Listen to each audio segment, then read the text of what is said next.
Gabriel Wyatt. My ringing cell phone brought me out of a deep sleep. I had to untangle myself from Josh in order to roll over and pick it up from the night table.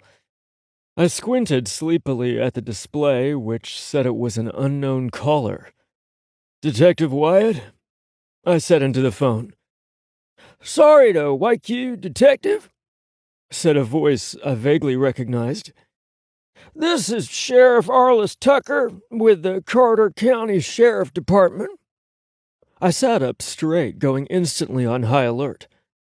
I knew that the sheriff of our county wasn't calling me in the middle of the night just to say howdy. "What can I do for you, Sheriff?" "I'm at the scene of what appears to be a homicide on Highway 22, and I was hoping to get your assistance," Sheriff Tucker said. I was confused about why he'd be calling me because our jurisdiction didn't extend out to the county roads and highways. "Sure, Sheriff Tucker, but can I ask why you're calling me?" "The man has been run off the road and shot in the head." Again, I wasn't sure where I came into play. "There was no driver's license on the victim, but we did find your business card in his wallet. Can you come down and ID the body?" "Yes, sir. I'll be there in 15 minutes.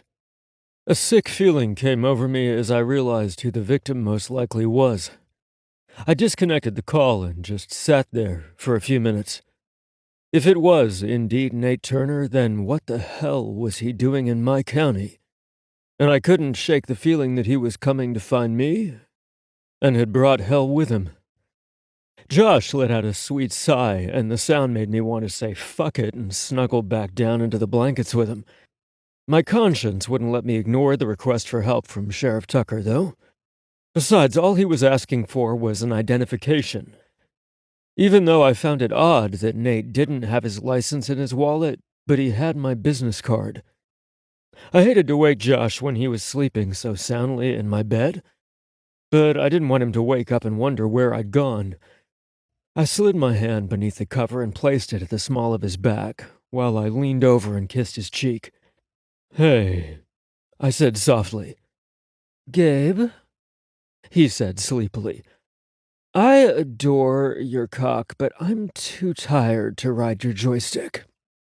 He never lost his snark, not even in his sleep. "Oh, come on, baby," I whispered huskily into his ear. Josh's hand snaked out from where it had been tucked beneath his chest and grabbed my dick, then squeezed. "Just give me a few hours to rest my asshole in my mouth. Then I'll be all over this hunk of meat." His mouth opened wide for a yawn before he said, "Go do what you need to, but be careful. Wear extra layers so you don't become Detective Numbnuts. I do have many plans for them." I was quickly learning that Josh used humor and sarcasm to cover just about every emotion he had, especially when he wanted to mask affection and concern. My heart pinched tight in my chest, and I wanted to tell him that I loved him, but he wasn't exactly ready to hear it yet. He would only admit that he liked me. I was willing to accept that L word for the time being. I pressed my lips to his ear and whispered, "I really like you." His only acknowledgement of my words was another sweet sigh, as he returned to the land of dreams. I threw back the covers and hustled my naked ass to my dresser to throw on clothes.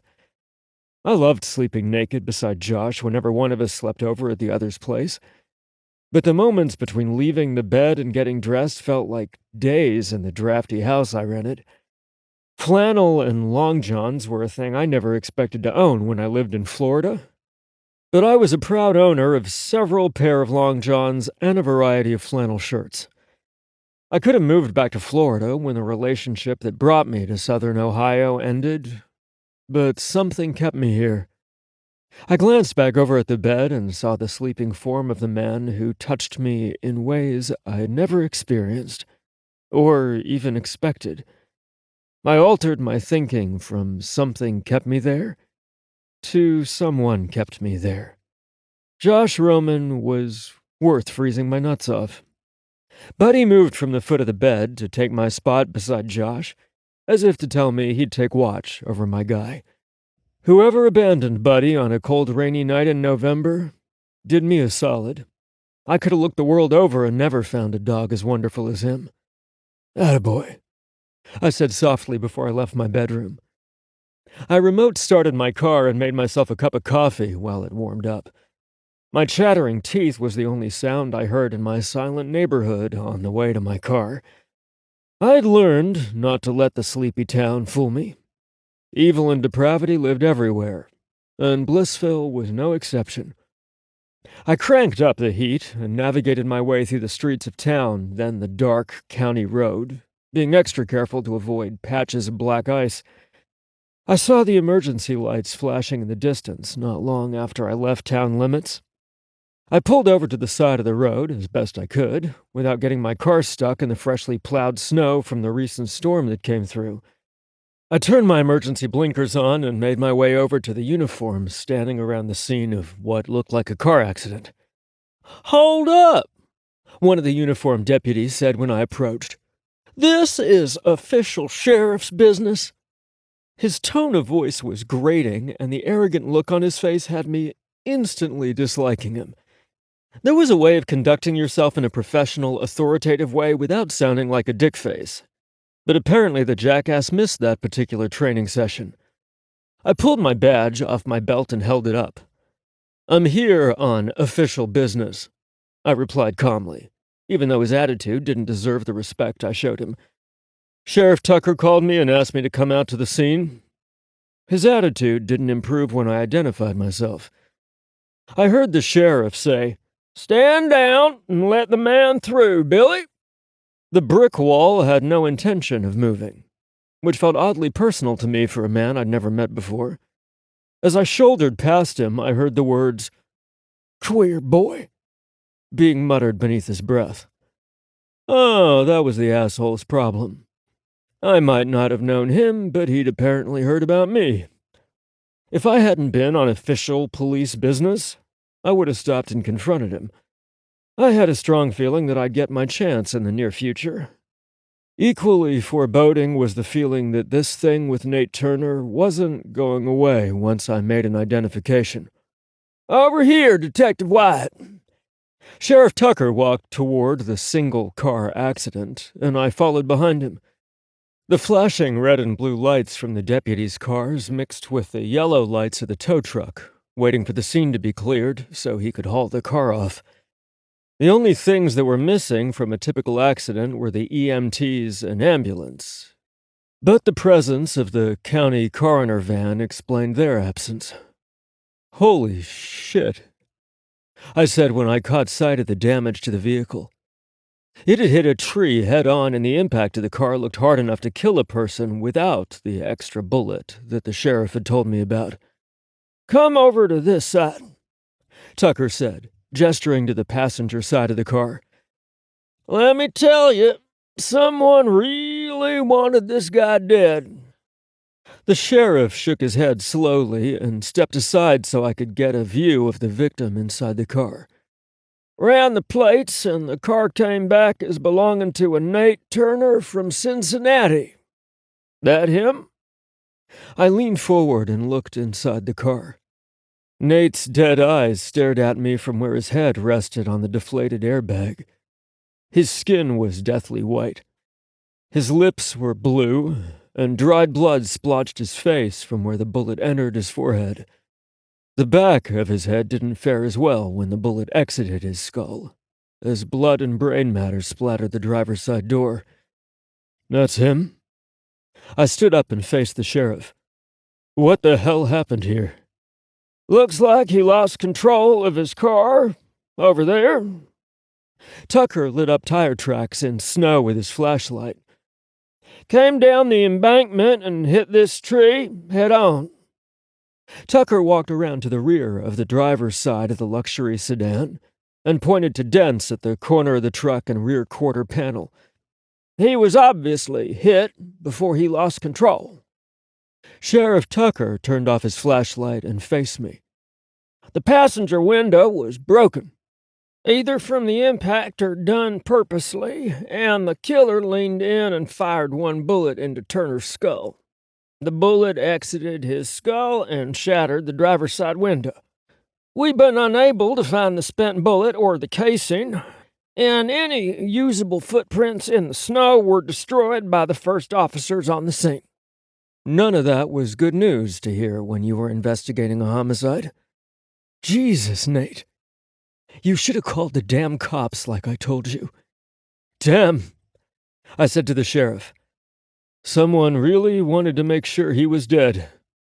How do you know him, detective? Sheriff Tucker asked. He owns a club in Cincinnati I've been to a few times.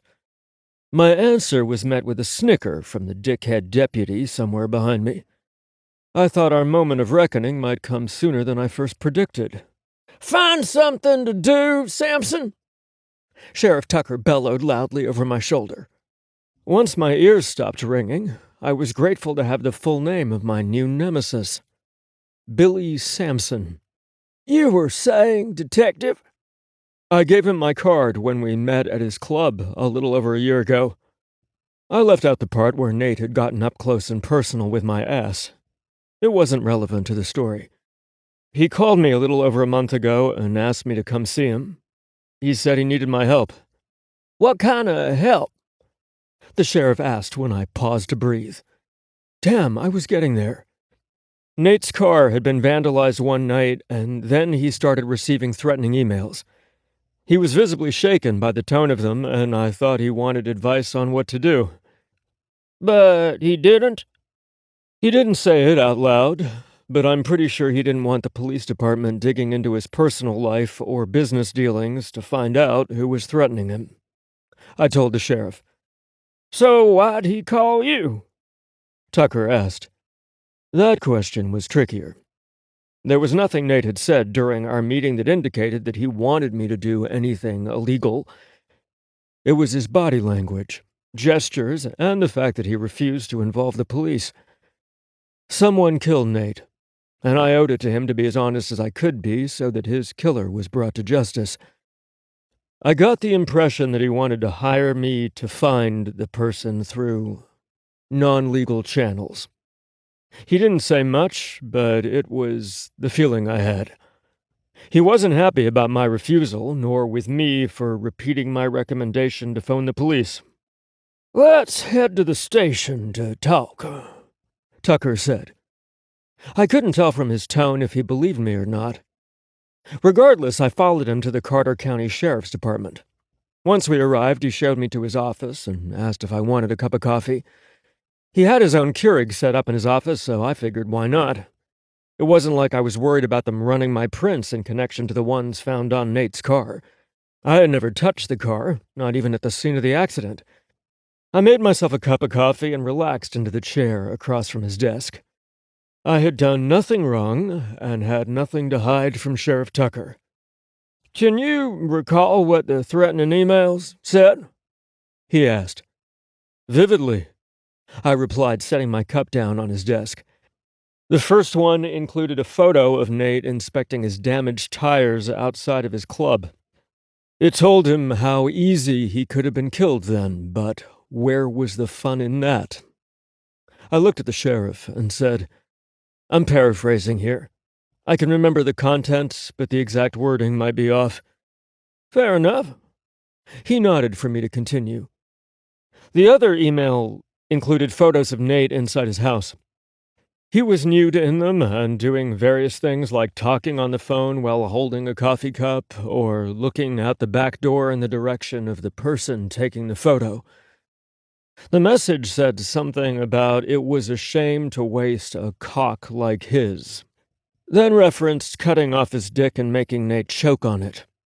Ouch! Sheriff sat back in his chair, and I could tell he was fighting the urge to cover up his privates. It was a knee-jerk reaction to hearing about someone losing their cock. Was there anything else you can remember? Nate said he responded to one of the messages. I think it was the first one. He said that his email was returned with an error message that stated the email address he sent it to didn't exist. I also noted that the emails were sent at the exact time of day each time they were sent. "And that was?" he asked. 2 in the afternoon. "Do you mind if CSU looks at your car for evidence of damage? And are you willing to have a gunshot residue test performed on your hands?" Tucker asked. I had never been accused or questioned about an involvement in a crime. I had told Tucker everything I knew. It galled me to be doubted, but I had nothing to hide from him. "I'll agree to both things." "Good man," Tucker said, then rose to his feet.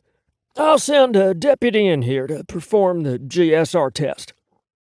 A friendly deputy who identified herself as Hannah Arnold performed the test on my hands.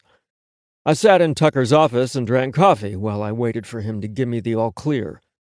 It took a bit longer than I appreciated, but he finally dragged his ass back into his office a little before 6. "You're free to go, detective." No apologies for holding me longer than necessary or doubting me in the first place. "If you think of anything else." "You'll be the first to know." I finished for him on my way out of his office. I locked eyes with a homophobic deputy on my way out the door. I wanted so badly to let Billy Sampson know what I thought about him, but I knew it wasn't the right time. I knew without a shadow of a doubt that our time to have words would come. Instead, I puckered up my lips into a kissy face at him and headed out into the cold. A chill worked its way down my spine. That had nothing to do with the sub-zero temperature as I made my way to my car. I was overwhelmed with a feeling that I was being watched, and not by some camera in the parking lot. This presence was dark and ominous. I looked around me to see if I could find the source, but I couldn't. Nor could I shake off the feeling that Nate Turner had practically brought his trouble to my front door.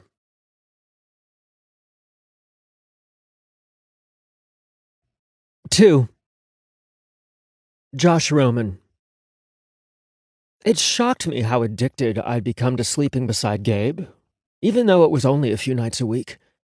I hated waking up alone, especially in his bed, but I understood it would happen sometimes. I fell back to sleep easily enough after Gabe left because he had worn me out the night before. I swear the man fucked me like he'd never have another go at my ass. I thought maybe it was the hard knock he took to the head in early December, when he investigated the murder of our town's former First Lady. My heart still ached over George's death, and it seemed more tragic when the person who killed her was someone she trusted implicitly. The butler wasn't always the person who did it. Sometimes it was the 70-year-old housekeeper. I took every opportunity to harass Gabe and his partner, Adrian Good, about being bested by an elderly woman. Adrian said he should have known better because his grandmother could still do a cartwheel at 75 years old. I rose out of bed when my alarm clock went off on my cell phone. I liked to tease Gabe about being a wimp when it came to cold weather, so I was glad he wasn't home to witness my sprint to his bathroom to start the shower. I grabbed my toothbrush and toothpaste, then climbed beneath the spray of water as soon as it heated up to my preferred temperature, hot enough to please Satan.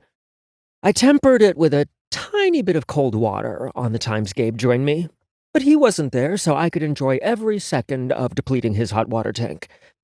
I had just stuck my toothbrush in my mouth and began scrubbing my teeth when the shower curtain was yanked aside. I screamed in a horribly unmanly fashion and clutched my chest. I felt my face flush with embarrassed heat when Gabe started laughing at my reaction. I knew that dumbass wasn't laughing at me because I held the keys to his favorite kingdom. A portal of pleasure so thrilling I could put an amusement park out of business. "Get in here, you're letting all the heat out." He wasn't wearing any clothes for me to grab, so I snatched on some chest hair and tugged. "You're lucky I didn't deep-throat my toothbrush with your stupid stunt." Gabe took my toothbrush out of my hand and set it on the shelf, before he backed me up so that he could stand beneath the scalding spray. For once, he didn't complain about the burning water temperature, so I knew the blood had already headed south toward his cock. Deep throat. Gabe's moan sent shivers down my spine. He began kissing a path from my collarbone to my jaw. "Oh no! I said firmly. "You nearly gave me a heart attack, and my heart needs to rest now." I turned my back on him, as if I was angry, but all I really wanted to do was push my ass into his groin. Gabe took the bait, grabbed my hips, and pressed his erection between the globes of my ass. "Forgive me?" he whispered huskily in my ear. I was ready to forgive him before the bulbous head of his dick rubbed against my greedy hole. My legs parted on their own accord to grant him access. I couldn't imagine a time when I wouldn't want to take him inside my body. Gabe had done something I thought was impossible. He burrowed himself so deep inside my soul that I'd need divine intervention to extract him. "You know what we both need to kick off our morning, right?" Gabe reached around and fisted my cock in his large hand. "It's adorable when you pretend not to want me." It was hard not to argue with him when I was grinding my ass on his dick like the cock addict I'd become. "Stop calling me adorable." I had to find something to fight him on, or he'd think I was sick and take his heart-on away. "Fucking adorable," he growled the same time he pushed a lubed finger inside my ass. I never asked, but I wondered if perhaps Gabe had been a Boy Scout when he was younger because he was always prepared. I somehow doubted there was a badge for lube and condom preparedness, but if there was, he surely had one. He never failed to whip out a stash from somewhere when the mood struck. In the shower, he kept them stashed on the shelf next to his shampoo. After that, there was no more talking. Grunting, groaning, and moaning were the only things we could muster once he suited up and slid inside me. I braced my arms on the shower wall when Gabe started to move in earnest. He slid his hands up to pinch and roll my nipples, knowing it made me crazy. I laid my head back against his shoulder when it became too heavy for my neck to support. Gabe rubbed his morning scruff against my neck because he knew the response he'd get from me. Just as I knew how he loved the feel of my beard against the skin on his inner thighs. He knew my body better than I did, and after such a short period of time, too. He rode me fast until I sprayed my spunk all over the tile. Then it was all I could do to hang on while he chased his own release. I could tell he was close by how tight he held my body and the animalistic growls that escaped his throat. He came, hard and loud, driving me up on my toes as he spilled deep inside me. Gabe pressed his forehead to my shoulder and rested there until his breathing slowed down and his blood returned to his brain. I could get used to this. It wasn't the first time I had the thought, and I was certain it wouldn't be the last. I was more certain that I was nowhere close to being ready for cohabiting with him. The insane lust I felt for Gabe had turned into genuine affection, but we were still too new to be thinking of doing anything as crazy as move in together. "2 more weeks until we go to Florida and you meet my parents." Gabe's words snapped me out of my post-coital fog. I had always wanted to mean enough to a guy to be introduced to his parents. It had never happened. In fact, I seemed to have the opposite effect on men. They tended to want to hide me away in shame due to my often flamboyant nature. People often mistook flamboyancy for femininity, and it couldn't be further from the truth in my case. I had always been the guy you fucked, not the one you took home to Sunday dinners. Until Gabe. Gabe had thought of me as feminine at first, but he'd since seen the light. He also saw something in me that made him want to take me home to Florida to meet the parents. I still got a mushy feeling in the pit of my stomach every time I remembered opening the plane tickets on Christmas Eve. He figured the week of Valentine's Day would give me enough notice for my schedule. He learned in a very short time that my clients scheduled their appointments months in advance, and there was no such thing as off-season when it came to women's hair. Hair maintenance wasn't a sport. It was a lifestyle. I finally had a man who wanted to show me off, and all I could do was quake with fear. What if they didn't like me? They probably loved his ex, Kyle, and we were nothing alike. Gabe could stand proud in front of his family with Kyle, the veterinarian. I am just a hairdresser. That was when my panic came to a screeching halt. I had never been ashamed of what I did for a living. I wasn't just a hairstylist. I was a successful motherfucking business owner who made women, and a few men, feel good about themselves. I would not cower in shame in front of anyone for my career choice, nor would I hide my success. Quit freaking out. Gabe's rough chuckle that followed his words had my spine snapping straight up. I was not. I sounded like I was 5. At best. Babe, your body got tight enough with tension to snap off my dick when I mentioned meeting my parents. Gabe pulled his softening dick out of me, just in case. They're going to adore you. Will I adore them? I thought it was a reasonable question, but Gabe's laughter said it was funny. You will. They're easygoing people who are fun to be around. Gabe kissed below my ear with a wet smack. Just don't let my dad talk you into playing poker for money. You and your pets will be on the street before you can blink an eye. You doubt my ability to play poker competently, huh? I wasn't offended by his opinion because I knew it wasn't intended as an insult. Your face is so expressive, Josh. I can't imagine you being able to conceal the fact that you have a good or bad hand. See? He wasn't being derogatory, so there was no need for my insecurities to flare up and cause an argument. Look at me acting all adultish. He had no way of knowing I was raised by the queen of card sharks since he'd never met my parents. Huh. You know, you're not the only one whose parents live in Florida, I said. I bit back a laugh when I felt him tense against me.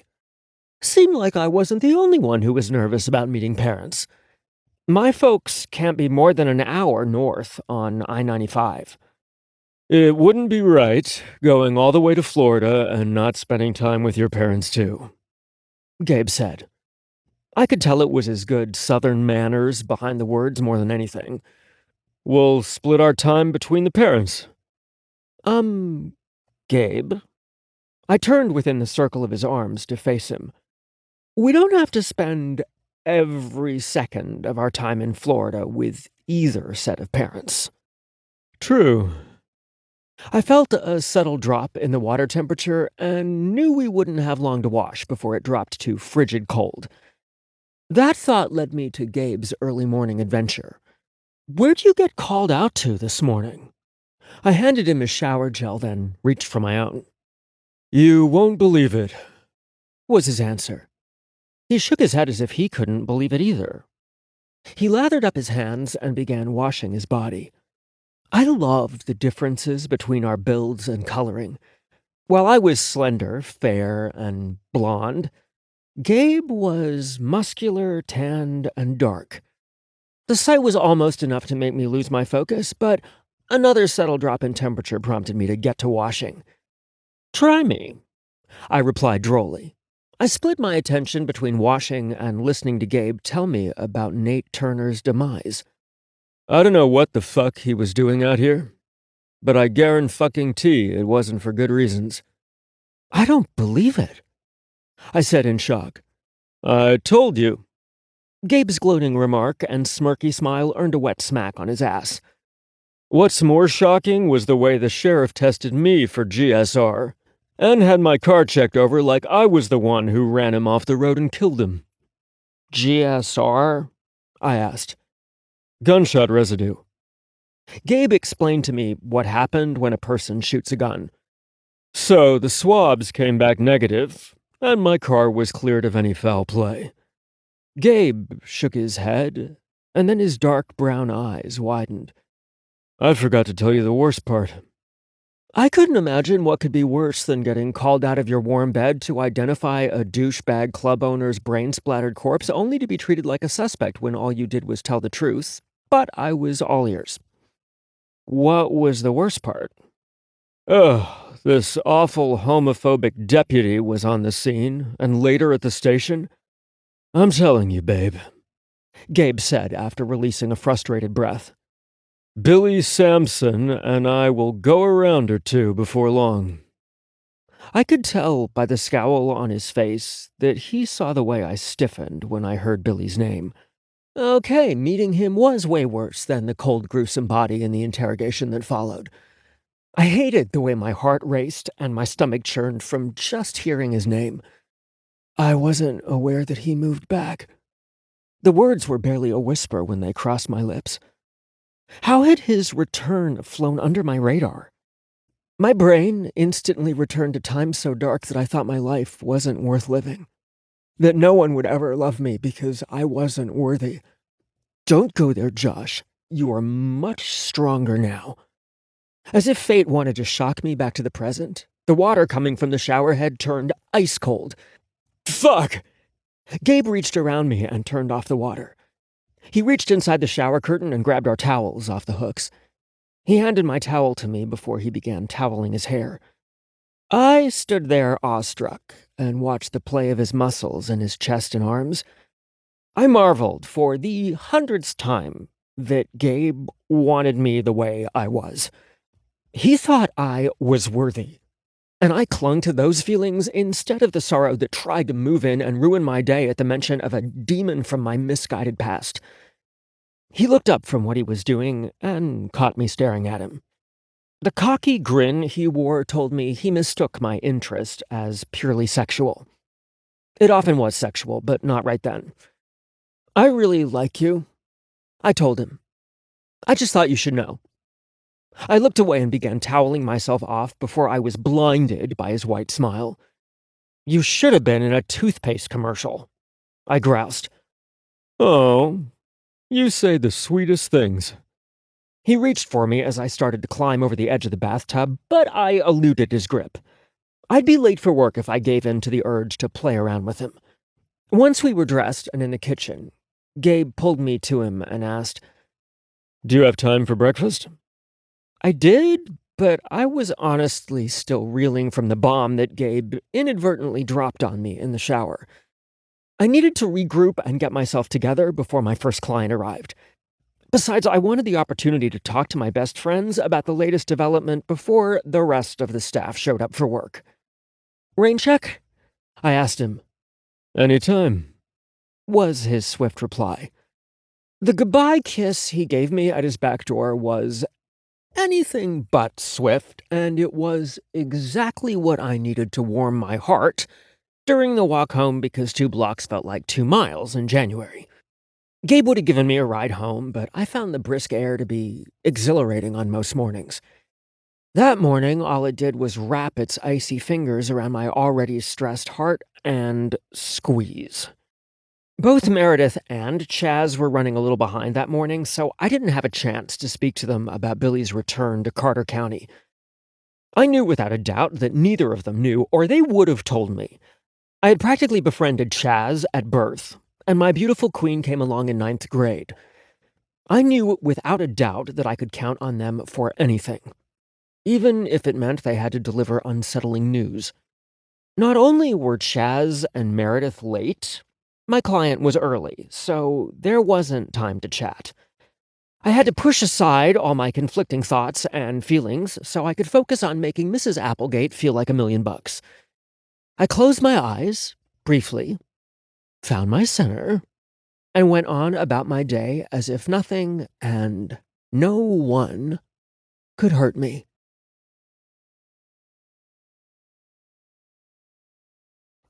Three.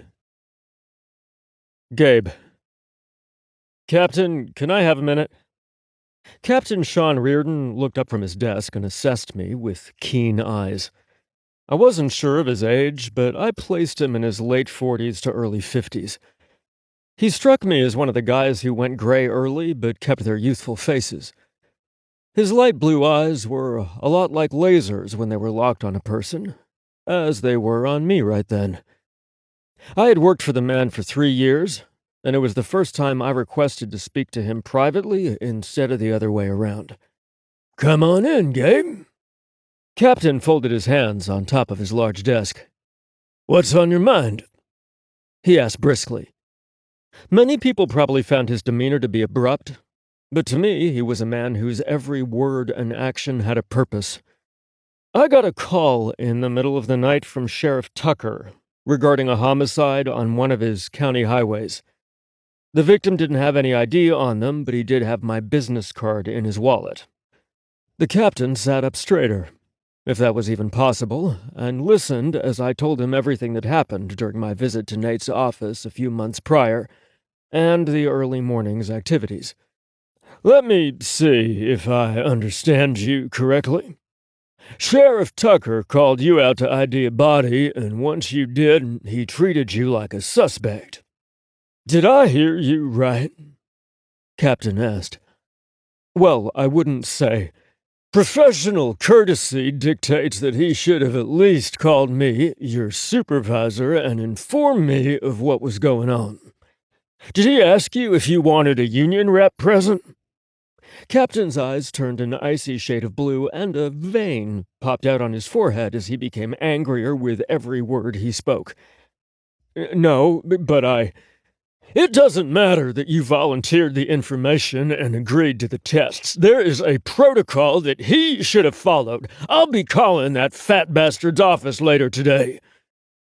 The level of animosity the captain felt for Sheriff Tucker was shocking. I was certain I resembled a cartoon character with bulging eyes and a gaping mouth after the captain's tirade. He rarely showed any emotion at all. I was beyond curious about the source of his dislike for the sheriff. He pinned me with narrowed eyes and said, "Never again, Detective Wyatt." "Yes, sir." My hearty agreement seemed to appease the captain, and I could see his countenance returning to normal until once again his stoic facade was in place. "Do you have any idea what Nate Turner was into? Or why it seemed like he was coming to see you in the middle of the night?" "I don't, sir," I answered honestly. "I just know he didn't want police involvement in identifying his harasser. Well, not in the traditional sense, anyway. I have no idea why he was in this area at that time of night after a snowstorm had moved through. It reeks of desperation. I have to ask you a tough question. And I need your complete honesty, Gabe." "You got it, sir," I replied. "Did Nate Turner have reason to believe that you'd harbor or protect him from the person making threats?" Captain tipped his head slightly to the side like he was mulling over his next words. "Was there anything personal between you?" "No, sir." Maybe our definitions of personal were different, but I didn't think the one time I got bent over Nate's desk in his office counted as personal. I had given the guy my card after I pulled up my pants. I considered the short time I was in his presence to be very impersonal, regardless of the fact that his dick had been in my ass. I was shocked when he called me out of the blue a year later and asked for help. I guess we'll never know what he was doing here then. The captain pointed his finger at me and said, "If Tucker calls you again, I'll make you aware of the situation immediately." I rose from my chair and was prepared to leave when his next question caught me off guard. "Do you think that you're in any danger?" I was used to an unreadable expression on his face, so the concern I saw in his furrowed brow and pinched lips gave me pause. It was something that never occurred to me. I knew nothing about Nate's personal life or criminal activities, so I couldn't possibly see how I would be in danger. "No, sir." "Keep an eye out, and report anything odd to me, Gabe." He nodded his head and returned his attention back to the paperwork on his desk. I had effectively been dismissed. I found Adrian sitting at my desk with 2 cups of coffee. "You're looking rough, partner." I gratefully accepted the coffee he made for me and tried not to wince over how sweet it was. Only Josh seemed to be able to make my coffee to my exact specifications. The baristas at the brew came close, but I prefer Josh's coffee any day of the week. Of course, if I was getting Josh's coffee, then that meant I was probably getting a piece of him too. "Must be some good coffee," Adrian said. You went from half dead to alert in just one sip. It's great, Adrian. Thank you. I let him believe his coffee, and not thoughts of Josh, breathe new life into me. Hey, I need to tell you something I should have told you sooner. I just never thought it would add up to anything. Adrian listened raptly until I finished telling him about my early morning phone call and subsequent trip to the sheriff's office. That's unfucking believable. It feels like a weird dream. But I knew the gruesome sight I saw earlier was real. I leaned toward Adrian and lowered my voice. What does the captain have against Sheriff Tucker? I told Adrian about how angry he became, and even referred to Tucker as the fat bastard. Adrian threw his head back and laughed hard for several long moments. Cap is married to the sheriff's only daughter. How'd I not know that? I asked rhetorically. I wasn't one for gossip, and the captain was a very private man, but I thought I would have known at least that much about him. Damn, that must make for some interesting holidays. You know it. Adrian's desk phone rang, and he answered it. Whoa, he said after listening a few minutes. We're on our way. Adrian nodded to my cup of coffee and said, Bring it with you. The high school asked Officer Wen to bring Rocket for a random drug search, and the dog alerted Wen to possible drugs in a locker. The principal opened the locker and found a huge cache of drugs. Pot? I asked as I put my coat back on. He said it looks like a little bit of everything. Wen thinks the street value's around $20,000. I let out a low whistle. Where does a high school kid get their hands on drugs like that? I don't know, but you can bet your ass we're gonna find out. There's no way we're gonna let our town be destroyed by drugs. Adrian replied. Blissville High School was a newly constructed two-story brick building on the edge of town. Approximately 600 kids in grades 9 through 12 attended the school. The school district had a few controversial policies in place, but the biggest one was their search and seizure policy. The policy simply stated that the school had the right to bring in the canine unit to conduct random searches. If the dog indicated to their handlers that contraband was found, the locker, or even a car in the parking lot, was opened and searched. During my time in Blissville, the only thing confiscated had been small amounts of pot and sometimes alcohol. Nothing had prepared us for the number of drugs found in the locker that day. I'd seen smaller busts in the homes of drug dealers in Miami. Holy shit, I said softly in the school hallway. Indeed, Principal Mary Rogers said. I can't believe it. She closed her eyes, then reopened them, as if she hoped to wake up from a bad dream. Still there, I told her. Indeed. She echoed her words from earlier. What can you tell me about the owner of the locker? I asked her. Well, technically, the school owns the locker, Detective, and the kids are permitted to use them. She tilted her head to the side and lightly tugged on her ear. This particular locker hasn't been assigned this year. It's one of the few unassigned in this hallway. Someone knew the locker combination, Adrian said. Do you have a record of who was assigned to the locker last year? He, or she, would have graduated, Principal Rogers said.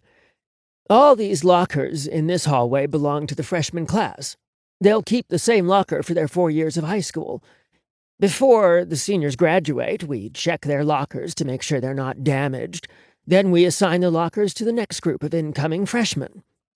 We don't keep lists of previous assignments. We've never needed to do so. Someone knew this locker wasn't being used, and they knew the combination. I looked back at the locker and watched as our team dusted for prints inside and out. Anything we can use? I asked. No, sir, Officer Casey answered. Video footage? I asked.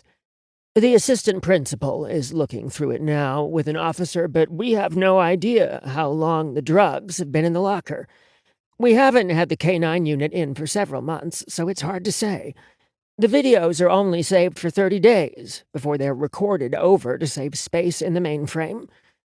Principal Rogers ran her fingers over her pearl necklace, nervously. I don't like this, detectives. This isn't a joint or two that a kid has tried to sneak in. That, she pointed to the stash of drugs that officers were photographing and documenting before it was taken to the evidence room at the station, was brought in with the intent to deal. I do not want dealers setting up shop inside my high school. Neither do we, I told her. We need to interview any staff members that have access to the video equipment, the locker assignments, locker combinations, or have master keys to open any locker. A small woman came running down the hallway toward us. Mrs. Rogers, news vans from Cincinnati and Dayton just pulled into the school parking lot. I will make them available to you later today, the principal told us. But right now, I need to do damage control. She turned away and started walking back toward the school office. Don't buzz them in, I heard her say. They can stay outside until I've had a chance to speak to the superintendent. I couldn't help but smile when I thought about the vultures being locked out in the cold. Well, I guess there's nothing left for us to do now except help them bag and tag the evidence. Then we can get some lunch. Adrian said, I hope you don't mind, but I have lunch plans with Josh. I told Adrian. Does he know this? Adrian asked. He had me there. Josh had no clue I was coming. He was regimented about his day and might not like me dropping in the salon during business hours, even with delicious food. But I felt like I needed to try. Something in the way he reacted to Billy Sampson's name struck me. It was almost like he folded in on himself, rather than standing proud like I was used to seeing him. I didn't want to wait until after work to talk to him because it would allow him too much time to bury his emotions. It's a surprise, I told Adrian. I'm hoping it's a good one. I sat at the counter and drank a cup of coffee while I waited for Emma to cook mine and Josh's food. I had no idea what Josh might be in the mood for, so I just picked something and hoped he liked it. If not, I'd take it home and reheat it for dinner. Long time no see, said a familiar voice on my right. I turned and looked into the bright blue eyes of the man I used to share a home with. His eyes used to make my heart race when we first got together, but any romantic feelings I had for him had been gone for more than a year, even longer if I thought hard enough about it. Instead, I saw a handsome guy with a great personality who passionately loved his job as the town veterinarian. I also saw a guy who deserved to find the man who was meant for him. Yeah, I haven't talked to you since before Christmas, I replied.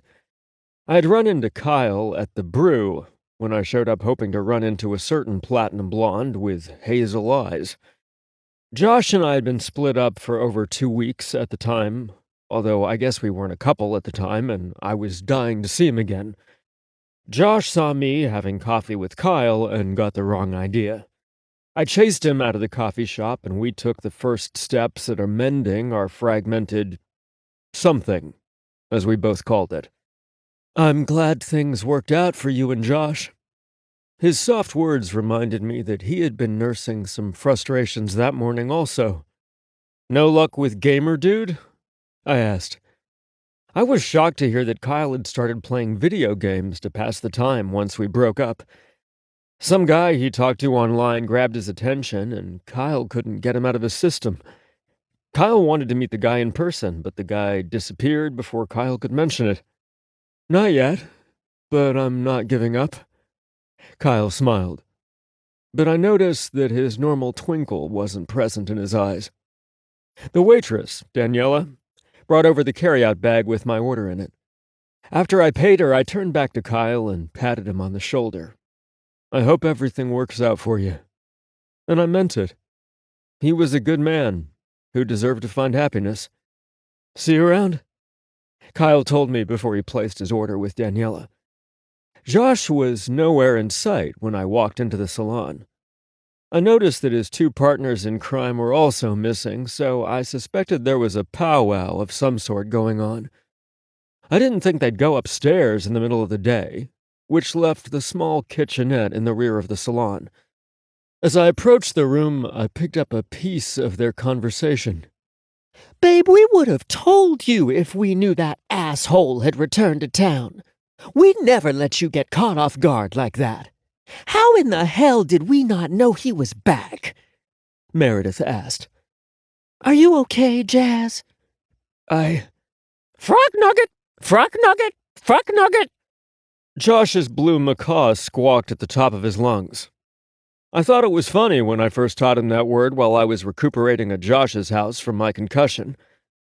Then Savage started to squawk it nearly every time he saw me, and it wasn't so funny, especially when I was trying to spy. I decided to start working with him on new words. Josh poked his head around the corner of the kitchen. Surprise!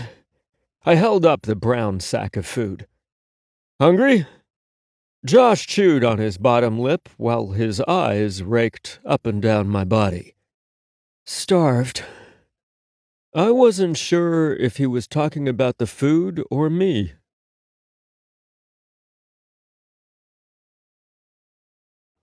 Four. Josh. Damn Gabriel Wyatt and all his manly yumminess. He distracted me to the point of insanity. I was more addicted to him than Andrew Christian underwear. And that was saying a lot. Hell, it had only been a few hours since his dick had been inside me, and I was already jonesing for more. I'm out of here. Chaz grabbed Meredith's elbow and tugged her behind him. You never let me have any fun. I heard her tell Chaz, which was the opposite of how it really was. Meredith was usually the one pulling Chaz out the door so that Gabe and I could have some alone time. That smells good. I finally got a whiff of the food inside the carry-out bag, and my brain focused on something besides sex. What did you get me? I held up my hand to stop Gabe when he started to answer. Let me guess. I sucked air into my nose dramatically and said, I smell beef and mashed potatoes. That could be several items from the menu. I took another sniff and thought I caught a hint of honey-glazed carrots. Oh, you ordered me the pot roast dinner. I smiled at him triumphantly. You're good, Gabe said. He pulled me by the back of the neck and dropped a quick kiss on my lips. So damn good. I snatched the bag from him and set it on the table. None of that, or I'll lose my focus. Don't force me to ban you from the salon during business hours. Gabe snorted as he took a seat. Feed me, and then I'll get out of your hair. Gabe smiled widely at his pun before continuing. I won't even act like I want to take you up the stairs and peel off your clothes so I can kiss every inch of you. No? That's the farthest thing from my mind when you stare at my lips like that. I was so close to saying take me right now, but my growling stomach beat me to the punch. I unpacked and distributed our food, then dug into the heaping pile of roast beef, gravy, and mashed potato heaven. You didn't get country fried steak? I asked. You've ruined me, he replied. His answer brought a smile to my face just like it did every time I asked the question, and he answered in the same way. My country fried steak is the bomb. Had an interesting morning, but I'm sure you've already heard all about it at the Come In and Gossip. It was a good thing I hadn't taken a bite of food because it would have fallen out when my mouth gaped open. Did he just mock my salon? Oh no, you didn't. I clutched my chest with one hand and tried to look affronted. Oh, yes, I did. Gabe didn't look a bit guilty for slandering my precious business. I would have been pissed if it hadn't been the God's honest truth. Yeah, I heard about the bust before you were even on the scene, I confessed. Jesus. Gabe mumbled around the bite of his buttery roll. I pointed my finger at Gabe and said, "Leave him out of this." He smiled because it was the exact same exchange we had after sex the first time. "How big is big?" I asked. The leering smile on his face said his brain was still back in his bedroom on that cold fall morning when I rode him like a bronco.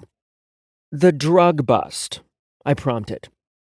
Gabe pinned me with a stern look. "What I tell you stays confidential." "Goes without saying," I replied saucily. My clients might be full of gossip and chatter, but that didn't mean that I couldn't keep a secret. I was damn good at keeping secrets. Besides, Gabe wasn't telling me that Mrs. Jenkins switched laundry detergent or Mr. Hopkins stared a little too long at Mrs. Mayweather's ass in the Sack and Safe parking lot. He was trusting me with something that could jeopardize his career. Wait. I held up my finger when he started to talk. I got up and looked to see who might be lounging in the sitting room while waiting for their appointment. I had clients with hearing so acute they'd make the CIA envious. The sitting room was empty, but I shut the door in between the rooms for good measure. "Huge," Gabe said once I returned to my chair. "Yes, babe, but what about the drugs?" I couldn't resist teasing him. I thought Gabe was going to get up and strut like a peacock from my praise. "Almost as huge," he replied with a grin. Then he leaned forward and lowered his voice. "Seriously, we're talking a street value of $100,000 or more. At first we thought maybe 10 or 20,000, but it came back with a much higher value once we logged the evidence into the system." "In a high school locker?" It was staggering to think that a kid in the school had the connections to gain access to a drug stash that size. "Whose locker was it?" I asked, even though I knew he wouldn't tell me. "I don't know, and I wouldn't tell you if I did."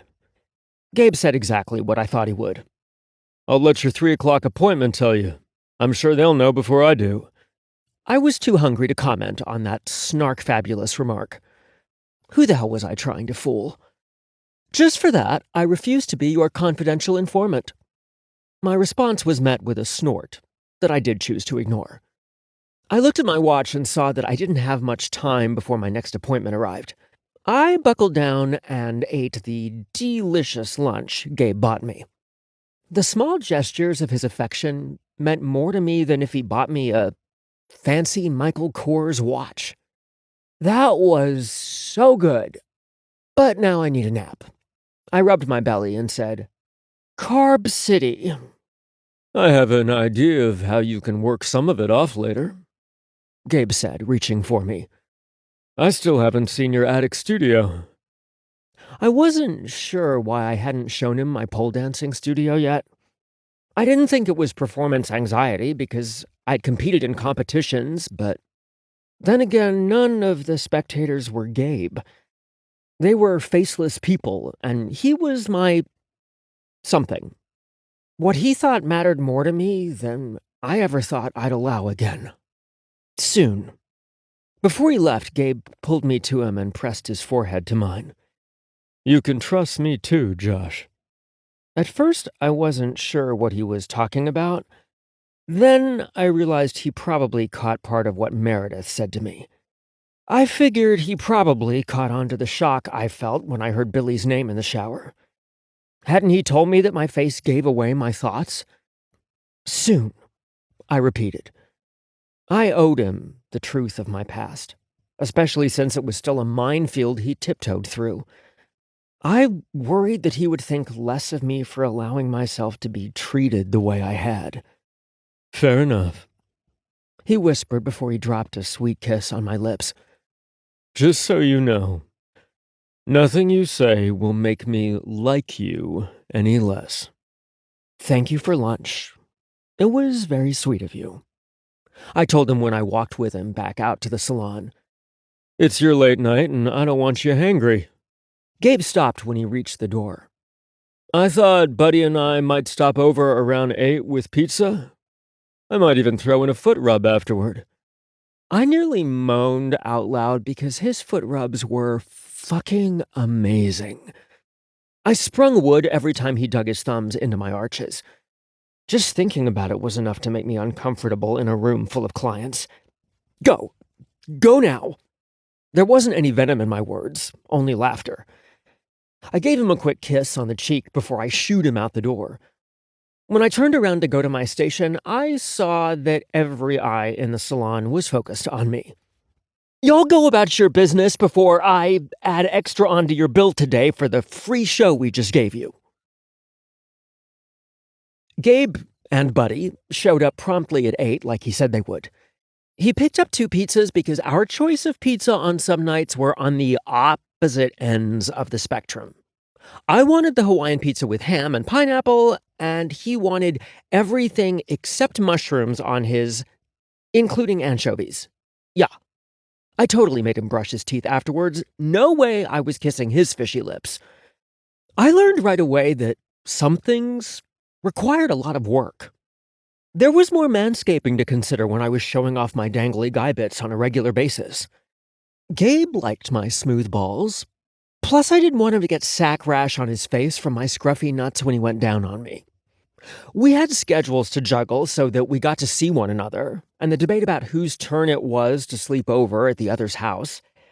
I had to make sure that Gabe's favorite snacks were in my cabinets, and he had to make sure to keep my shampoo and styling products on hand for me.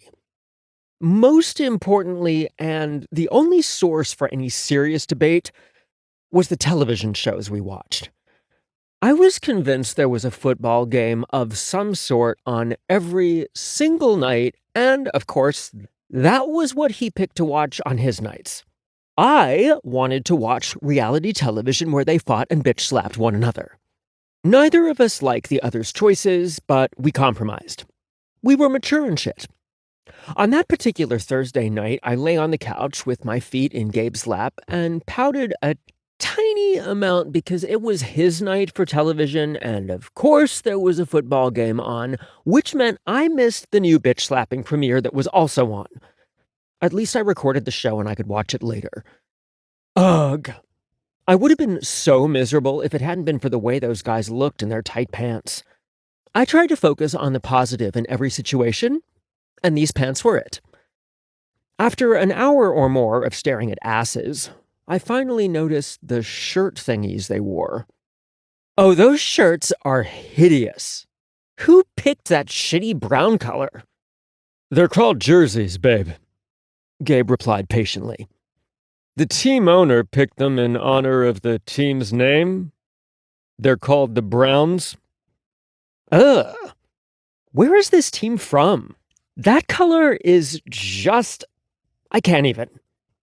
Gabe rolled his eyes as if I was too much for him sometimes. Cleveland? Oh. Oops. I had no idea about sports teams beyond Cincinnati or Dayton, and my knowledge of those teams were sketchy at best. I pulled my foot out of his hand and held up the other for him to work his magic on. The game lasted way longer than I had the energy for, so I crashed hard somewhere around the third period, quarter, or whatever it was called. Gabe shook me lightly when the game was over and told me that he and Buddy were heading home. Stay, I said sleepily. Are you sure? 2 consecutive overnights in a row was something we hadn't done yet. Yep. We stripped down and climbed beneath the sheets of my bed. Oddly, I couldn't go back to sleep once I cuddled up next to him. I blamed the brief chill while stripping down, but I knew it was because I wanted to unburden my heart to him. There was something about the dark that made confessions easier. Billy Sampson was the first guy I gave my heart and other parts to. I said softly. I felt Gabe tense beside me. I figured it had more to do with hearing that I had entrusted myself to someone so hateful than learning I hadn't been a virgin. He was a bullying prick even back then, but I learned one day after school that the hatred he felt was more towards himself than me. Or so I had convinced myself. I can't imagine it went well, Gabe said softly. He pulled me tighter against him as if he could protect me from the hateful memories of my misguided youth. He was like Jekyll and Hyde. I took a deep breath and exhaled it slowly. When we were alone, he was almost kind and caring, but when we were at school, he still picked on me. In fact, he was worse after we had sex. I think it was easier for him to blame me than to accept that he liked boys. He made me promise not to tell anyone about us, and I didn't. I think a part of me was actually afraid of him and what he'd do to me if I talked about us. I didn't even tell Chaz and Meredith until after he moved away. Did he hurt you? Not with his hands, I answered. He was just cruel, and I put up with it for almost a year. I foolishly thought he was the best I could do. He started dating a popular cheerleader our senior year. I didn't know if it was to keep people off his back, or if he tried to convince himself he was straight, or was bisexual and didn't want to admit that either. I just knew I hated seeing them together. Billy told me that she meant nothing to him, and that they weren't having sex. He promised that things would change for us once we graduated high school. I believed him, right up until the girl got pregnant. Ouch, Gabe said.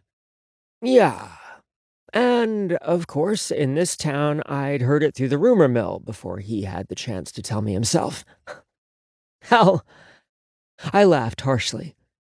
I doubt he would have told me had I not confronted him about it. I'm almost afraid to find out. Gabe slid his hand into my hair and rubbed my scalp. He told me that I had never been important to him, and he never had any intention of being with me beyond the fucking. The memory still hurt, but time and wisdom changed it from a sharp stabbing pain to a dull one. As bad as he sounds, he wasn't the worst of the losers I trusted. If you're a really good boy, I'll tell you about my first year of college. College? Gabe asked. Don't sound so damn surprised. I pinched his nipple. It's downright insulting. Ouch! I couldn't see him in the darkness, but I felt the sheets moving as he rubbed his aching nipple. I wasn't trying to insult you. Damn! He paused for a second and then asked, What was your major? I prepared myself for his reaction. Accounting. The bed shook from him laughing so hard. What? Why? It's a story for another night, I told him. There was no damn way I was telling him anything else that night. My pride had taken enough blows. Oh, come on. The pout in Gabe's voice eased the tension in my body. Not tonight, darling. I have a headache, I said primly. Oh, yeah? Gabe took my words as a challenge. I didn't even bother pretending that I didn't want to feel him inside of me. I opened my arms and my soul so that his goodness and light could fill me, banishing the remnants of my past until all I felt was him. It was quite some time later when Gabe collapsed beside me and pulled my sated body to him. I couldn't see his face, but I could feel the solid thumping of his heart beneath my hand. You matter to me, Josh. Had I not already loved him then, I would have fallen so hard.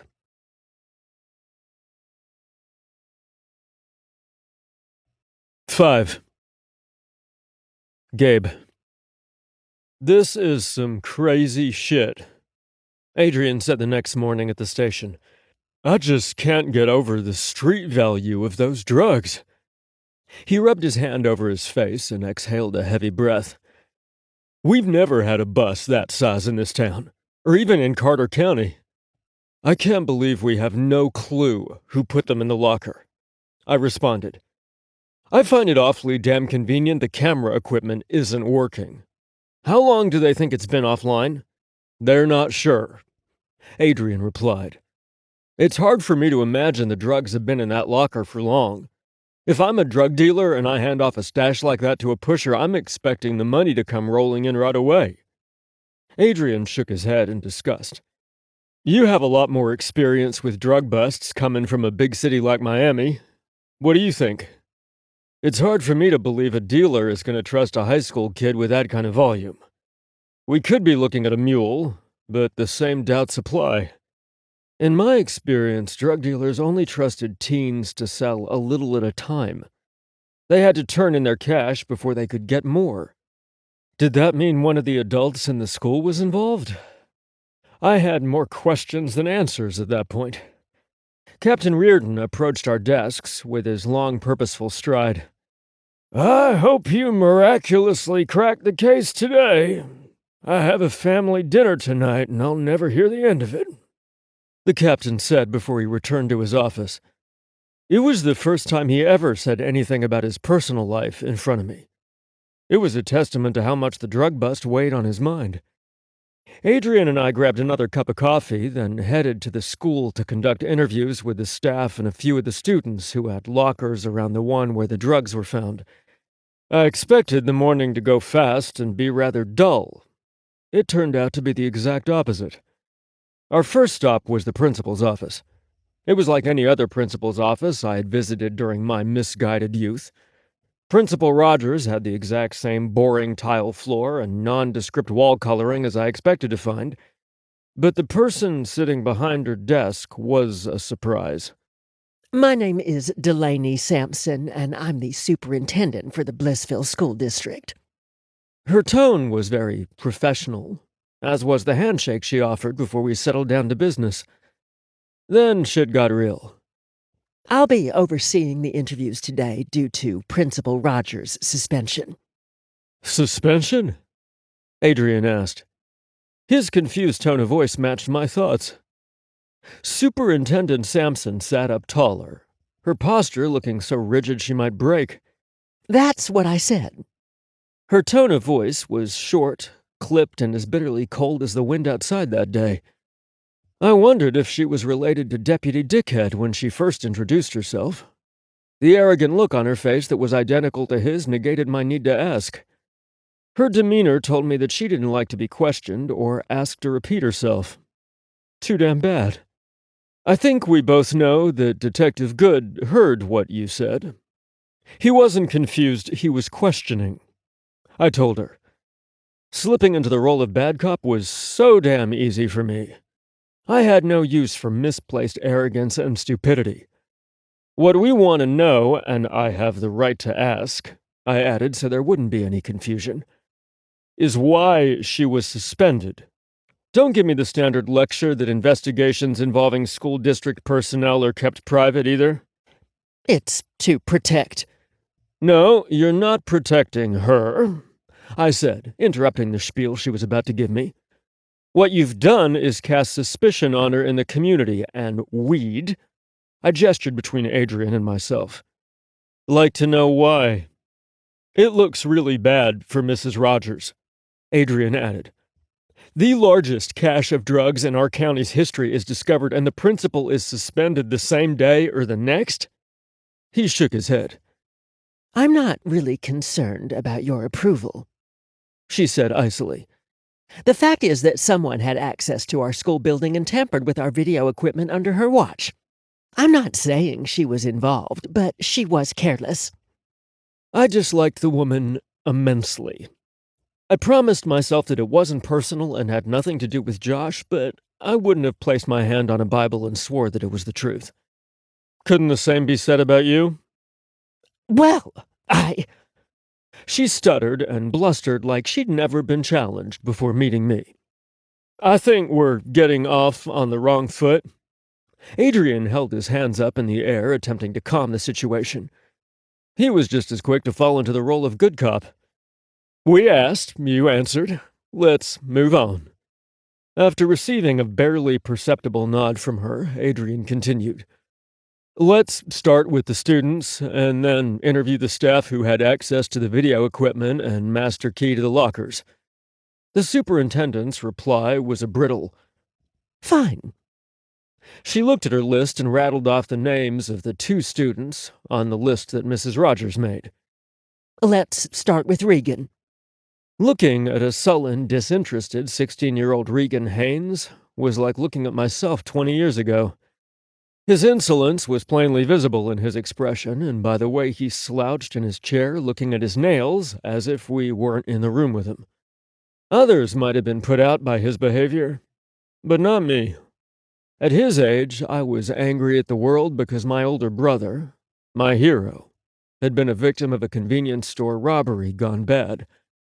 I grew angrier and angrier with every day that his killer wasn't caught. I can honestly say that I don't know what would have happened to me had my football coach not given me a good shake when I needed it most. I transferred my emotion to the sport I loved most, and then later into my education so I could be the best cop I could be. I didn't know Regan's reason for his attitude, but I was willing to bet it was from more than just boredom. While his interview answers consisted of shrugs, the student who walked in after him was completely opposite. Lily Watson came into the office shaking like a chihuahua. She took one look at Adrian and me and then burst into tears. I did it! She held out her hands in front of her like she expected us to cuff her. Her confession took us off guard. She would have been the last person I suspected with her sweater set, pearls, and gray slacks. She looked like she was going to a church luncheon, not high school. I reminded myself that looks were often deceiving, and my skills in that department were a bit rusty. I mean, a 7-year-old woman got the drop on me and scrambled my brains.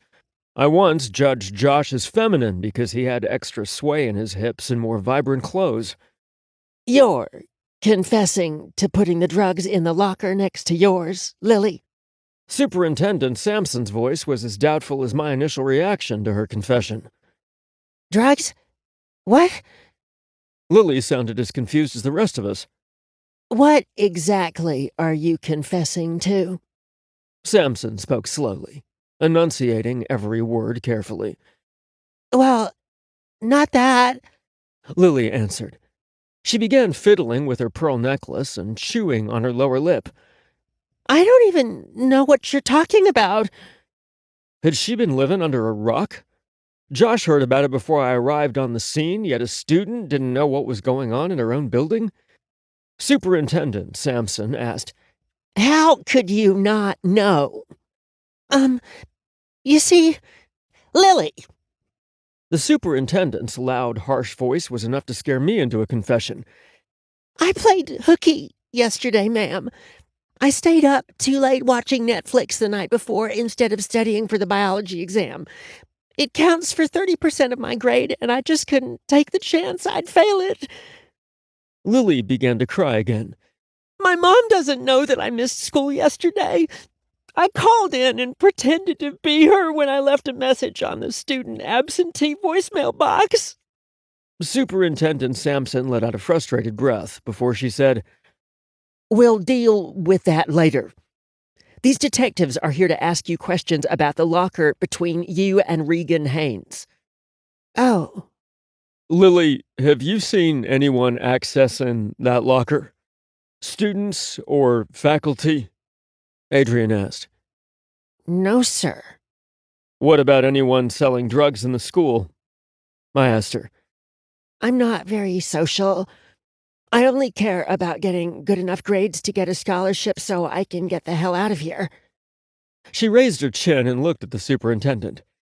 I'll gladly take whatever punishment you deem necessary for my actions yesterday, but I'd appreciate it if you don't put that in my transcripts. I've had an exemplary record thus far. I'll consider it, Sampson said. Lily's plea must have struck a chord, because she sounded less like a battle axe and more like a human. The staff interviews were a lot less eventful and not nearly as entertaining. Each faculty member seemed to be shocked about the drugs, had no idea who was involved, and couldn't believe that any student had connections to someone who could move that volume of drugs around. I thought the morning was a complete bust until the final 2 minutes of the last interview with the geometry teacher. But, you know, Doug Baxter said, almost as a second thought, There was a band concert the night before the bust, so the whole town had access to the building. And if the office was unlocked, then anyone who's gone to school here in the last 25 years would know where the school secretary keeps spare keys in her desk. I looked over at Adrian, who fell into that category. Middle drawer on the right-hand side. He answered without being asked. Great. The whole town is a suspect, I told Adrian when we were on our way back to the police station. Including the secretary. She's about Wanda Honeycutt's age. Adrian didn't bother to hide the smile in his voice when he brought up the name of the woman who clobbered me. I don't know why you're so damn smug, I told him. She hit you too. Yeah, but not as hard. Adrian laughed for a minute and then said, Probably because you went all bad cop on her while I was nice. Fuck you, Adrian. My ire only made him laugh harder. I was glad I could give him something to laugh about after a morning of interviews that gave us more questions and suspects than what we started with. Just for that, you get to tell Cap that we've got nothing to go on. It was my turn to laugh at Adrian's misery, even more so when he returned from his solo trip to the captain's office with his tail between his legs. I was gonna name my firstborn child after you, but you can fucking forget it now. I thought Gabriel or Gabriella Good sounded like sweet names for a baby, but not anymore. I suspected that Adrian was just teasing me, but the thought that I could possibly mean that much to him moved me more than I could say. Adrian had become more than just a partner to me. He was my best friend and my brother. Nah, Sally Ann likes Josh better, and we all know who's the boss in your home. You'll be having a Josh or a Josephine. Adrian chuckled good-naturedly, and I was glad to see the sting of the captain's bite didn't linger. What do you have planned for tonight? Big date? Not tonight, I replied. Josh is taking Meredith to see Phantom of the Opera in Cincinnati for her birthday. I didn't want to think about how much I was going to miss him, or examine the reasons why too closely. Things had been going great with us, but there was still the lingering worry that Josh would slip away from me somehow. I had always known that someone had hurt him badly in his past, and I was starting to get bits and pieces from him, both intentionally and by accident when he let little things slip. I had to remind myself daily that he was skittish and needed to take things slow. I finished out my day at work and went home to Buddy. I fixed a big pot of spaghetti so that I'd have enough for leftovers that weekend. I kicked up my feet and watched college basketball until I couldn't keep my eyes open any longer. Of course, I was wide awake once I got in bed. At first I was irritated, but that disappeared the second I received a text from Josh asking if I was still awake. Yup. I doubted he was coming over because that would be 3 overnight visits in a row. Good. I'll meet you at the back door. I moved faster than I thought I was capable of in my haste to get to him. Play it cool. Don't rip his clothes off. Ask about his night. I had good intentions. I really did. But he reached down and cupped my crotch, and it was game on. I ripped the buttons off another dress shirt, probably the replacement one I bought him for Christmas, right there in the kitchen. It wasn't until the next morning that I even remembered to ask about his evening, but my dick was in his mouth and it was just rude to ask questions when someone had their mouth full. Of course, I had to return the favor. I forgot about everything except making him curl his toes and yank my hair while I blew him. By the time I remembered, again, to have some fucking manners, Josh was already on his way home to get his day at the salon started. It might not have bothered a lot of guys, but it did me. From everything I had learned about his past so far, all he knew were men who wanted sex with him. I wasn't that guy. I wanted more from Josh. So much more. The only way he would believe it was if I started acting like it. I needed a plan.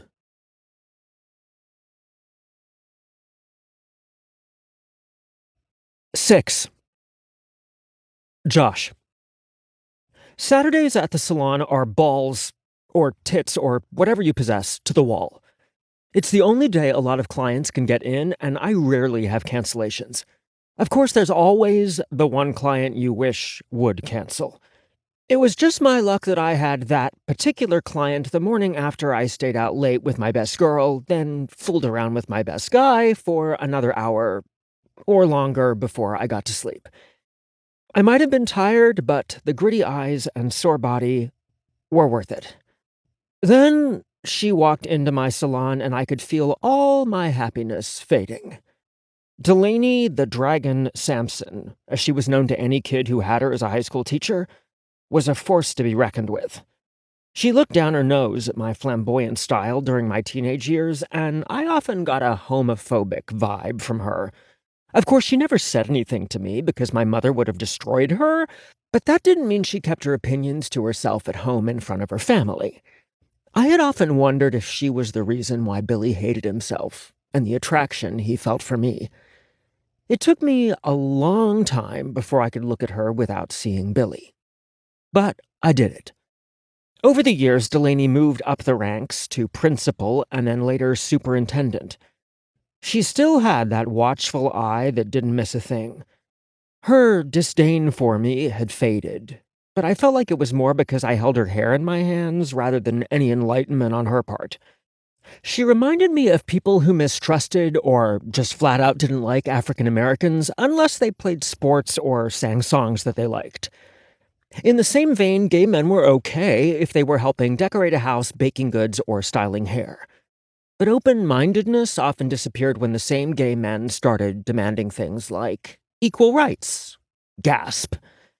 It didn't make them any less racist or homophobic, but they convinced themselves otherwise.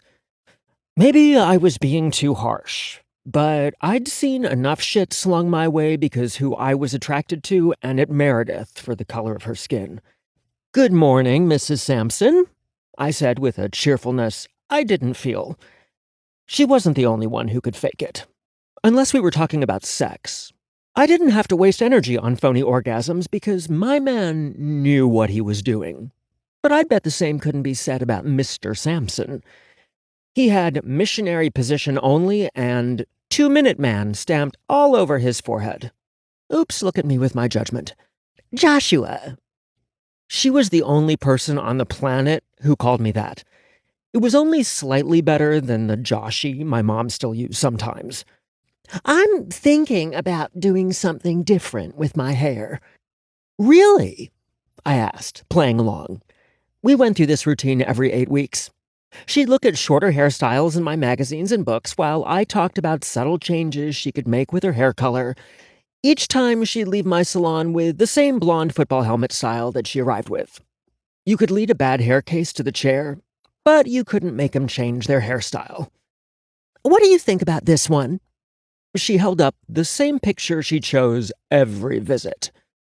As I always did, I said, "Nope." I no longer feared veering away from my expected routine and responses. Instead, I was honest. "I don't like that cut for you. It does nothing to show off your heart-shaped face or the pretty shape of your eyes." Her gaze locked with mine in the mirror, and I saw the surprise in her bright blue eyes. "I suspect you don't really like your current style either, or you would not have talked about changing it every visit for the last 5 years. You're the kind of woman who knows what she wants and sets out to get it everywhere except when it comes to your hair. Can I show you what cut would work best with your features and shape of your face?" She stared blankly at me in the mirror for a few minutes before she nodded imperceptibly. I turned the page and showed her a haircut that was similar to the one she chose, but the layers were longer and subtler. She flipped back and forth between the pages to carefully study the two different styles. I was prepared for her to tell me to just do the usual color and trim, but she shocked me when she said, "Let's do it." She pointed to the picture of the cut I suggested. "I also want you to do that thing you suggested with the colors." "Dimensional coloring?" I stood up straighter and felt a little perkier at the thought of doing something new for her. I loved clients who were all like, "Fuck it, let's try something new." I clapped my hands when she nodded. "Let me show you all the various colors I have, so you can tell me what you're comfortable with." Interior designers had swatches of fabrics and carpets. I had hair samples for every dye color I offered. Is this too dark? Delaney asked. She ran her finger over a sample several shades darker than her current color. I will only be using it to make the blonde pop more. I found the exact colors the model used in the picture she liked, then pointed out where the darker colors were used and how natural it looked. I love it, Joshua. You've been telling me this for years, but I'm not good with change anywhere but my career. It was the most human response and reaction I had ever seen from her. Most people aren't, I replied honestly.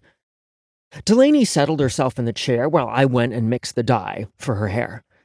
I was thankful that she wasn't one for a lot of small talk because I honestly didn't want to talk about her son. I could go the rest of my life without seeing or talking to him and be perfectly happy. When I returned to my station, I saw that Delaney was talking on her cell phone.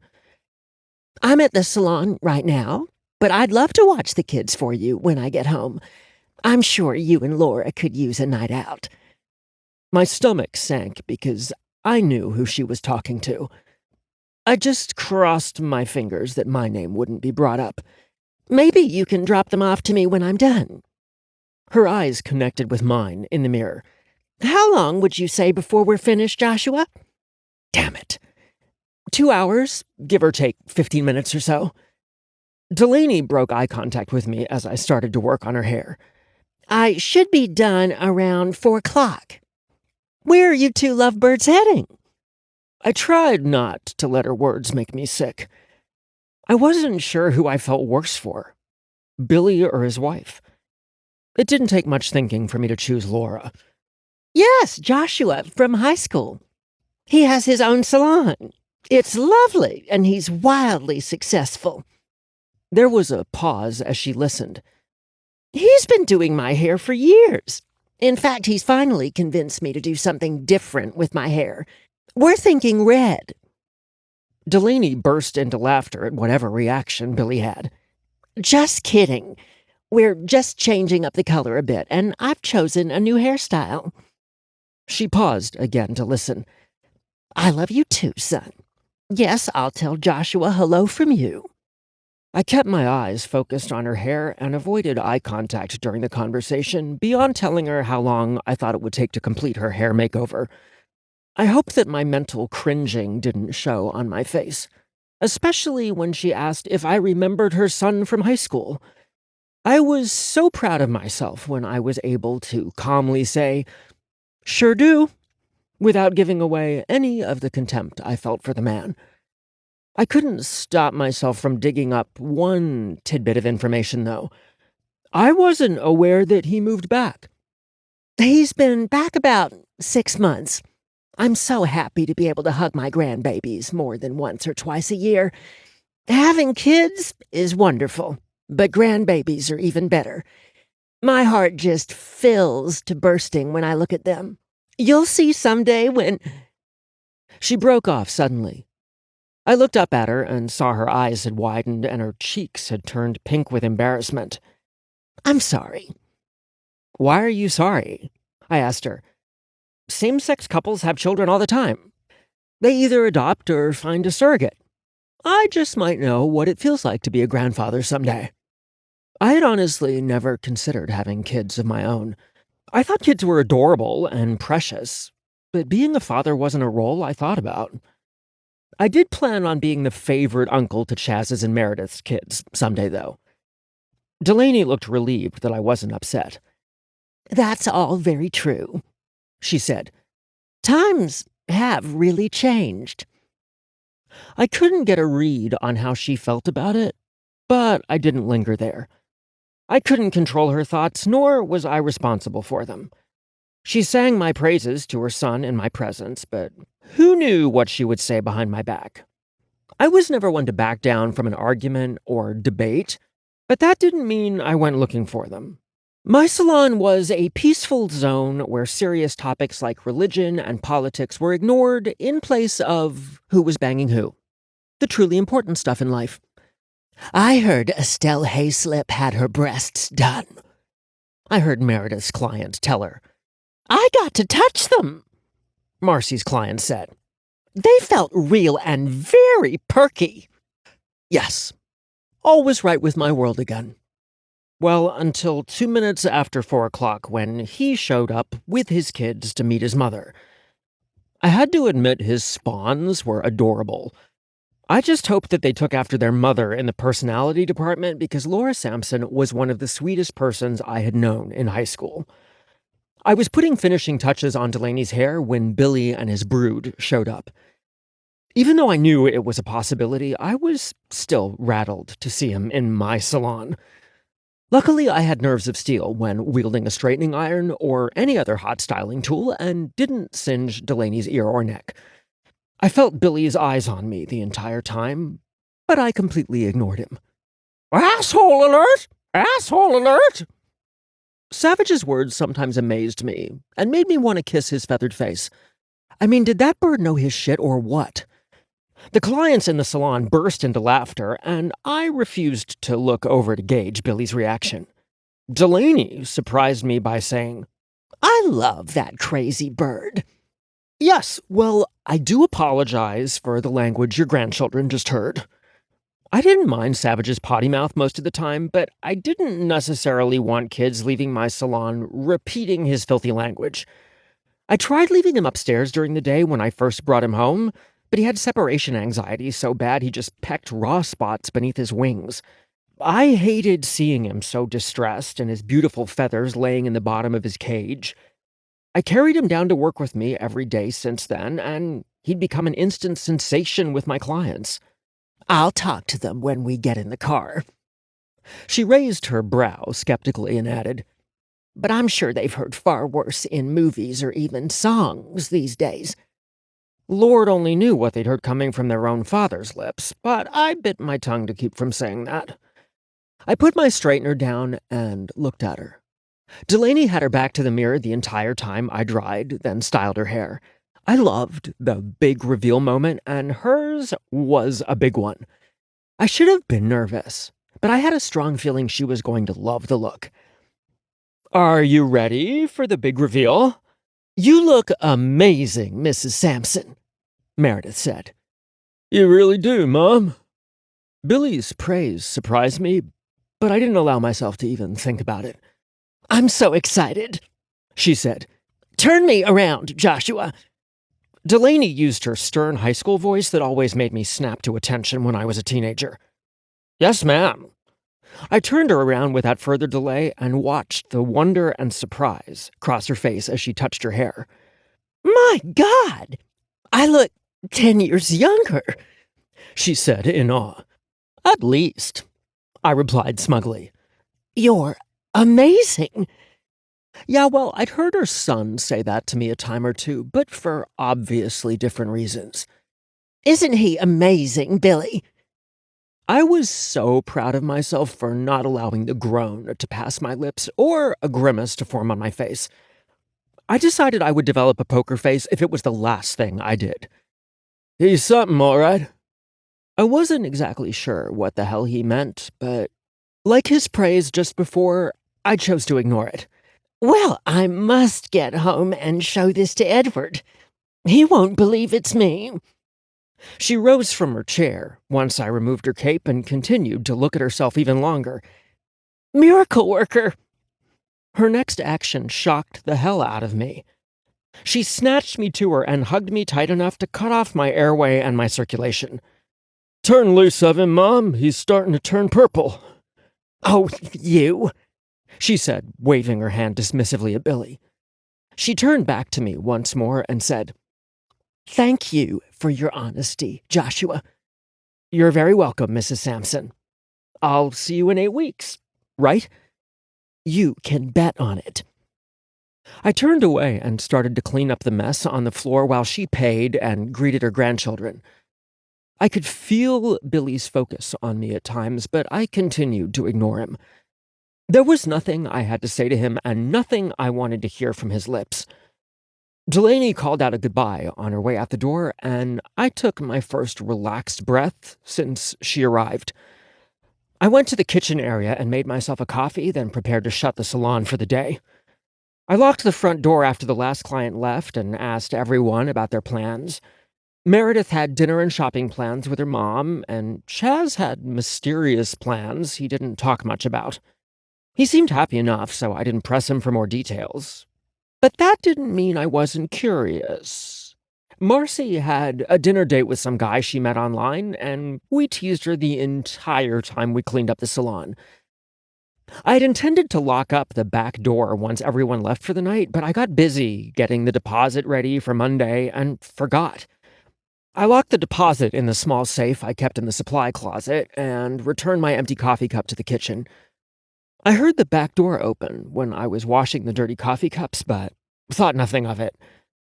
Despite the rising body count in recent months, Blissville was a safe place to live. Unwanted people didn't just walk into homes or businesses. I turned, expecting to see Gabe's handsome, smiling face, but found Billy Sampson standing in my kitchenette instead. "Hello, Josh." His smile and tone of voice were friendly, but the predatory look in his eyes was that of a man who expected to pick up where we had left off 10 years prior. "What do you want?" I asked, but I already knew. He laughed arrogantly, then asked, "Is that any way to treat an old friend?" Billy swaggered a few steps toward where I stood, frozen. "You can't think of a better way to say hello?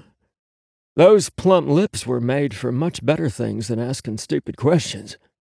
His complete and utter arrogance snapped me to life. I couldn't believe the gall of that man. He actually thought I'd be so happy to see him that I'd drop to my knees and blow him. Fury flowed through my veins, and I resolved to send that douche nozzle packing with no doubt about his place in my life. I was reminded of who I had become, despite the shit he kicked in my face when we were younger. "I don't want you here, Billy. Now or ever. You're not welcome." My voice was firm, and there was no doubt that I meant it. Regardless of the scandal it would create, I decided that he would willingly leave on his own, or I'd call the police and have him removed. Billy wasn't the sharpest tool in the shed, and he wasn't about to give up so easily. "Are you still jealous over Laura?" That was the only thing he took away from the argument we had when I walked away from him for good. His ego wouldn't allow him to contemplate that his actions were wrong. No, my jealousy was the issue. "I envy her as much as I would a case of incurable herpes," I replied. "Get out of here, and do not come back." "I don't believe you." Billy reached for me, but paused when we heard a dog's vicious growl behind him. "I'd believe him if I were you." Gabe sounded as angry and dangerous as the snarling dog on the end of the leash he held in his hands.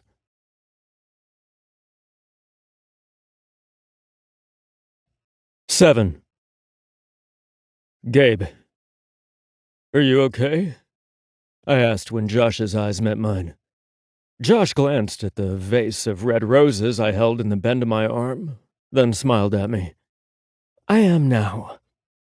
Buddy continued to growl menacingly, and I held tight to his leash, just in case he wanted to take a chomp out of Samson's sleazebag ass. If I hadn't already been crazy about the dog, I would have been when he made his opinion of the man known. I'd always heard that animals were good judges of character, and Buddy's reaction to the deputy proved it. "Big Daddy's home?" Savage's words and timing were impeccable as always. Josh's smile grew wider. "Did you teach him that too?" "I know nothing of which you speak." I denied until my dying breath. I shifted my focus back to Samson, who was looking between the two of us in confusion. "I believe Josh told you to leave." My voice was as menacing as Buddy's growl. A huge part of me really wanted to beat down on that mofo for hurting Josh the way he did, but I was an adult. One who swore to uphold the laws and not circumvent them when it was convenient for me. Samson ignored me and looked at Josh. "You can't be serious." He hooked his thumb in my direction and asked, "Are you for real with this guy?" "Very real," Josh replied. "I want you to leave, Billy, and never come back. There's nothing for us to talk about, and I don't want to be friends with you." I could feel the hostility rolling off the dick bag when Josh reaffirmed my right to be there. The contemptuous look that Samson gave me the morning I was called to the scene of Nate's homicide was child's play to the one he gave me in Josh's salon kitchenette. Instead of derision, I saw outright hatred in his blue eyes because I stood in the way of something he wanted. I wasn't fucking going anywhere, so he'd just have to get the fuck over it. Samson shook his head like he couldn't believe what Josh told him. A lesser man might have gotten his feelings hurt, but I wasn't that man. I felt secure in my place in Josh's life. Whatever. Samson's words sounded like a teenager who didn't get his way. "I'll be seeing you around, Josh. This isn't over." Samson bumped his shoulder against mine on his way to the door. I guess it was his way of trying to intimidate me, but it didn't work. "Billy?" he called out before he reached the door. He waited for Billy to turn, then said, "It is over, and has been for 10 years. Don't come back here." Billy didn't say anything, but he didn't have to because the way he slammed the door behind him spoke plenty. I unclipped Buddy's leash and went to Josh. I placed the vase and leash on the countertop beside him and studied him. I hated the tense lines on his face and the rigid way he stood. I pulled him into my arms, and he resisted me. I worried that Samson had undone some of the positive steps we'd taken forward, but then Josh held up his hands to show that they were wet. He dried them on the towel beside him, then turned to me. "Okay, now." I pulled him against my chest and wrapped my arms tightly around him. My heart melted as I felt the tension drain from his body, until he was the consistency of putty in my arms. Josh let out a soft sigh, and I was glad I took the initiative to come over to his house unannounced. I expected to find the door locked since the salon was closed, but instead I found an unwanted visitor inside. "Do me a favor and keep the door locked, okay?" I asked. I knew he was used to growing up in a small, safe community where hardly anything bad happened, but like with most cities and towns across America, things were changing. In the span of just a few months, there were 2 murders and 2 attempted murders, and the large drug bust. On top of that, there was Nate Turner's death not far from town. I still didn't know what the hell Nate was doing in my county the night he was killed, but I didn't think it was a coincidence. Josh pulled back and looked up at me. I was happy to see that the lines of tension were gone from his beautiful face. "I learned my lesson." Josh looked over at the flowers, and then back at me. "What's the occasion?" "Do I need an occasion to do something nice for the guy I like?" I could see the battle brewing in his brain, through his expressive eyes. Josh wanted to believe that I didn't have an ulterior motive in mind when I brought him flowers, but his experiences filled him with doubt. "Are you even real?" Josh finally asked. If we had been horsing around, I would have placed his hand over my crotch. But the seriousness I saw in his eyes told me a flippant or sexy gesture or response wasn't what he needed. Instead, I moved his hand from my waist and placed it over my heart. "Very real." I repeated the words he used earlier. I felt a tenderness in his touch that wasn't usually present when Josh rose on his tiptoes and pressed his lips to mine. He was usually the one who turned things sexual between us because it was all he knew. I vowed to not let it happen that night. I wasn't saying no to getting him naked, but I wouldn't allow sex to be my primary focus that night. I controlled my dick, not the other way around. "So, what did you have in mind tonight?" he asked when I pulled back from our kiss. "I planned a special night in for us since you were out so late last night. I actually have quite a few things in my trunk, but I wanted to bring Buddy and the flowers in first." I gave Josh credit for only looking wary for a few seconds. He was the guy who liked his routine and did not care for surprises, except on occasions like Christmas when they were somewhat expected. That's very thoughtful of you, and I must admit that I'm intrigued. Do you need any help carrying anything in? No, got it all covered. I was sure to lock the damn back door when I returned from my car. You're in for a real treat, I said when I unpacked the groceries from the bags. I'm gonna cook you a nice dinner, we're gonna drink some wine, and then we're gonna watch your favorite movies. This sounds great, but what are you getting out of all of this? Josh asked. It honestly broke my heart that not a single man had ever done something kind to make him feel special. I had turned away from him to look for a sauté pan, but I turned back around to face him so he could see the sincerity in my eyes. Spending time with you and making you happy. That's what I'm getting out of it. I saw the moment he accepted my words as truth. What are you making me for dinner? Chicken marsala and roasted vegetables. I turned back around and started the prep work for dinner, but not before I saw the stunned look on his face. He was probably expecting grilled cheese and tomato soup, which wasn't far from my normal cooking, but I was capable of more. It was important to me that he knew that, and not just in regards to my kitchen skills.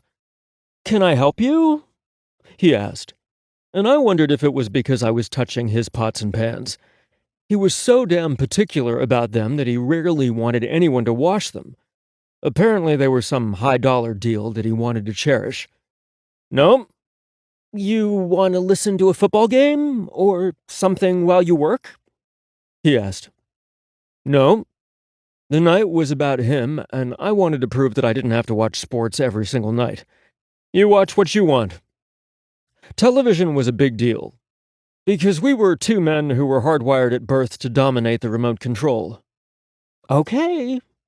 I heard the shrug in his voice. Soon as home was filled with the sounds of his favorite home improvement show, while I cooked dinner for us. My resolve to behave was pushed to the limits when Josh started showing his appreciation for my cooking skills by moaning after every bite. They were similar to the sounds I made when he ate the food he cooked for me. So good. Oh man, Josh busted out the phrases he used when he was lost to the sensations we created together during sex. My dick started to wake from its slumber like a sleeping dragon. He was ready to come out and play. Delicious. He licked a bit of sauce that dripped off his fork and onto his wrist. He wasn't helping me behave, but that wasn't his responsibility. I refused his help to clean up after dinner and sent him back to the couch with his glass of wine. My body was so in tune with him that I could feel when he chose to watch me instead of the television. His focus seemed to be more of the reflection type, rather than making sure I didn't scrape the surface of the saucepan with a sharp object. I realized that my actions surprised him, and the skeptical side of him challenged my intentions, but he'd soon see. Hell, I was willing to go home instead of sleep over if that was what it took to make him see that my need for him was beyond sexual. Movie time, I said when I joined him on the couch. What are you in the mood for? I think I'd rather watch this show than a movie, if that's okay with you. It happened to be one of his renovation shows that I happened to like also. It was a married couple who could find the beauty in just about any house. I was suspicious that he chose it to make me happy, which must have showed on his face because he rolled his eyes. There's a marathon on because the new season starts on Tuesday. I haven't seen some of these, and even if I did, I still love watching them. Okay, I said in surrender. We watched a few hours of episodes and laughed several times at the husband's shenanigans and the wife's never-ending patience with him.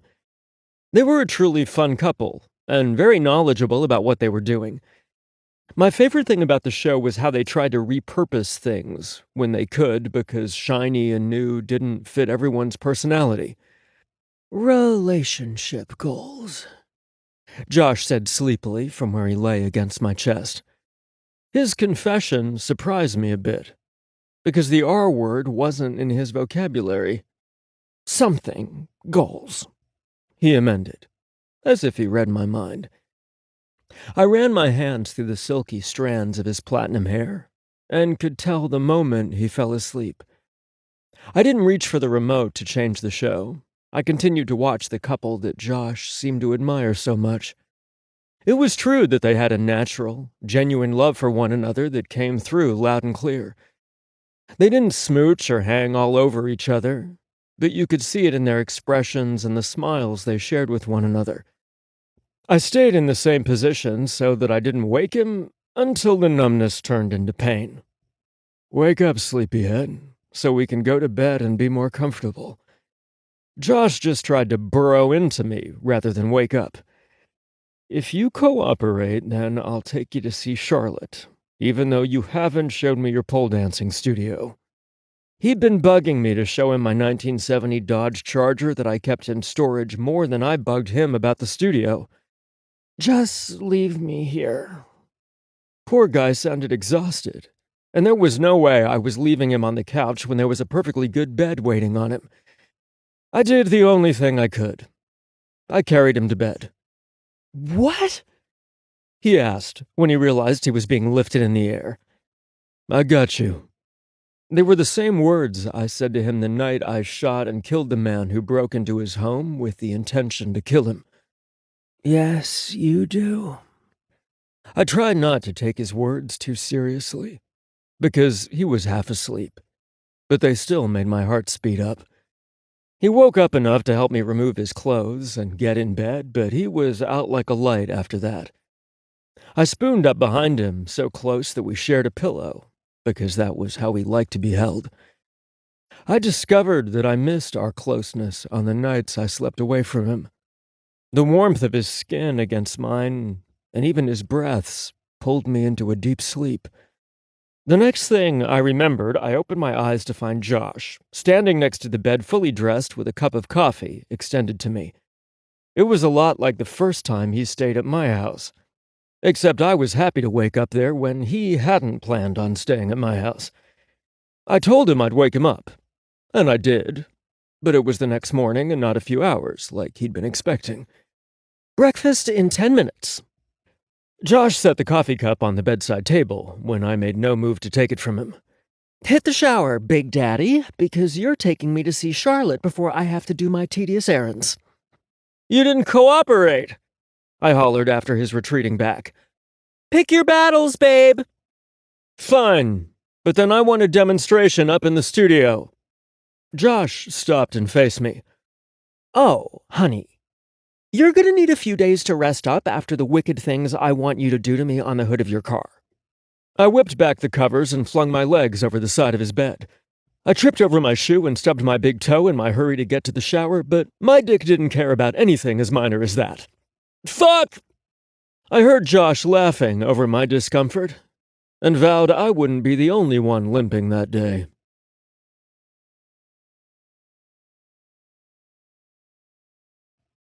8. Josh. It had become a competition between us. Charlotte versus the pole dancing studio. As long as I live, I'll never forget the lust-crazed look in Gabe's eye the first time I mentioned my attic studio on our first dinner date. It was so fucking adorable how he tried to be a gentleman and wait for an invitation to a private showing the months that followed, rather than invite himself on up.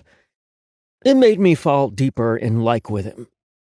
I'll also confess I liked having the upper hand when it came to him, so it was quite a blow when I discovered that Gabe was keeping a secret also.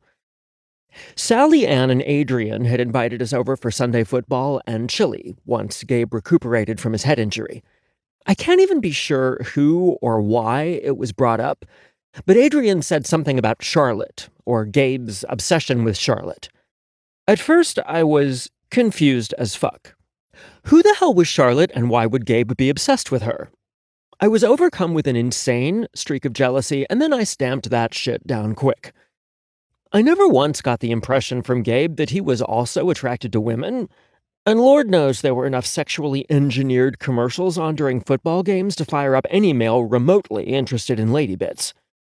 Apparently, long legs, sold beer, and models opening their mouths wide to eat a burger encourage guys to want to eat at their restaurant. I didn't see so much as a reaction out of him.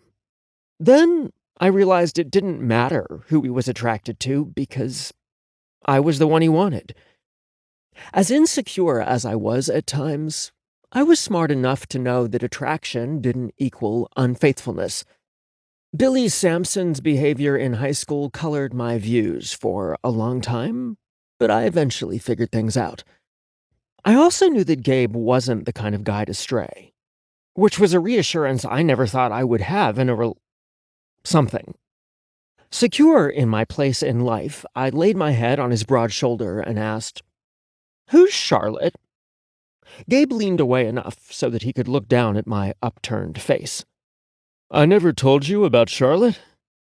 I could hear the reverence in his voice when he mentioned her name, and my earlier confidence started to fade. "No, you certainly didn't." "Oh. Huh." His nonchalant attitude caused me to narrow my eyes at him. He knew damn well he never told me about this Charlotte. The smirk he wore on his jutted chin made me want to twist his nipple clean off. I was just about to blast him with standard Josh-like snark when Adrian spoke up. "What is Charlotte? Not who?" Gabe sent Adrian a look that said he wasn't at all helpful, but I didn't agree. Charlotte wasn't a person, she was a thing. I began to think of all the things that men owned that they named, specifically a woman's name. I narrowed it down to two things: a boat or a car. Gabe didn't own a garage, but rental units were plentiful in Carter County, and some were large enough to shelter either of those things. "Boat or car?" I asked him. "You show me yours, and I'll show you mine," was Gabe's husky whisper in my ear. He then turned and leveled Adrian with a fierce scowl. "Not another word from you." Adrian pretended to zip his lips, then threw his hands up playfully in surrender. Gabe threw down the gauntlet that day, and I was not about to give him a show on the pole. Well, not the one in the attic anyway, until he showed me Charlotte. I spent more time than I should have trying to figure out if she were a car or a boat. My first thought was that she was a classic car of some sort, because his dad owned an auto body shop in Miami. But then again, being from Miami meant he probably liked the water. In the end, I decided she was a car, because most boats that sailed in the ocean weren't the same ones that sailed on inland lakes in Ohio. Even half dead, I would have heard his promise to take me to see her. It amused me when he tried to backpedal the next morning, but I wasn't letting up. He was going to show me his first, and I was going to reward him handsomely later. I wasn't about to confess that I had a special song in mind for the first time I performed for him. I wanted to captivate him as surely as he had me, and give him a night he would never forget. It didn't take Gabe long to limp into the living room after his quick shower. It wasn't nice of me to laugh when he tripped over his shoe and cursed when he stubbed his toe. The wicked look in his eye promised that I'd be paying for my insensitivity. If he thought he scared me, he had another thing coming. I reached down and arranged my growing erection before I served up his scrambled eggs on a plate beside bacon and a blueberry muffin. Gabe stepped behind me and pulled me tight against him. He rubbed his nose behind my ear and down my back, knowing it drove me wild. "You spoil me." I turned in the circle of his arms, looking into his eyes. "I wanted to give you a morning that was as special to you as last night was for me." "I made you dinner and we watched television." I didn't like how he downplayed the kind gesture, but we both had our issues to work through. "Well, I made you breakfast, and I'm going to bend over the hood of your precious car so you can fuck me." Gabe groaned my name before he captured my lips in a kiss so devastating, I almost confessed that I more than liked him. I was on the verge of using the other L word when he broke our kiss. But then I noticed that look on his face had turned from lust to suspicion. "What makes you think Charlotte is a car?" he asked. "You're not the only one with reasoning and deduction skills, Miami Vice."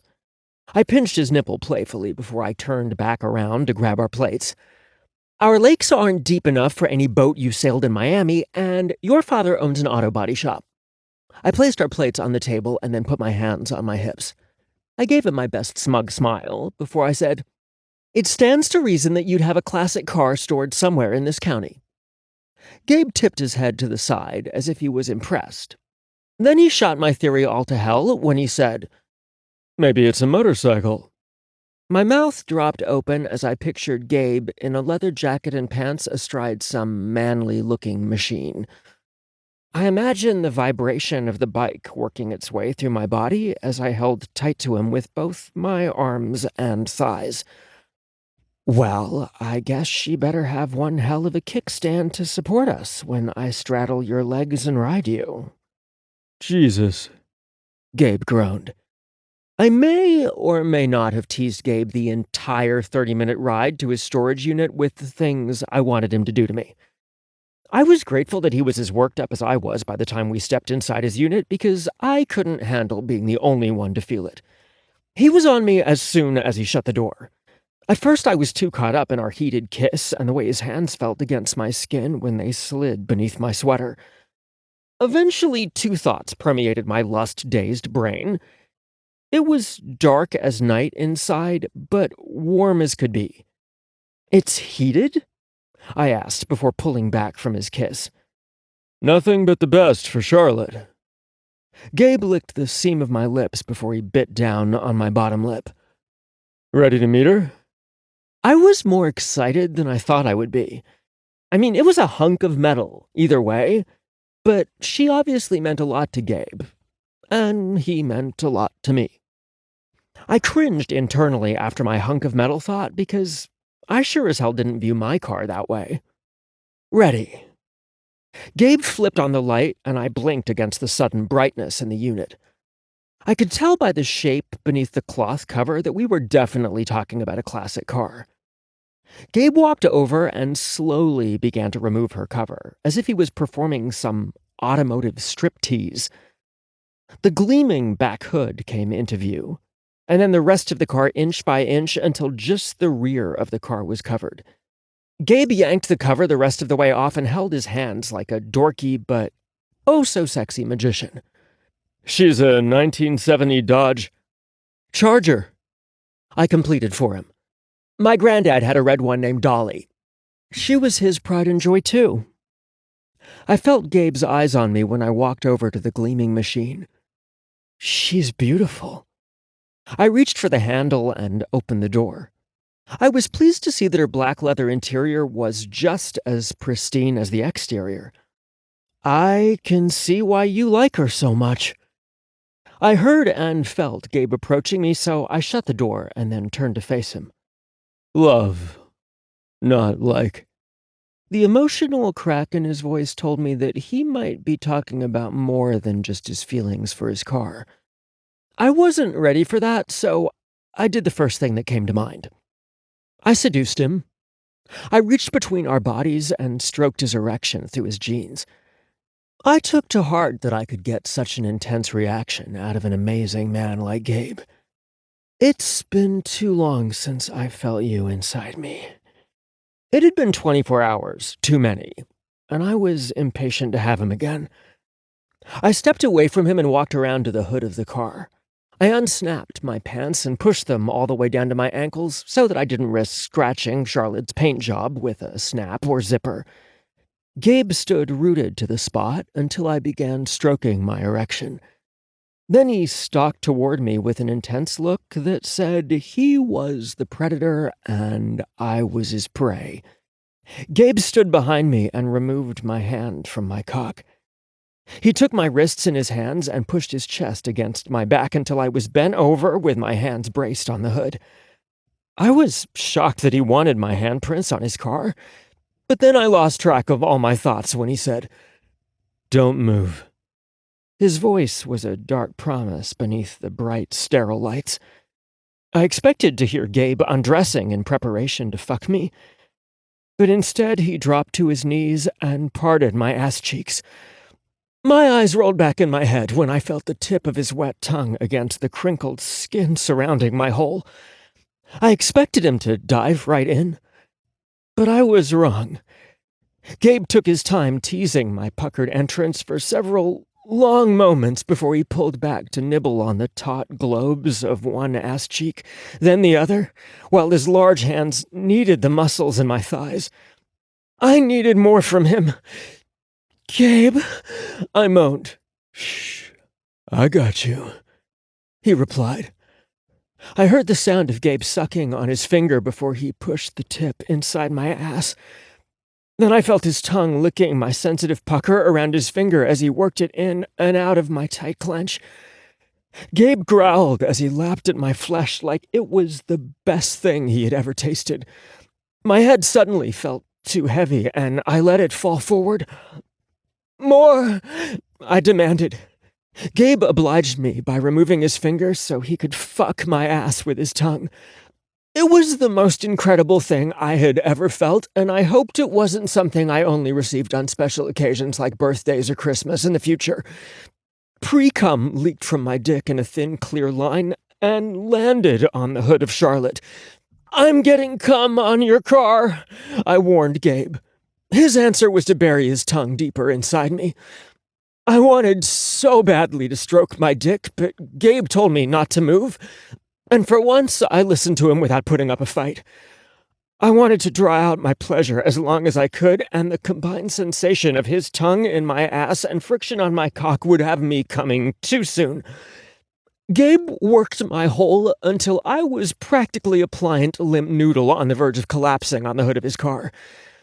I promised him anything if he'd just take out his big cock and fuck me. "Anything?" He rose up behind me, and I heard the glorious sounds of him undoing his pants. "You'll give me anything I want? Like a private dance in your studio?" It was already a sure thing. I was embarrassed by the way I panted between words. "Fuck me already!" Gabe made quick work of putting on a condom and lubing his cock. The slight burn of his penetration was so welcome I could have cried, but instead I just shouted something that sounded entirely too much like hallelujah for the activities we were engaged in. Gabe placed his hands on my hips and pulled back until only the tip of his dick was inside me. I could tell he was going to torture me by teasing me, and I wasn't about to take that. Instead, I pushed back until he was buried to the hilt inside me again. "You little spitfire," Gabe growled. "You just have to be in control, don't you?" He leaned over me until his chest was pressed against my back. "One of these days." He let his threat trail off, but he didn't worry me. Gabe pumped his hips and gave me the fucking I demanded from him. I loved the sound of our flesh slapping together, combined with his growls and my whimpered pleas of "more." He wrapped one hand around my cock and the other around my chin so he could turn my head for a kiss. God, I swore that every time we were together it was better than the time before. He made me feel things, want things I never thought I'd experience. He wasn't the only one on the verge of throwing the real L word around, but the one functioning cell left in my brain refused to say anything so special during sex.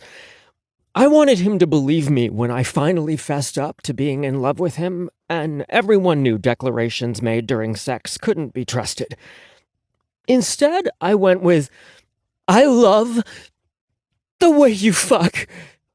"I love that I get to fuck you," was Gabe's reply. We both meant more, and we knew it. I figured we would turn our confession into a competition to see who caved first. Kind of like when I squeezed my ass around his dick as hard as I could to make him come first. I wanted to bring him so much pleasure that he lost control and couldn't hold back. "Damn it," Gabe said between gritted teeth. "I know what you're doing. It's not gonna work. You're gonna come first." "I don't think so, baby." I reached between our legs and gripped his balls firmly in my hand and massaged them in a surefire way to make him, well, fire. "Josh!" I knew I would never get tired of the way Gabe groaned my name when he came. His "damn you" that followed was Half-hearted, to say the least. He never stopped pegging my prostate or jerking my dick when he filled the condom, but his rhythm did falter for a few seconds. Come! Gabe sank his teeth into my neck where it curved into my shoulder, and I couldn't stave off my orgasm any longer. Stars exploded behind my closed eyelids as my climax moved through my body. Gabe was kind enough to catch me before I collapsed onto the cum-splattered hood of his car. Or maybe it was so I didn't scratch the paint with my coat zipper. Either way, I needed his strength as I came down off my high. Sexy, Gabe whispered huskily in my ear. Thanks, I said in between breaths. You too, but I meant that, he said.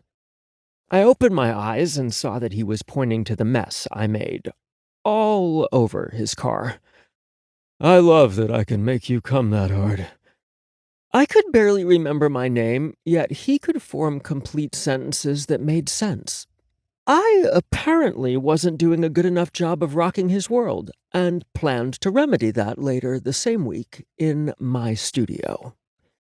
Gabe slowly pulled out of me and took care of the condom, while I cleaned myself off with a shop towel he produced from somewhere. I couldn't keep the grin off my face when he lovingly cleaned Charlotte's hood with a microfiber towel before he recovered her. Thank you for introducing me to Charlotte, I told him once we were both tucked back into our pants and presentable to be seen in public. It's a big deal, you know. First Charlotte, and then my parents. Gabe waggled his eyebrows, then dropped a kiss on my lips and slid his fingers between mine before he tugged me toward the door. I can't wait to drive her once the weather turns nice, I said, knowing full well that he wasn't going to allow that to happen. No one drives Charlotte but me, Gabe predictably said. Fine, Detective Butt Breath, but that means you can never ever take a spin on my pole. The thought of Gabe's much larger body spinning on my pole nearly had me laughing out loud. I adored him, but graceful and fluid weren't words I associated with Gabe. Not even during sex. Gabe stopped and turned to face me once we were outside his rental unit. Which pole are you talking about? His question caught me off guard. Did he mean he wanted to bottom? For me? Gabe opened his mouth to answer me, but the loud rumbling sound of a diesel pickup truck stopped him. We turned our heads sharply and watched as a dark truck with tinted windows drove between rows of units a few buildings down from his. I could tell his mind was in a place far away from sex. What's wrong? I asked. I'm sure it's nothing, he replied. I could tell by the grim line his lips formed on his face, and the way that he gripped the steering wheel, that his good humor and post-coital bliss seemed to have evaporated. He looked tense and coiled to react to something. But it didn't take me long to figure out why, once we were on the road heading back toward Blissville. The large black or dark gray truck came speeding up behind us and nearly hit us as it went around us, blowing black smoke all over the front of Gabe's car so that we choked on the fumes that came through the vents. I can't believe you had sex with that guy, Gabe said angrily. Who? That's Samson's truck, Gabe informed me. I saw it parked outside your salon yesterday. Oh, I replied. Hey, you can't blame me for who I slept with 10 or 11 years ago. I was a dumb kid and wanted to be loved. In some ways, not a lot had changed. I was no longer dumb, or a kid, but I really wanted to be loved, especially by the man sitting to the left of me. I know, babe, and I'm sorry I said that. Gabe blew out a frustrated breath. I don't trust him, or the fact that he happened to be at the same storage units as us at the exact same time. You think he followed us? I asked. That seemed like way too much effort from the Billy I knew. I saw the look in his eye and heard the determination in his voice when he said it wasn't over, Gabe replied fiercely. He glanced over at me before returning his eyes to the road. "He can't have you, because you're mine."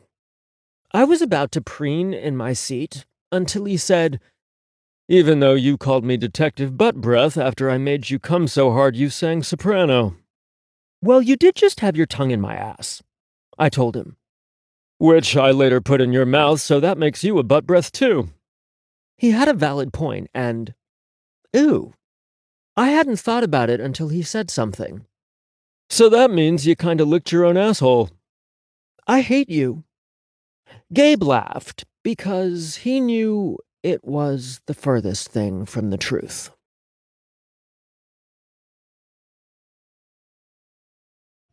9. Gabe. Josh made me feel a bevy of new emotions, and most of them were amazing. But I really could do without the jealousy. How had I lived 36 years and not been jealous prior to meeting him? I never had a problem sharing my toys with my older brother when we were little. I never got jealous when one of my friends picked up a new buddy and started spending time with them. I never got jealous when a guy I was involved with noticed other men, nor did I resent that they had a past prior to me coming into their lives. Why now? Why Josh? Because you're crazy in love for the first time. I had only known Josh for such a short period of time, and most of that was spent hissing and spitting at one another, or fucking. Yet I had never been more certain of my feelings for anyone as I was with him. The thought of him with someone other than me made me ill, and it didn't matter how unreasonable my feelings were. Hell, my ex lived in the same damn town as us, and Josh wasn't insanely jealous. Or at least not that he showed me. So why couldn't I get past a relationship that ended almost a decade before I met Josh? Because there's something really off about Billy Sampson. I knew at the moment I met him that he was a jerk, and it took me all of a minute or less to learn he was a homophobic jerk. Or so I thought. It turned out that he really hated himself and the fact that he was attracted to other men. Those types of people were often more violent than a regular homophobe.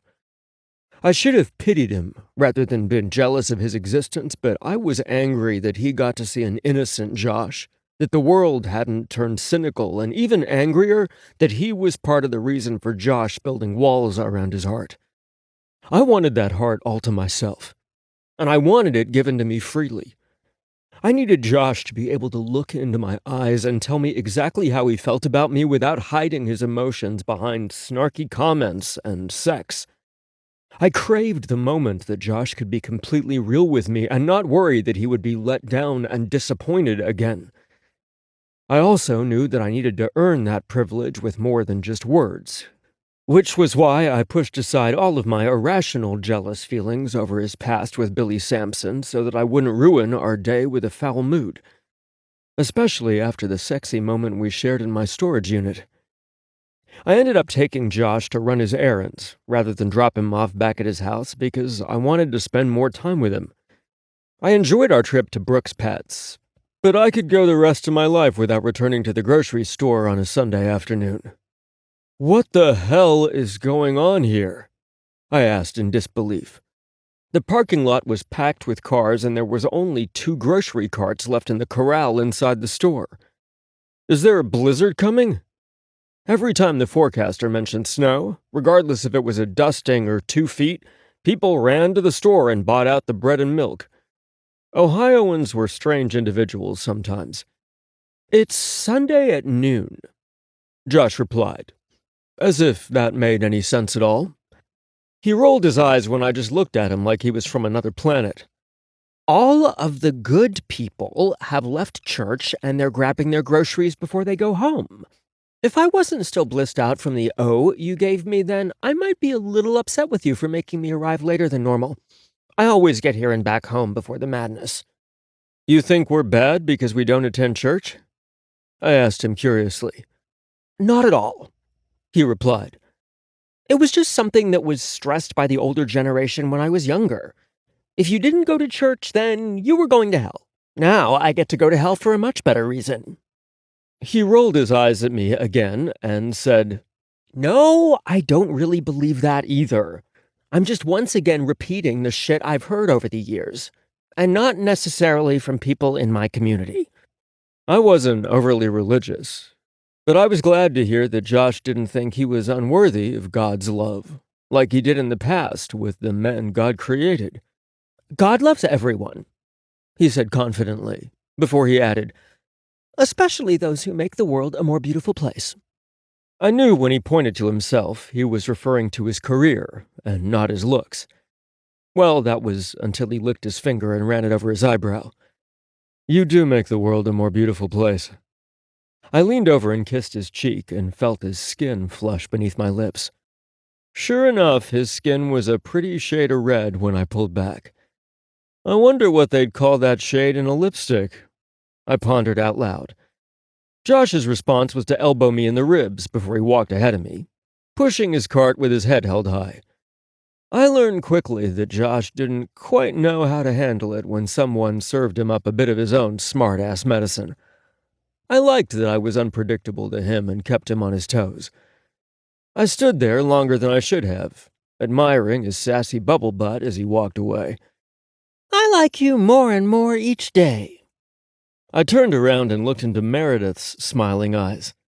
I was curious what I did to make her so happy, so I asked, "Why?" You're perfect for him.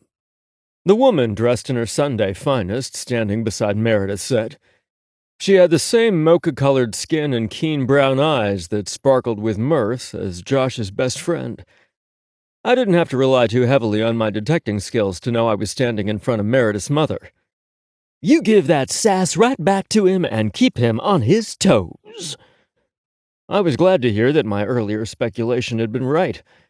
Besides, I know love when I see it. I leaned forward and said softly, "Don't tell him that, or it'll scare him to death." She finished for me. I know how my boy works, and yes, I claim him as my own. I promised Bertie that I would look after him when she moved to Florida, and I take my promises seriously. She extended her hand to me and said, I'm Wilhelmina Richmond, by the way. My friends call me Willa. I shook her hand, and after a long pause, she added, That includes you, too. It's wonderful to meet you, Willa. The earlier mention of Josh's mom reminded me that I would be meeting her in a few weeks. I wanted to do something nice when I met Bertie, perhaps gift her a bottle of her favorite perfume or something, and I asked Willa for suggestions. Do you really want to make a good impression on Bertie? She asked me. Yes, ma'am. Respect, she said, then looked at Meredith. Take note of how a man should talk to your mother.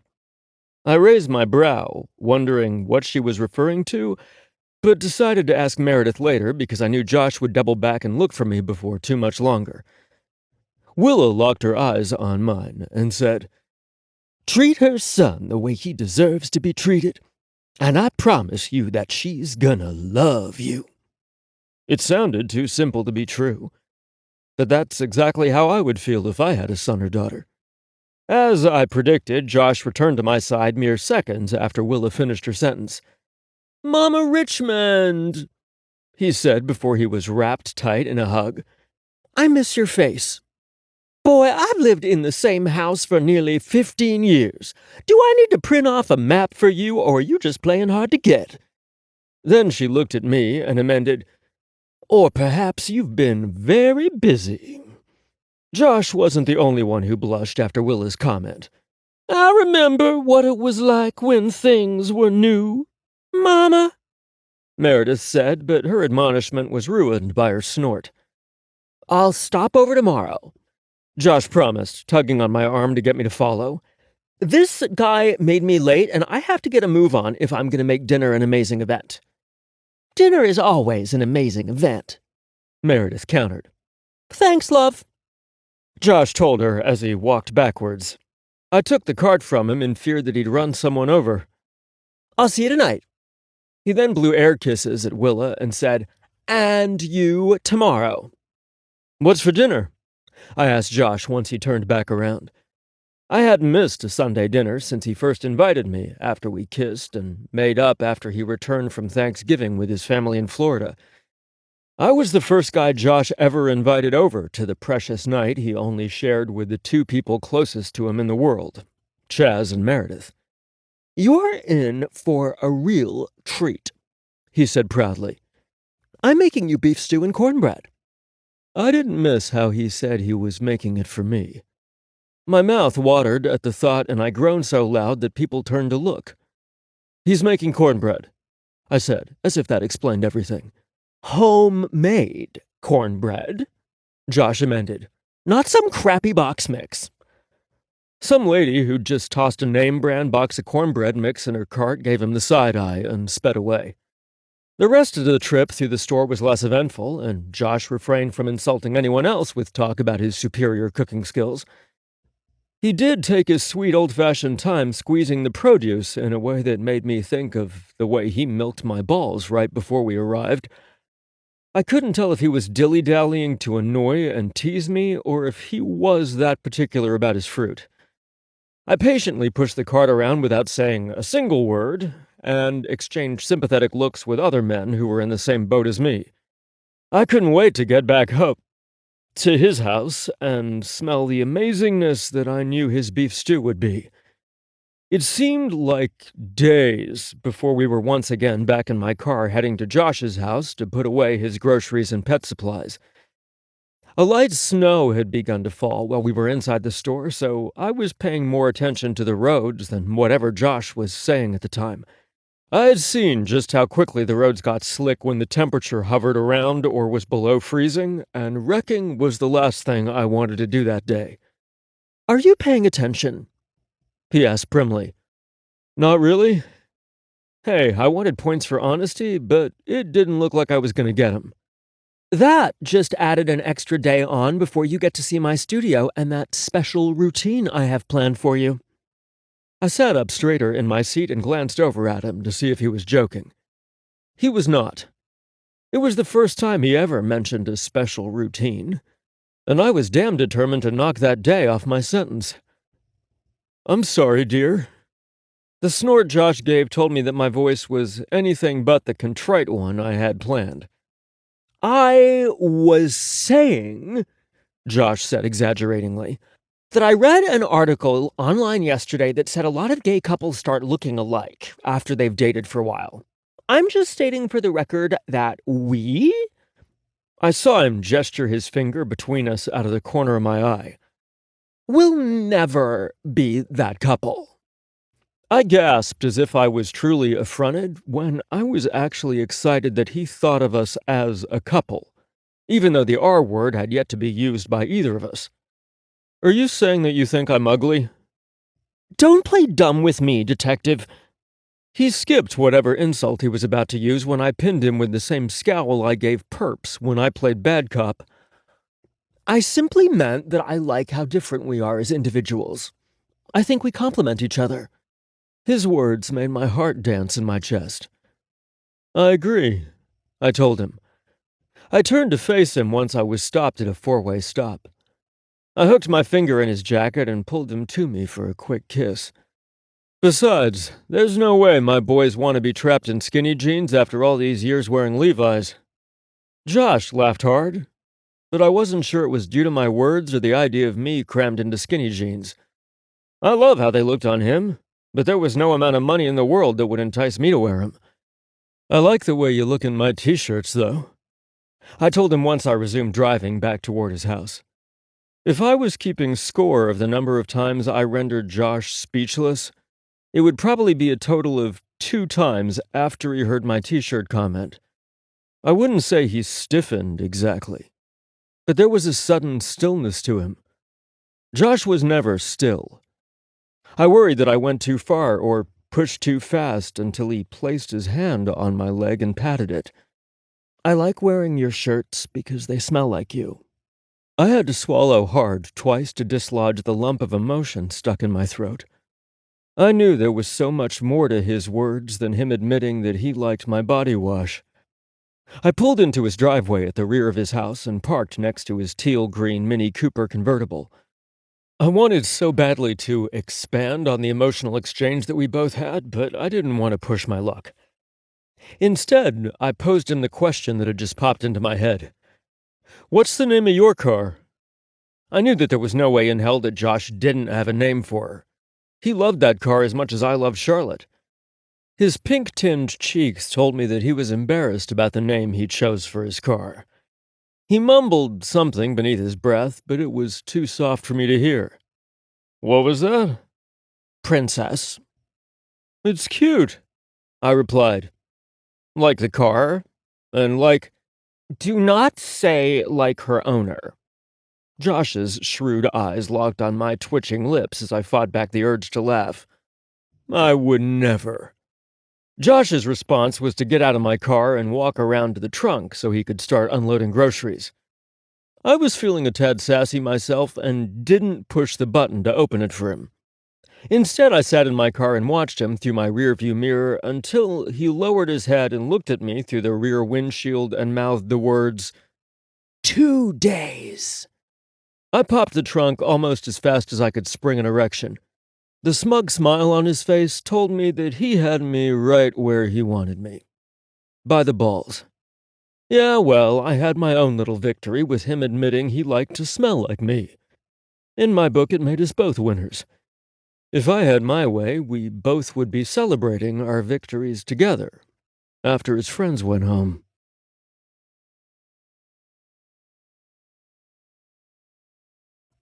Ten. Josh. I wasn't addicted to Gabe. Oh, damn it! I was fucking addicted to Gabe. I'd spent a few consecutive nights sleeping beside him and then found that I couldn't sleep once we were back to separate beds. I was surprised I wasn't shaking from withdrawal and scheming to find a way to get my next Gabe fix. My brain cautioned me to slow things down and that I was allowing him to get too close too fast, but my heart and body told my brain to take a damn vacation from overthinking for a damn change. I reached for my phone on the bedside table to text him, but stopped myself. It was well past midnight on a work night for him. He needed his sleep to concentrate on solving his drug case, and Lord knows I didn't let him rest much over the past weekend. I also knew he wouldn't be sleeping much on Wednesday, when I did my big studio reveal and routine for him. Instead of pestering Gabe, I got out of bed and fixed a mug of chamomile tea to try and help soothe me to sleep. I curled up with Diva on the sofa and turned on a rerun of my favorite cooking show. Who's the best kitty in the world? I cooed while scratching her ears. Diva purred loudly and bumped her head against my cup of tea so that I had to put it down and use both hands to please her. Diva curled up on my chest and tucked her head beneath my chin. The warmth of her fur and gentle vibration of her purring worked better than any tea, and I found myself nodding off right when the judges were about to test the food that the reality show contestants prepared. The show invaded my dreams, and the panel of celebrity chefs was replaced by Chaz, Meredith, and Gabe. The wide-eyed, hopeful culinary students morphed into different versions of me. There were 3 Joshes, all in different outfits, and obviously none that I would have picked. That flannel shirt lumberjack look didn't work for me at all. What the ever-loving fuck? I served up octopus tentacle stew and oxtail carbonara, said with a scowl on his face. It's not your best dish in this competition, Josh. Lumberjack Josh looked crestfallen, but what the hell did he expect serving up nasty shit like that? Next up was emo Josh, dressed all in black and who clearly had a heavy hand when applying eyeliner. I worried that the black skinny jeans he wore were so tight they would cut the circulation off to his cock. Chef Chaz took a bite of the oxtail carbonara and spit it back out. I can't even. He waved his hand dramatically, and a member of the crew came and took the offensive plate away. Last up to be judged was Preppy Josh, who I admit was my favorite. The light blue Oxford button-up shirt and pink sweater tied around his neck was a little much for me, but of the 3 Joshes, he appeared to be taking the competition most serious. This is an unusual spin on country fried crow. Chef Meredith said after taking a bite. She tilted her head to the side as if she couldn't decide if that was a good or bad thing. She took another small bite and then smiled, broadly. I like it, Josh. There's a burst of heat at the back of my throat that gives it an extra something. Well done. Yes, bitch! Preppy Josh twirled in celebration. Excuse me, Chef Meredith said. I could tell by the look on her face that she'd be serving up some crow for Preppy Josh to eat. Dumb fool. Meredith opened her mouth to blast him, but I was ripped out of my sleep by the sound of a car alarm going off. I had always heard that moms could always tell their crying baby apart from others in a room, and I believed it because I could clearly tell my baby's cry of distress from my neighbor's Fiat 500. Damn cat.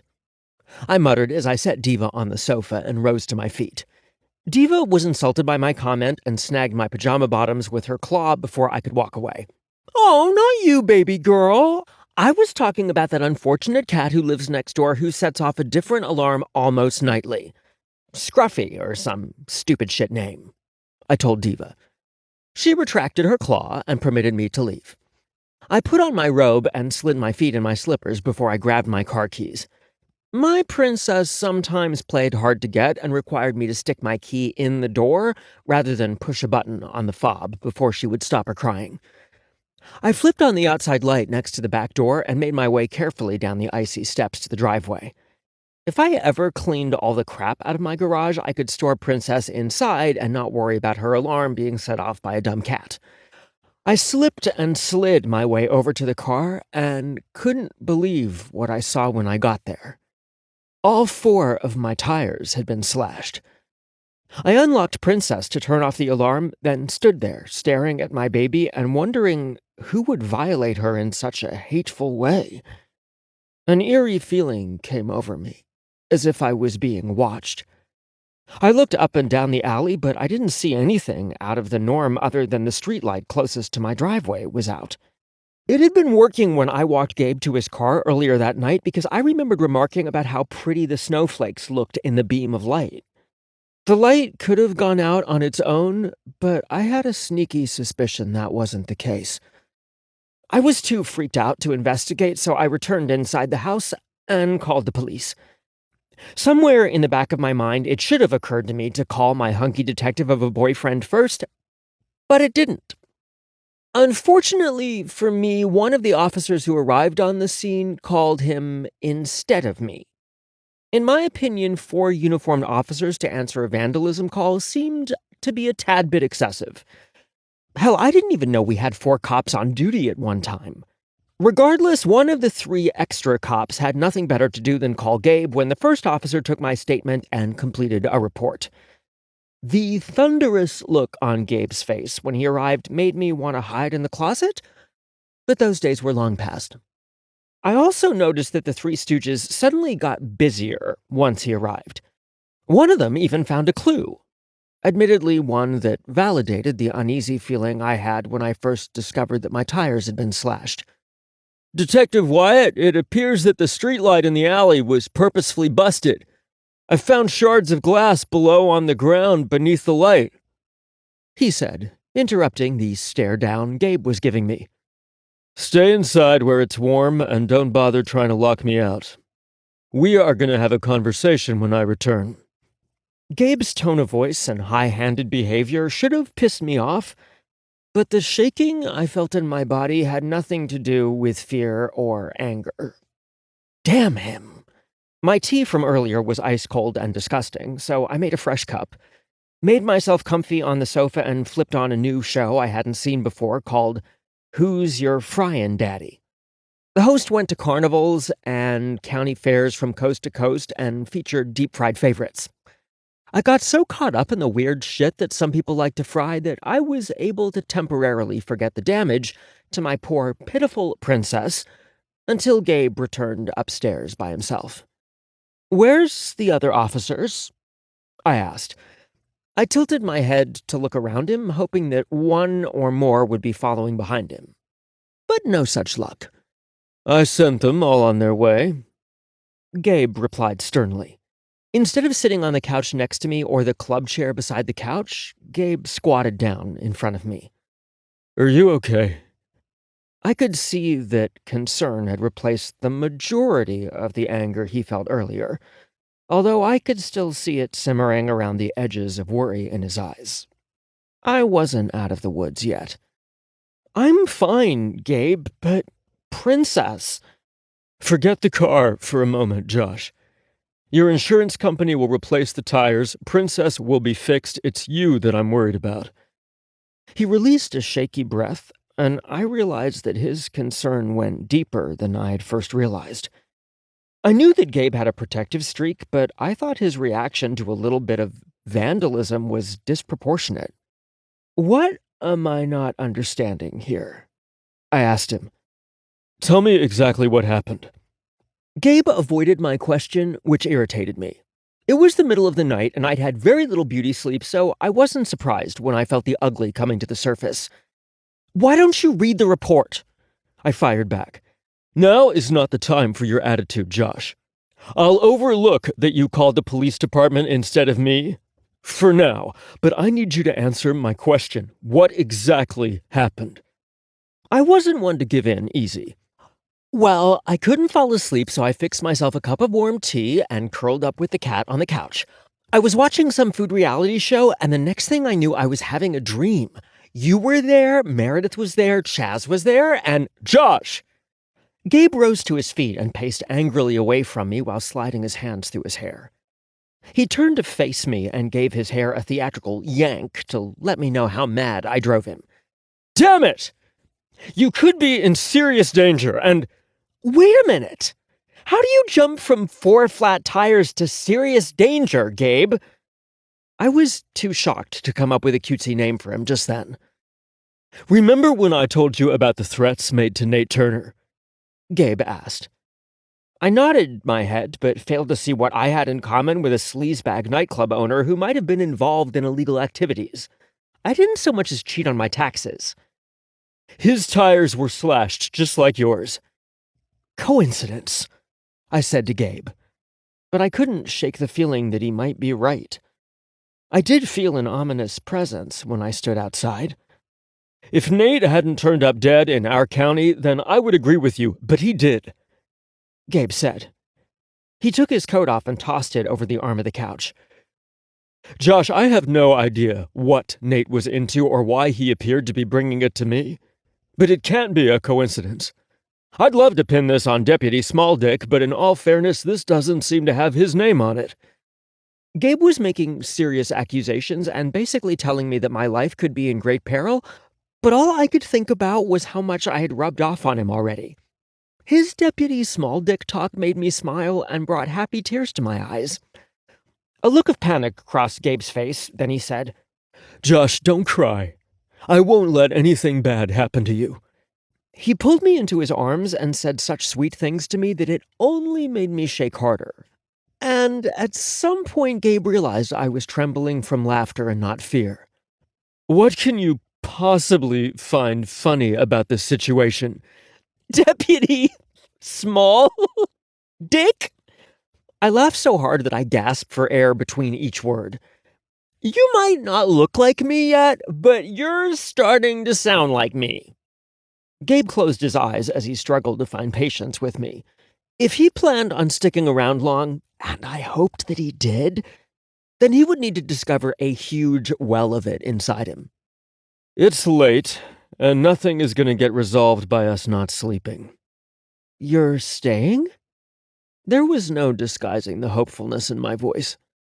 I'm staying. Once we were tucked beneath the covers, I nestled up close to him and placed my head on his shoulder. He ran his hand up and down my back, but I wasn't sure if he was trying to comfort me or himself. Much better, I said sleepily. The excitement was wearing off, and I could feel sleep coming for me. Why weren't you able to sleep? Gabe asked. There should have been a rule about asking questions when someone was tired and their guard was down. You know, I replied. Maybe I want to hear the words, Gabe said. I remembered the scared look in his eyes when he returned upstairs by himself, and I wanted to do something that would ease his worry, even if it was just for the night. "Because you weren't here," I admitted. "I wasn't sleeping either," Gabe told me. He pressed a kiss against my forehead. "Just say the word when you're ready to change our sleeping arrangements." I knew that he was talking about more than the frequency of sleepovers. I also knew I wasn't ready for it yet. "You'll be the first to know," I simply said. "Probably not," Gabe said. "I predict that I'll be the—" He paused to count in his head. "third or fourth person to know." Fourth? I knew that Meredith and Chaz were probably 1 and 2 in his mind. A while ago he would have been right, but I discovered that I didn't want to talk too much about my relationship with Gabe. For one thing, I didn't think I'd be able to find the right words. Second, what we had felt too special to dissect over coffee with friends. Not that I wouldn't hesitate to turn to my friends if I needed help. "Yeah, you're right," He said. "The entire town will probably know about it before I do. You'll do something cutesy like drop a change of address card for me at the post office early one morning and word will spread through town like wildfire before lunch." That sounds about right, I said, mulling it over. Wait, you're the one moving? Gabe snorted. "There's no room for a pole dancing studio at my house." It always comes back to the damn pole dancing, I said, but I couldn't keep the smile out of my sleepy voice. "Go to sleep, babe," Gabe whispered into the darkness.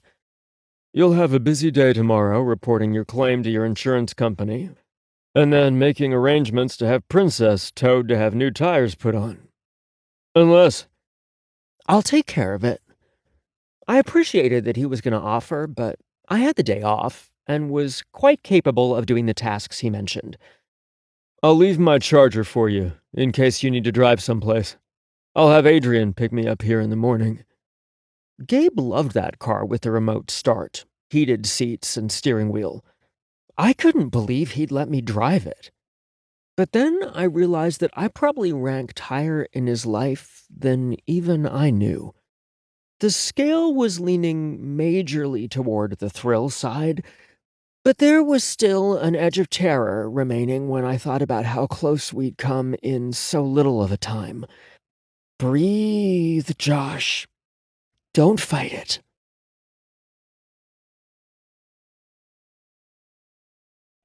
"11. Gabe, you want to tell me why you didn't call me last night?" I asked as I towel-dried my hair after a shared shower with Josh. I tried not to be insulted or offended or take it the wrong way, but it was hard to do. He needed help. I wasn't the first person he turned to, and it didn't sit well with me. At all. It was a knee-jerk reaction, He said with a casual shrug. Truthfully, I felt he was way too nonchalant about the entire vandalism ordeal. Knee-jerk reaction. I rolled his words in my mind while I repeated them out loud. Yes. When there's trouble, you call 911. He looked at me like I'd lost my mind. "But you didn't the night that Oscar Davidson broke into your home to kill you. You called me," I reminded him, as if he could ever forget. I sure as hell wouldn't forget sprinting through dark backyards in an attempt to save him from a fucking madman. I did. I hung up my towel and placed my hands on my hips. "Why?"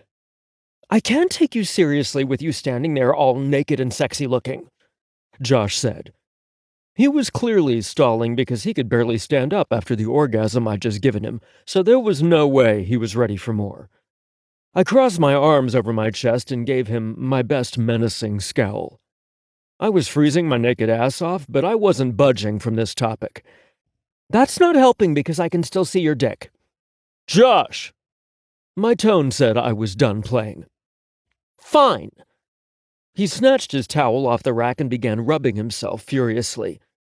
I wanted to hear your voice one more damn time. I couldn't see his expression because Josh kept his eyes focused on what his hands were doing, but the flush on his body told me he was embarrassed. Even then, I knew there was something more between us, even if I didn't want there to be. If those were going to be my last moments... I closed the gap between us and tugged on his towel until he looked up at me. Then tugged until he was as close as I could get him, considering the side of the bathtub was between us. They were never going to be your last moments. How do you know that? He asked skeptically. The answer to his question was simple.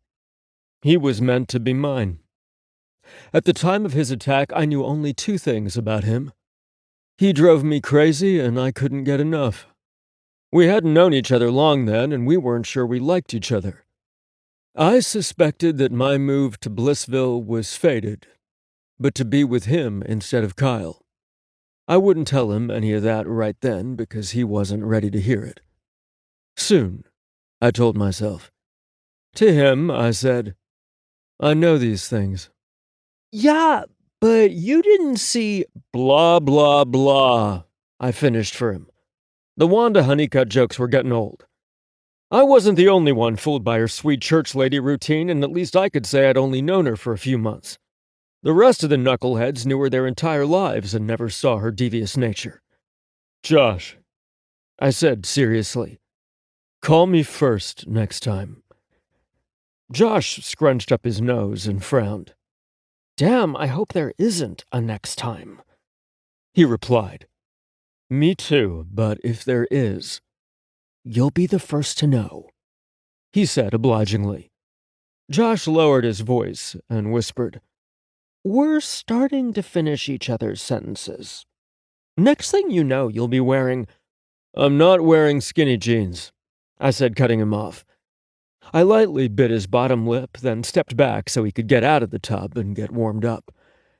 I couldn't help but notice Josh's nips were hard enough to cut glass. I noticed his hot, naked body, even though he had milked every last drop of spunk from my balls in the shower. I figured only death would keep my eyes from feasting on his beauty, but I doubted even that'd stop me. Josh pulled one of my suits and ties from the depths of his giant closet once we returned to his bedroom. I watched as he opened his underwear and sock drawer and removed a pair of my boxers and dress socks that were mixed in with his stuff. My heart would have smiled if it could, over the sweet domestic moment. I ironed this shirt after I laundered it, but it could probably use another pass, Josh said, inspecting the pale blue shirt he held up in front of him. It's fine the way it is. I hooked my finger in the knotted towel at his waist. Thank you. I kept the kiss chaste because I knew Adrian would be on his way and I didn't want to keep him waiting. The only thing I paused to do was watch Josh pull on a pair of neon green bikini briefs. Again, there was no way I wouldn't notice the way the fabric clung to the taut globes of his ass. Keep looking at me like that and you're gonna be late. I snapped my head up and caught Josh watching me in the mirror. As if you don't know how fond I am of your ass. I resumed getting dressed before I pulled him into me for one last kiss. Be easy on the gas pedal if you drive my car. It's rear-wheel drive, so the power comes from the ass end. If you stomp the gas pedal, you'll spin the tires. It's especially bad on wet or slick roads, I told Josh. I won't hurt your precious car. He rolled his eyes. I was surprised he didn't make a crack about the power coming from his ass end, too. I wasn't worried about the car getting hurt. He could pretend that we didn't have a similar conversation the night before, all he wanted. But I could tell by the soft look in his hazel eyes that he remembered just fine. See you tonight. It wasn't a question. It was a promise. He wasn't the only one who had a hard time sleeping alone after spending so many nights together. Big Daddy! Big Daddy! Savage never failed to bring a smile to my face. Dirty bird, I teased as I walked by. Dirty bird, he repeated. I waited downstairs and away from the temptation of Josh for Adrian to pick me up. When he arrived, his smile was so big that I needed sunglasses to shield my eyes from the sun glaring off his white teeth. Shut up, I warned as I got into his car. I didn't say a damn thing, he replied. But if I was going to say something, it'd be that you look remarkably chipper for a man whose boyfriend called the police instead of him. Good thing you're not saying anything, I said wryly. Crazy week for you, partner. First your former fuck buddy gets killed in our county, then the drug bust, and now your boyfriend's getting harassed. What's the likelihood it's all coincidental? Well, I think 2 of the 3 are related, I told Adrian. But then I stopped to think it over. Do you think Turner's appearance in our county had something to do with the drugs? I think it's something we really need to consider, he replied. Captain Reardon was waiting for us when we arrived at the station. Gabe, I need to see you in my office. I exchanged a brief look with Adrian before I followed the captain to his office. Yes, sir? I asked once I was sitting across from him. Are you aware that all incoming and outgoing email is monitored? Yes, sir, I replied, but I wasn't sure where he was going with his question. I knew that I hadn't broken any police department policies regarding email conduct. Well, not that I was aware of, anyway. What you might not know is that during the monitoring process, emails containing certain words or phrases are flagged and directed to our IT department for further scrutiny, Captain Reardon said. I raised my brows, still unsure of what was going on. Apparently, an incoming email to you was flagged and forwarded for review. He picked up a piece of paper and slid it to me. Congratulations on having the first flagged email since the process was implemented a decade ago, Detective Wyatt. Thank you, I replied hesitantly. I looked down at the printed email and couldn't believe what I read. Gabe, I know you didn't want to get involved in my situation, but I wasn't sure who I could trust anymore. I did take your advice and contacted the Cincinnati Police Department about the threats against me, and things went from bad to worse. Please call me. 555-0045. Nate.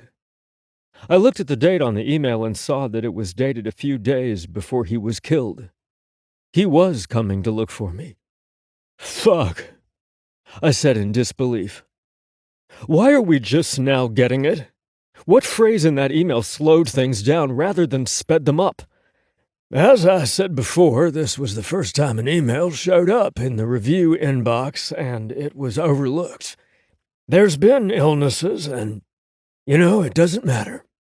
I'm not making any excuses because it's entirely possible that Mr. Turner's death could have been prevented. Internal Affairs will be launching an investigation into the situation, which will include you since you were the intended recipient. I understand, sir. I have nothing to hide, I told him. I believe you, Gabe. Regardless, you will have union representation during any interview, he firmly said. Then he did something so uncharacteristic of him. He broke eye contact and fidgeted with the buttons on his sleeves, while mumbling something beneath his breath that sounded a lot like pompous old goat. But I couldn't be sure. Sir? Captain cleared his throat. Internal Affairs will also be keeping a close eye on the detectives with the Sheriff's Department, too, since they're investigating Nate's homicide. Ah, the pompous old goat comment was directed at his father-in-law. Fair enough, I replied.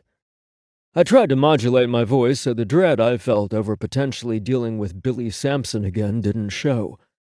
I assume they'll be looking into CPD as well. It wasn't that Nate said the police department was corrupt, but the vague comment could be construed that way. So an investigation was the only thing to do. Oh, you can bet on it. Captain retrieved Nate's email and slid it back into the file. I'm waiting for a call from your union rep, Jillian Rosewood, to see when she's available for your interview. I'll let you know when everything's set up. I could tell by his brisk tone that our conversation was finished and he was ready to move on to other tasks. Yes, sir. I rose from my seat and exited his office. Adrian nodded his head toward the coffee station that was set up in the rear of the room. What's going on? He asked when we were out of earshot from everyone else. Adrian listened intently as I told him about the email and the pending interview with IA. That's some serious shit. Adrian rubbed the back of his head in shock. Someone has to be held accountable for overlooking that email. Agreed. There wasn't anything I could do to help Nate Turner anymore. Unless I somehow was called upon to investigate his homicide, but that was highly unlikely. I could, however, make sure that Josh stayed safe. And by doing so, potentially solve Nate's case. I tried to convince myself again that morning that it was a fluke, a coincidence. I wanted to think it was Samson's jealous tantrum, but my gut was telling me it wasn't him. My fears were confirmed when the desk sergeant stopped at my desk with an envelope for me. This was dropped through our mail slot and is addressed to you? O'Malley said. He set it on the corner of my desk and walked away. All I could do was stare at it while a strong sense of foreboding snaked its way up my spine and burrowed inside my brain. Partner, you look like you're about to get sick, Adrian said when he returned from the bathroom. What's this? He reached down to pick up the envelope, but I stopped him. Gloves, I told him. I opened the bottom drawer of my desk and pulled out 2 pairs of black latex gloves. My heart was in my throat when I picked up the envelope with gloved hands. My name was written crudely in blood-red marker on the outside. I don't like this, Gabe, Adrian said. That makes 2 of us. I released a deep breath and opened the envelope. Inside were several photos of Josh. These were taken this week. How do you know? Adrian asked. These running tights are brand new, I replied. Josh loved the bright aqua blue stripe down the side of the gray pants, and I loved the Andrew Christian jock in the same shade of blue he wore beneath them that same day. Oh, God, I said when I came to the last picture. This was last night. It was a photo of Josh standing in his driveway with a shell-shocked expression on his face. He flattened his tires and then purposefully set off the car alarm so Josh would come out, confirming my worst fears that the person who stalked, threatened and killed Nate had moved on to Josh didn't make me feel better. There were times in life that a person wanted to be wrong, but Josh was in danger and the pictures proved it. Whoever killed Nate thinks you know more than you do, Adrian said, confirming my thoughts. Fear gripped my heart and made it nearly impossible for me to think. We need to bring the captain up to speed. I knew Adrian was right. But all I wanted to do was find Josh and hold him tight before I put him on a plane to a destination far from here so I would know he was safe.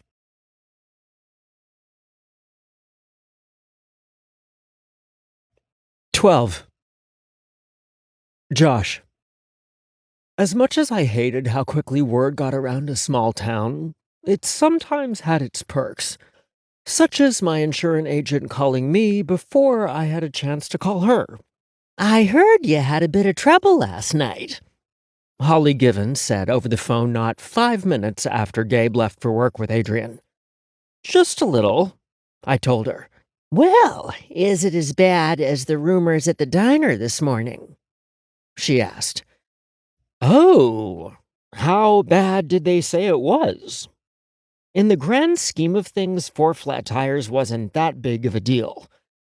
I was glad it seemed as if my reality was better than the rumors, which wasn't always my experience. 4 flat tires, hate messages scratched into the paint, and a busted windshield. She responded. Wow, the town really thinks someone has it in for me. I paused for a minute to think it over. Did they think I deserved that kind of reaction from someone, or were they just having fun with the speculation? What did the hate message say? Funny, Holly said with a laugh. No one seemed to know that. It was just downright hateful. I could tell she was quoting exactly what she'd overheard because she changed her tone of voice to a shocked whisper. We'd had 2 murders in our town and one right outside of town in less than 6 months, and 2 attempted murders, counting mine, yet my vandalism garnered as much attention. Huh, I said, not sure what else to say. Well, you'll be glad to know it's just the tires. Holly went on to explain how coverage for replacing tires worked.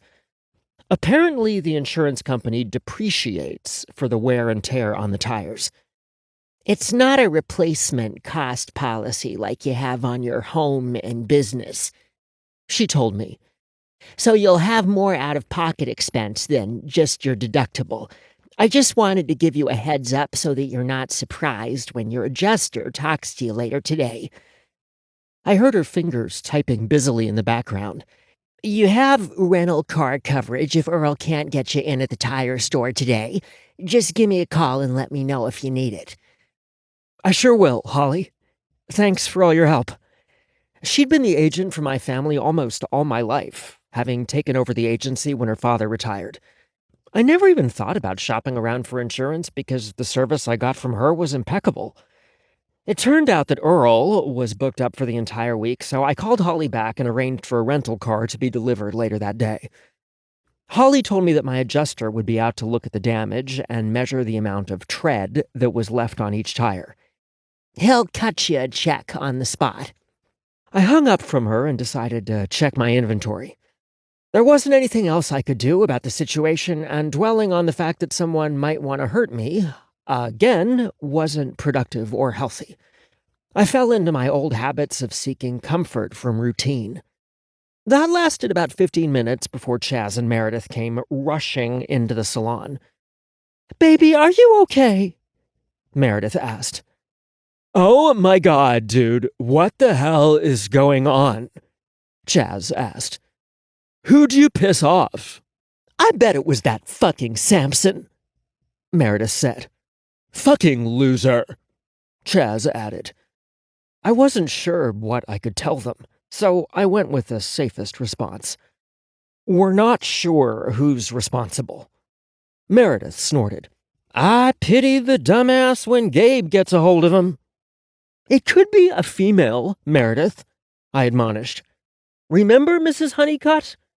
"Yeah, don't be sexist, Meredith," Chaz piped in. "Women can be and do anything, which doesn't exclude being a psychopathic killer." Meredith wasn't amused by either one of us, but chose to ignore us rather than give us a lecture. "Is Gabe still sleeping or something?" "No, he went to work," I replied before resuming my count of shampoos and conditioners in stock.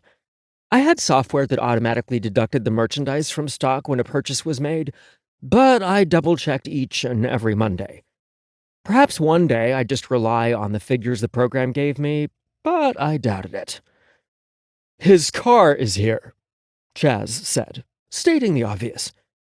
7, 8, 9.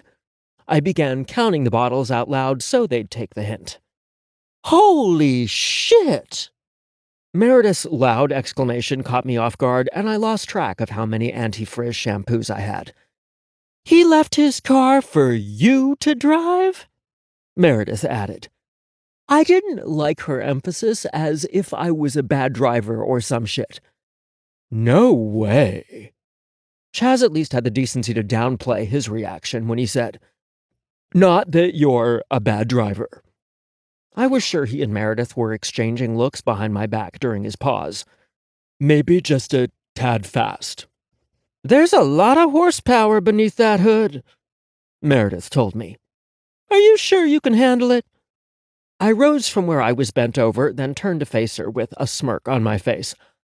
"I'm absolutely certain I can handle a hard, fast ride." Meredith rolled her eyes. "Well, I guess you can test it out when you drive over to visit my mama today." I had promised to visit with Willa, and I would keep my word. I also decided to take Gabe's car to the store and buy some apples. I was going to bake him a pie that was so good he'd probably come in his pants. Of course, I kept that part to myself. I updated Chaz and Meredith about what Holly said about the coverage and rental car. Once they were sure I was okay, they left me to finish my inventory so I could move on to the rest of my day. I decided to review the schedule for the upcoming week later because I wanted to get my errands over and get back in time for the adjuster to arrive, and later, my rental car. I confess that I was a little bit apprehensive about driving Gabe's muscle car, but that vanquished the moment I hit the button twice to remote start his growly beast. Princess was equipped with heated seats, but not a heated steering wheel or remote start. I looked down at my wardrobe and realized that driving Gabe's car would require an outfit change. The t-shirt and jeans I'd put on that morning wasn't badass enough to wear when driving. Wait a minute. Gabe never told me what he named his new Charger. Just his classic. No way a guy who loved cars as much as him drove an unnamed car. I made a note to ask him about it. I put on a pair of dark denim jeans, a light gray V-neck cashmere sweater, and swapped my wool coat for my leather jacket. I added a handsome scarf and my aviators for a nice finish before I ventured outside. I quieted the voice in my head that wanted to remind me about the potential danger I was in and tried not to look at my beautiful, damaged princess. Then I noticed Gabe's Charger wasn't running, and I worried that I had broken it somehow. Or someone had tampered with it. I waved off that notion and called Gabe. "Is everything okay?" Gabe asked instead of greeting me. He sounded even more worried than the night before, and I rolled my eyes. "I didn't hurt your car," I replied sarcastically. "Well, at least I don't think so." "What's wrong?" His tone became less worried and more amused. Gabe laughed when I told him about starting the car, then deciding to change clothes into something nice to drive her. "The remote start only lasts for 10 minutes, he explained. "So you must have taken longer than that to get dressed and get down to her." "Josh?" "Mm-hmm." I was distracted by the affectionate way he said my name. "You could wear a burlap bag and look good." I heard the smile in his voice. "Oh, you're so sweet," I replied. "But I'm not shaving days off your pole dancing sentence." I had special plans for him that night and needed time to put them into place. "One of these days, you're going to take my compliment for how it's intended and not suspect an ulterior motive," Gabe told me. He sounded like he was making it one of his life's missions. "Maybe," I said without commitment. "Anything I need to do special since I let the remote start run too long?" I asked, getting him back on subject. "Nope, just press and hold your foot down on the brake, then hit the start button," Gabe said. "Josh, be safe. I don't want anything to happen to you." "I'll be careful." I knew he was talking about more than my driving. Even if Gabe was overreacting, it always paid to be careful. I chose to buy my apples before heading to Willa's because I knew she'd need plenty of time to fuss. While I was at the store, I looked into some bath oils and scented candles. Blissville was at least a good 30 minutes away from a decent mall, but we had some local ladies who made bath salts and oils, candles, and soaps. I love to support my small community and buy local when I could. A thought came to me just then, and I made a mental note to call Maribeth Adams to see if perhaps she wanted to sell her items in my salon. Better yet, we could develop an exclusive fragrance for my clients. The thought had me practically dancing through the aisles, until I came face to face with a person I had never wanted to see again, let alone twice within a few days. What the hell was he doing at the grocery store in the middle of the fucking day wearing that smug grin? Billy Sampson was about to find out just how much I had changed from the naive boy he once knew. "Are you the rotten bastard who slashed my tires?" I demanded hotly. Billy threw back his head and laughed loudly. "As if I care enough about you to put forth the effort," he said once he was done mocking me. "You know, I find it odd that you happen to turn up everywhere I go lately." I was not convinced by his performance. "I don't know what you're talking about." Billy replied. You let yourself into my home uninvited and got belligerent when I asked you to leave. You just so happened to turn up at the same storage facility that Gabe uses, and now here you are in the grocery store at the same time as me. I shook my head sadly, as if he were one of the most pitiful creatures on earth. Lord help you if you were the one who slashed my tires. Billy wore a cold sneer on his face by the time I was finished. I knew he was prepared to blast me with something cruel, but I was equally prepared to deflect it so that it didn't penetrate my soul. That loser wasn't penetrating anything on me ever again. He looked around and lowered his voice so that no one would hear what he said to me. You think pretty highly of that tight little ass of yours, don't you? I have to say that I've had much better than yours, and by guys who appreciated my attention more than you ever did. I have zero interest in resuming anything with your whiny ass. Our house here is quite a bit smaller than the one in Texas, so we have a lot of items in storage until we can find a bigger place. My wife needed something from our unit, and that's why I was there yesterday. I'm here now to pick up diapers for my baby. It's pure coincidence that we're here at the same time. As for last night, I was on duty because I work nights. It was the only shift available in the department when we moved back. He stepped closer and his voice took on a menacing tone when he said, I came to your house on Saturday because I wanted to tell you to keep your mouth shut about what happened between us in high school. If you so much as breathe a word, you'll what? Flatten my tires like a punk teenager? I rolled my eyes and added, as if I would want anyone to know I had your pencil dick in my ass. People think I have standards in this town, and I don't want to disappoint them. Billy's face turned red as a fire engine, and I worried that I'd gone too far. Look at you, all smug about your happy little relationship. How long do you think a guy like him is going to want you, Josh? They're just words, not the truth. I'd put my relationship with Gabe against yours with your wife. At least Gabe and I are completely honest with each other. Can you say that? You little shit. I should... He paused, then smiled over my shoulder. Hi, Mrs. Burkett. How are you today? I looked over my shoulder and saw my favorite neighbor pushing her cart in our direction. Hello, Billy, she said happily. I'm doing wonderful. How are you doing? Billy moved off to talk to her, and I continued on my way. I just needed vanilla ice cream to complete Gabe's dessert for the evening. I chose gourmet vanilla bean because nothing was too good for him. I sighed a breath of relief when I saw Billy leave the store when I approached the self-scan checkout. Everything he said to me could have been the truth, but I didn't believe him. The fact that he'd been living in Carter County for 6 months without approaching me gave validity to what he said. But it didn't help his case when I saw that he didn't have anything in his hands when he left the store.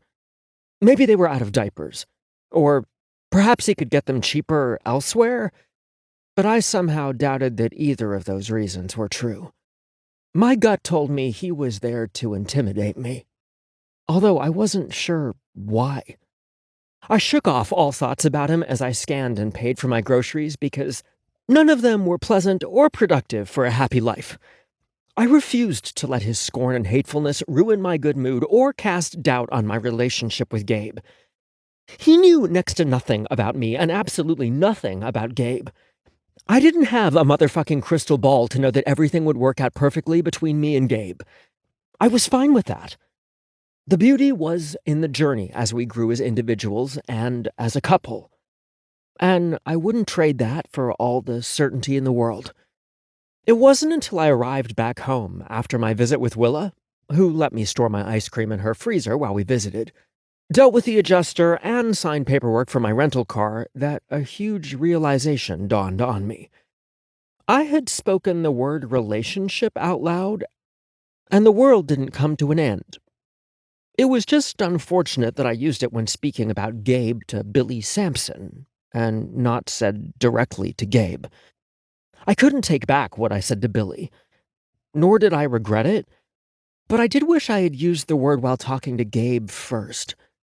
I decided I would pull up my big boy jockstrap and make Gabe aware that I had upgraded our status from a something to a relationship.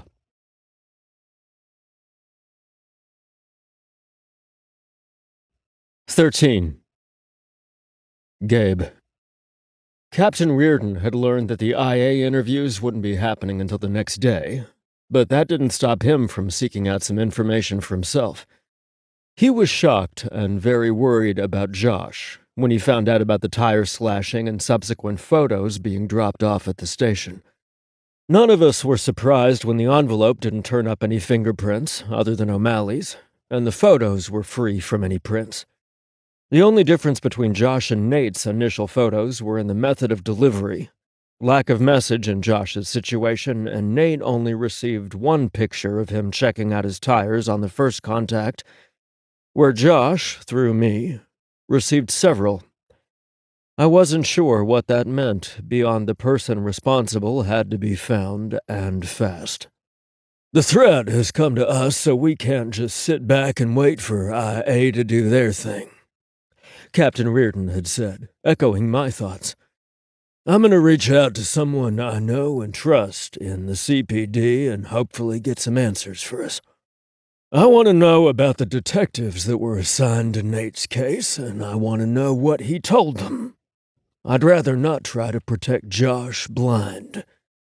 By the end of the workday, I hadn't learned anything new. I wasn't operating on the theory that no news was good news.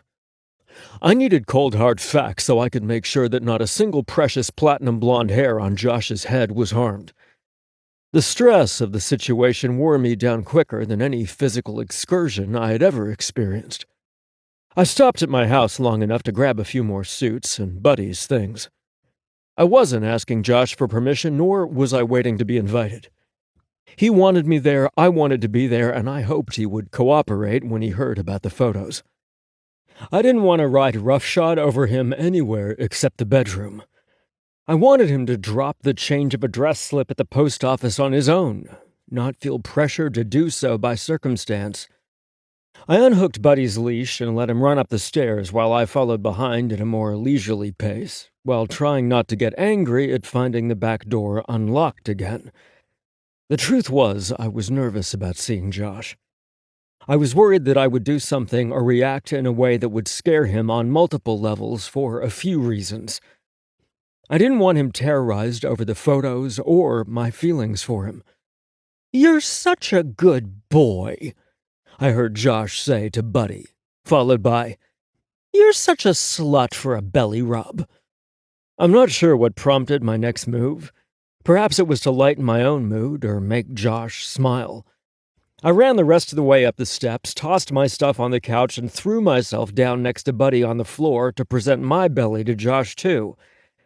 Buddy looked completely confused, but Josh threw his head back and howled with laughter over my theatrics. Then he dropped down to his knees and began rubbing my belly. As if someone flipped a switch, my thoughts went from lightening the mood to sexy time as soon as I felt the heat of Josh's hand through my dress shirt. "You're such a good boy," Josh said to me as he straddled my hips and pressed his ass against my crotch. The voice he used wasn't high-pitched like he used on Buddy. It was low and sexy. He rocked against me and said, "You're kind of slutty for an entirely different kind of rub." Josh lowered his body over me until his lips were just a hair's breadth away from mine. "I like it." I grabbed his hips and rocked his ass against my growing erection until my engine was at full throttle and ready to ride. I could get used to this kind of greeting, I told him honestly as I pulled his sweater over his head. "I could get used to giving it," Josh said as he made quick work with my tie. We only separated long enough to get undressed and for Josh to retrieve a condom and lube from his bedroom. His modern glass coffee table didn't have any nifty little drawers in it like my old one did. I learned to keep those hidey holes stocked for when Josh came over because he liked being my halftime show. I lost track of how many third quarters I missed on football games because I honestly couldn't have cared less. Josh suited me up and lubed my cock before he reached around and stretched his own ass for me.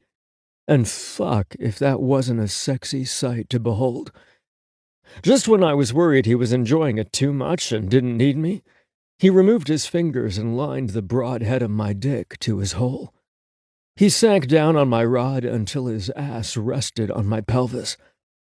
I dug my fingers in his hips in my attempt to get him to move, but I could tell he was in the mood to draw out my pleasure. It was a wonderful problem to have, and I lay there and watched the beautiful, graceful way his hips moved as he rocked back and forth slowly. His movements were fluid and effortless. I knew that I'd lose my mind once I finally saw him on his pole. No matter how many times I was inside him, it still felt new and amazing to me. I mentally promised to make sure I paid him back with sexy surprises of my own rather than let him be the one to always surprise me. I let Josh have his fun teasing me until I couldn't take it anymore. Then I rolled him onto his back and fucked him hard enough to scoot us both across the floor.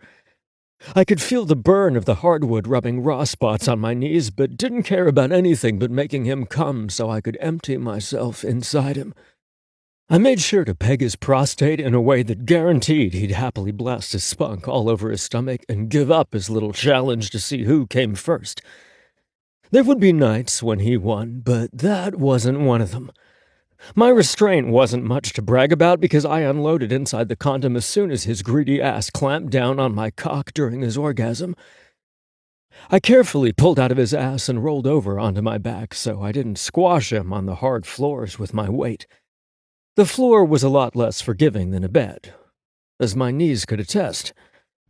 I doubted the tender skin on his ass fared any better. I was just about to say something about the unlocked door when I became aware of a delicious smell wafting in from the kitchen. It short-circuited my brain, and I could only think about one thing. "I smell baking apples." I said, "Uh-huh," he replied. I looked over and smiled at the blissed-out expression on his face. "Are you baking a pie?" "Uh-huh."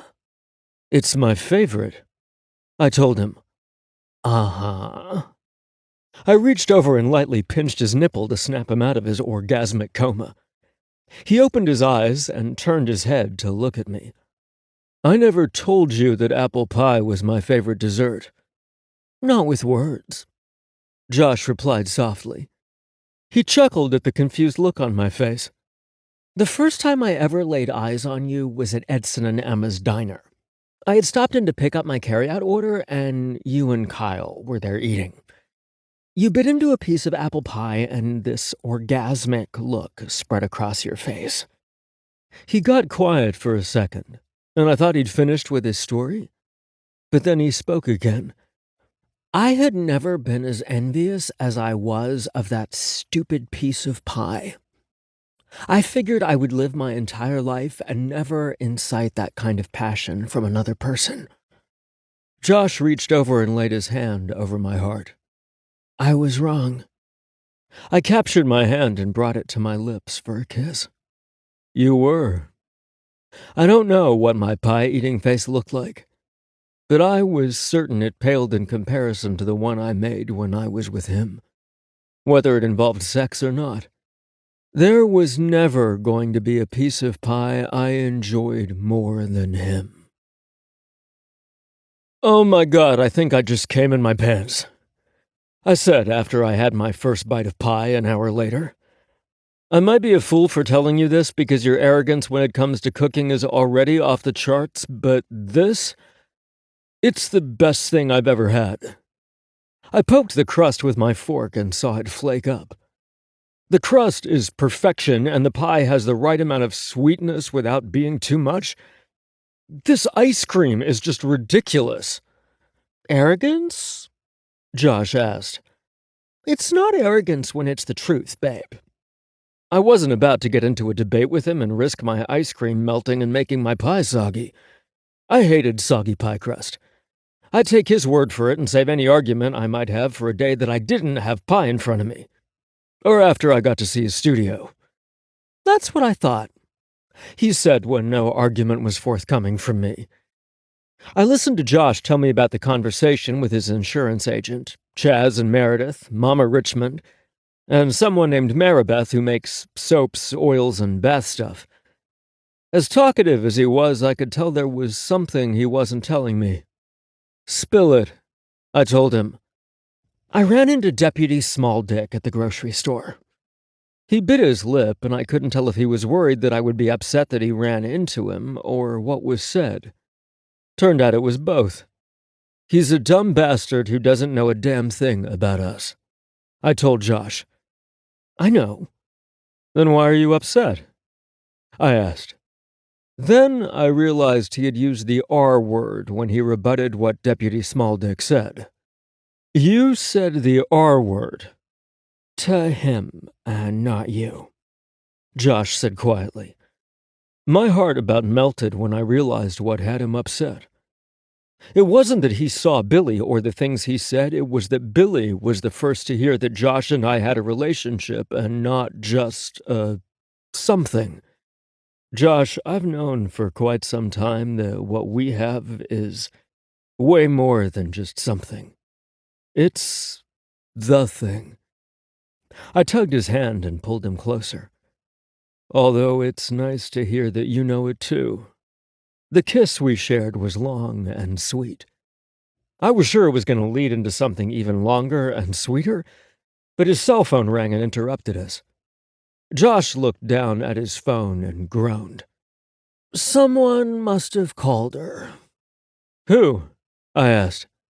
"My mother." He let out a long sigh and said, "You might as well get settled in for football. This won't be a brief conversation." He wasn't kidding either. It took him until halftime to calm his mother down, but I couldn't blame her. Listening to him reassure his mom made me feel guilty because I hadn't told him about the photos yet, and because I let my Dick's demand sidetrack me from the conversation we needed to have about leaving his door unlocked.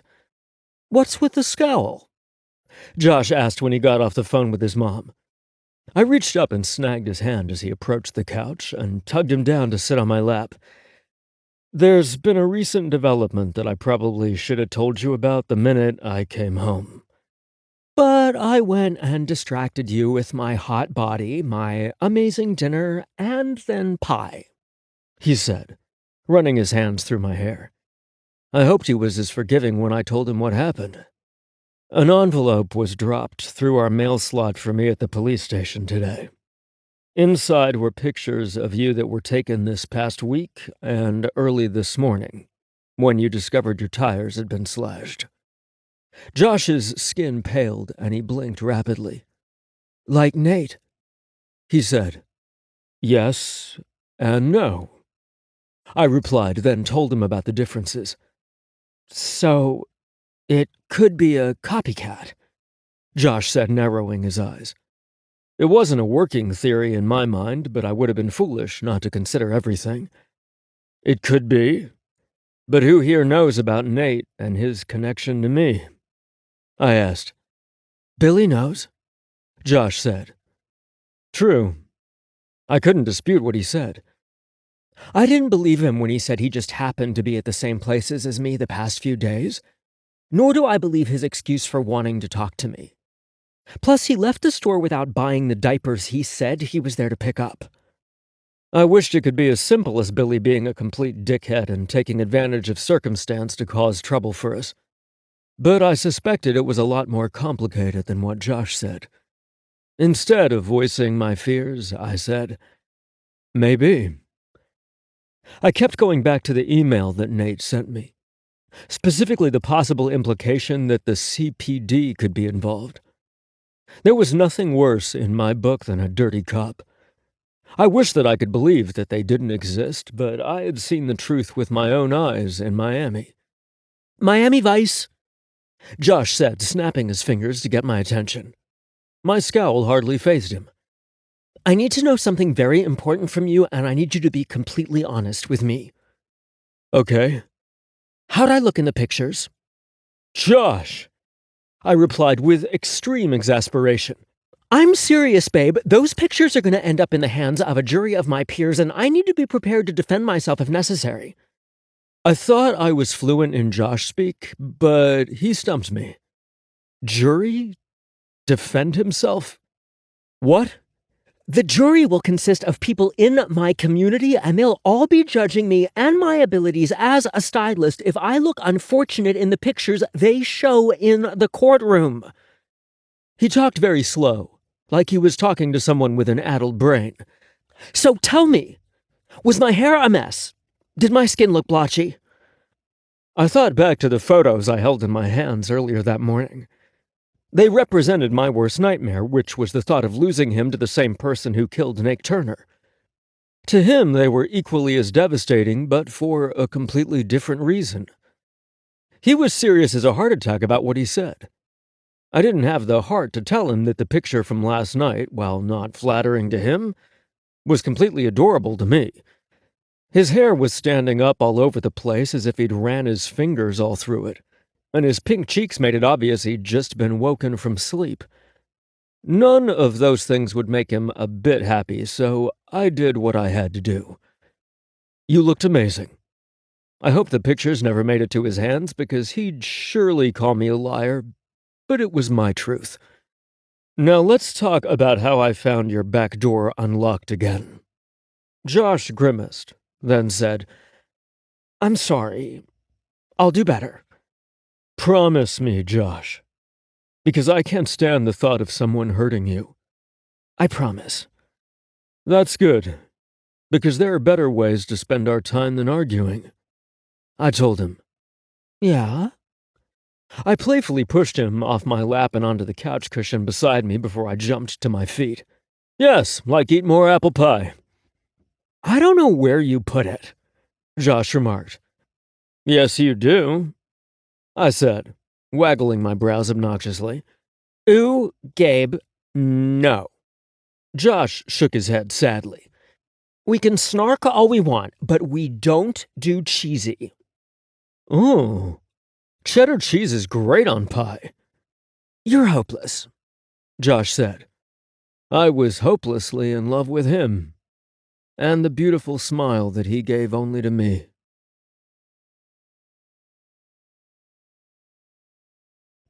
"14. Josh. That's your rental car? Chaz asked the next morning when he arrived to work. More like rental tank, Meredith amended. I bet Gabe approves of you being surrounded by all of that metal. Does it have airbags to cover every part of your body? We were all staring at the gleaming red monstrosity in my driveway through the window in the kitchenette. I had been shocked the day before when the rental car agency pulled up. I saw the big red pull in, followed by a sleek sedan.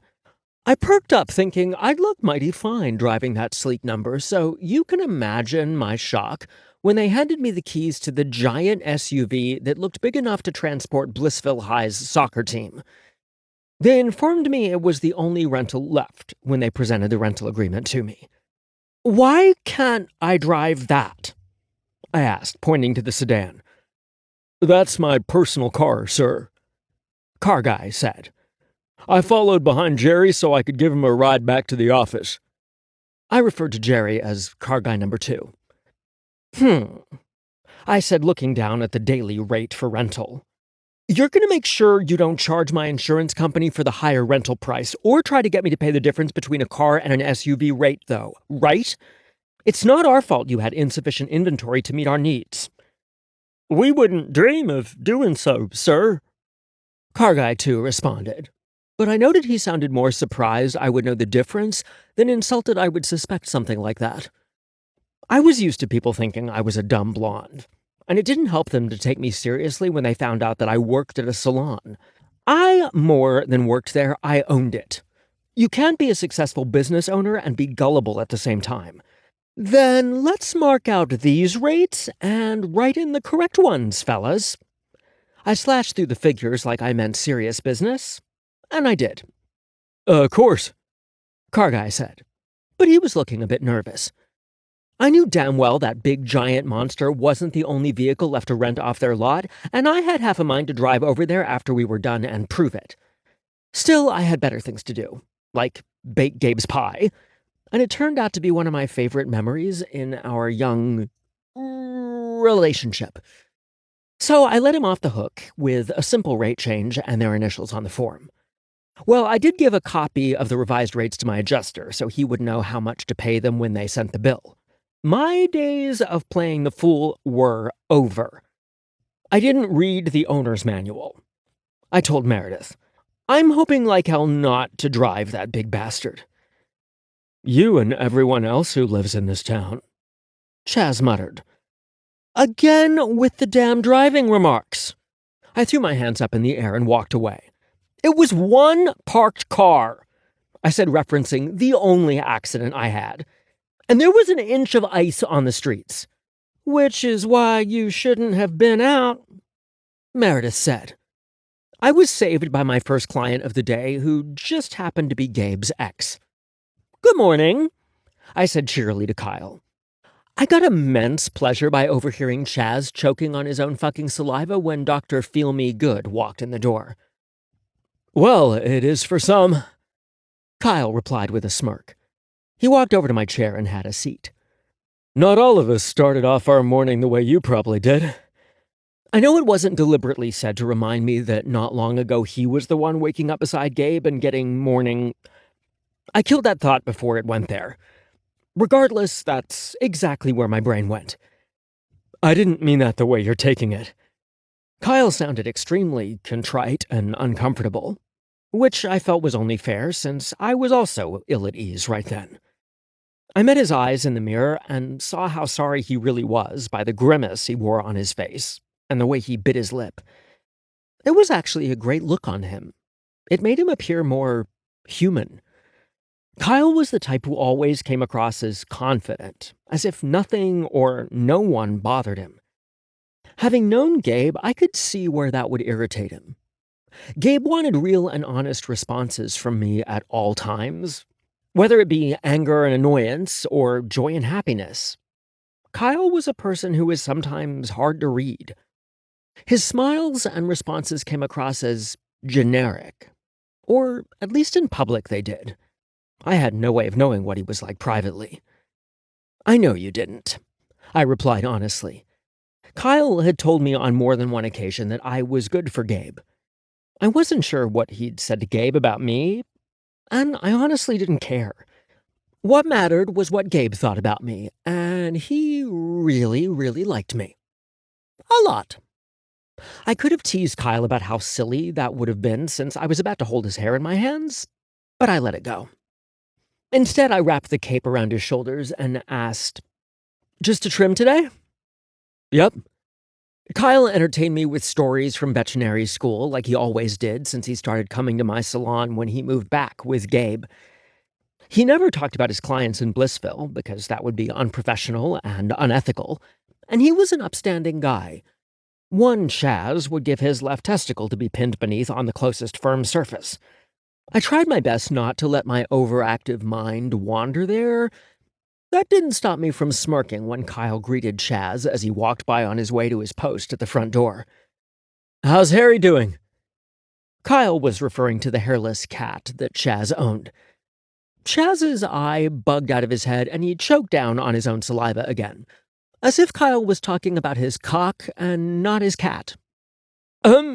He's doing good, Chaz finally squeaked out. You feeling okay? Kyle asked, completely unaware of the effect he had on my best friend. I had never seen two more clueless people than them. If Chaz had been paying any bit of attention, he would have noticed how Kyle sat a little straighter in his chair, as if he needed any more height, and how his eyes brightened. You need to sit still, I admonished Kyle with a light whack of my comb on his beefy shoulder. You'll end up with a crooked cut or much shorter hair than you'd prefer. People will either think I've lost my touch or that you started going back to Bert's barbershop. Neither of those things will do, Kyle replied good-naturedly. Speaking of Bert's, when do you suppose Gabe will trust you to cut his hair? That's a good question, I replied. He's due for one. I decided I would suggest a trim that night and see where it got me. The worst he could do was say no, and it would only hurt my feelings, but no big deal. I could take it. Maybe. I was glad my day started with an easy client like Kyle because it allowed me to ease into my day rather than be thrust into chaos right out of the chute. It turned out that Kyle was definitely the calm before the storm. Hair emergency. A catastrophic event at levels so high they could permanently scar a person for life if not immediately remedied. The occurrences could be self-induced or the result of a freak accident, also referred to as "you ain't getting lunch today" among hair professionals. There were weeks I went without a single hair emergency walking into my salon, and there were days when several of them came rushing inside almost at once. I promised myself I would write a book after I retired because I was certain it would be a bestseller and land me on Ellen's show. Chaz pointed out that Ellen would be retired long before me when I mentioned my book idea to him. I told him to shut the fuck up because I couldn't imagine a world without Ellen smiling, dancing, and doing amazing things every weekday. That day, I had 3 hair emergencies run through my doors with their eyes bugging out of their heads and a forlorn expression on their faces. They looked at me with so much hope in their eyes, as if I was the Jesus of hair disaster fixes, that I couldn't turn them away. It would mean working through lunch, but I didn't have the heart to say no.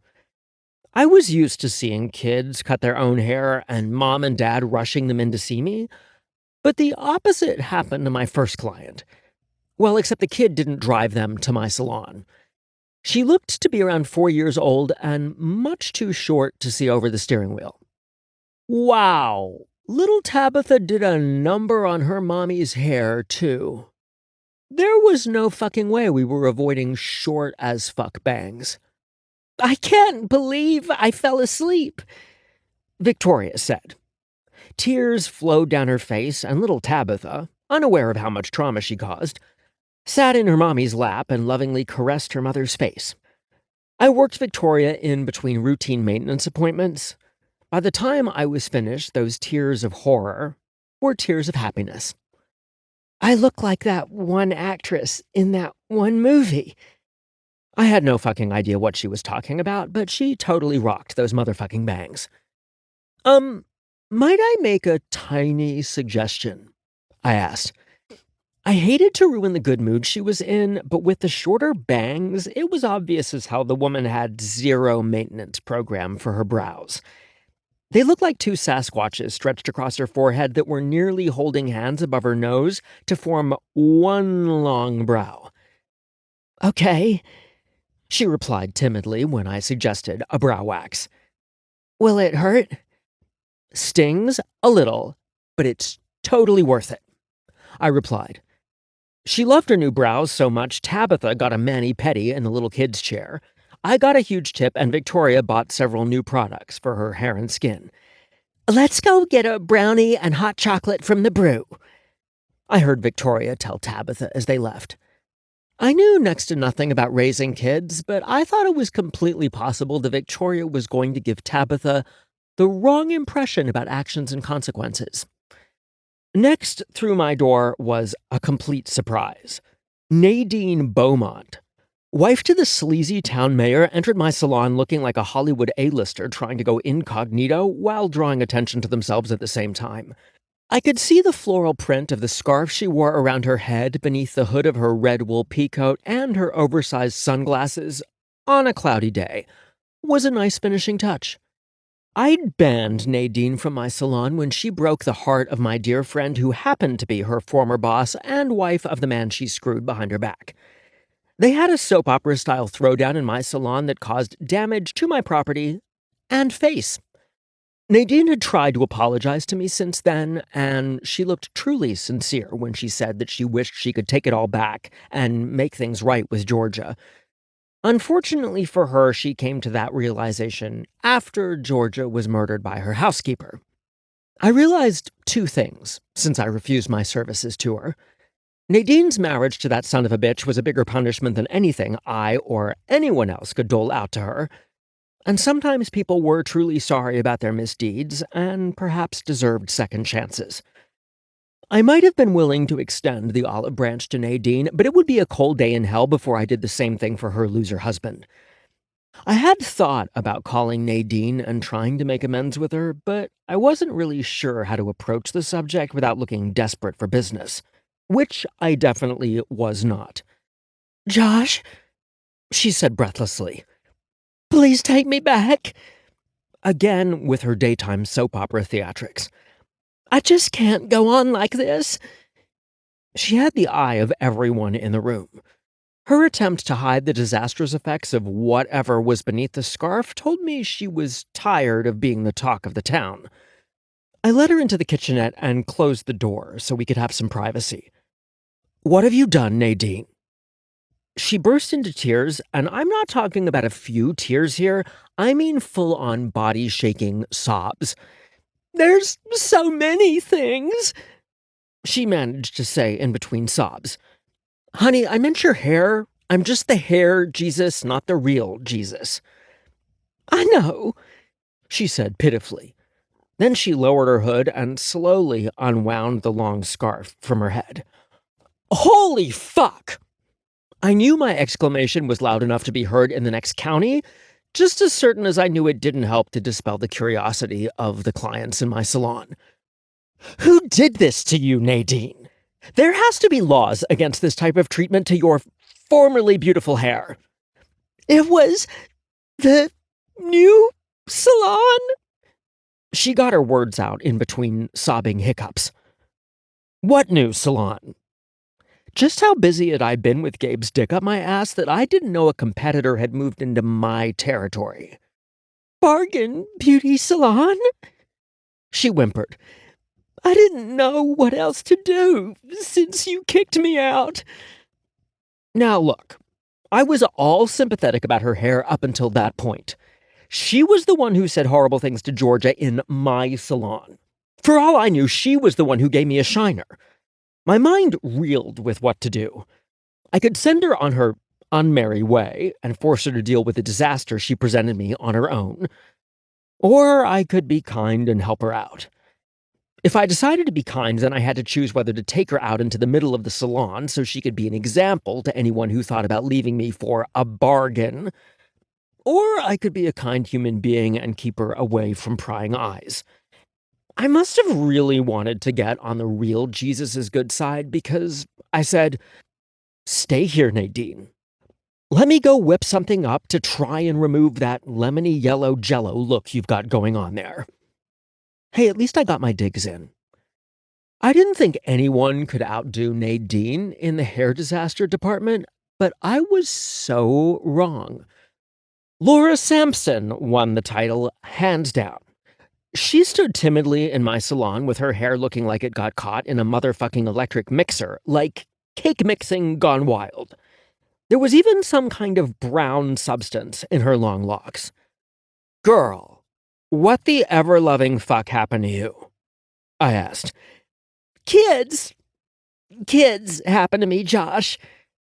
"Honey, come sit down," I said, gesturing to my chair. I know that people who knew my story would think I had something against Laura, but the truth was I didn't. Laura had always been kind to me in school, and as far as I was concerned, she was another one of Billy's victims.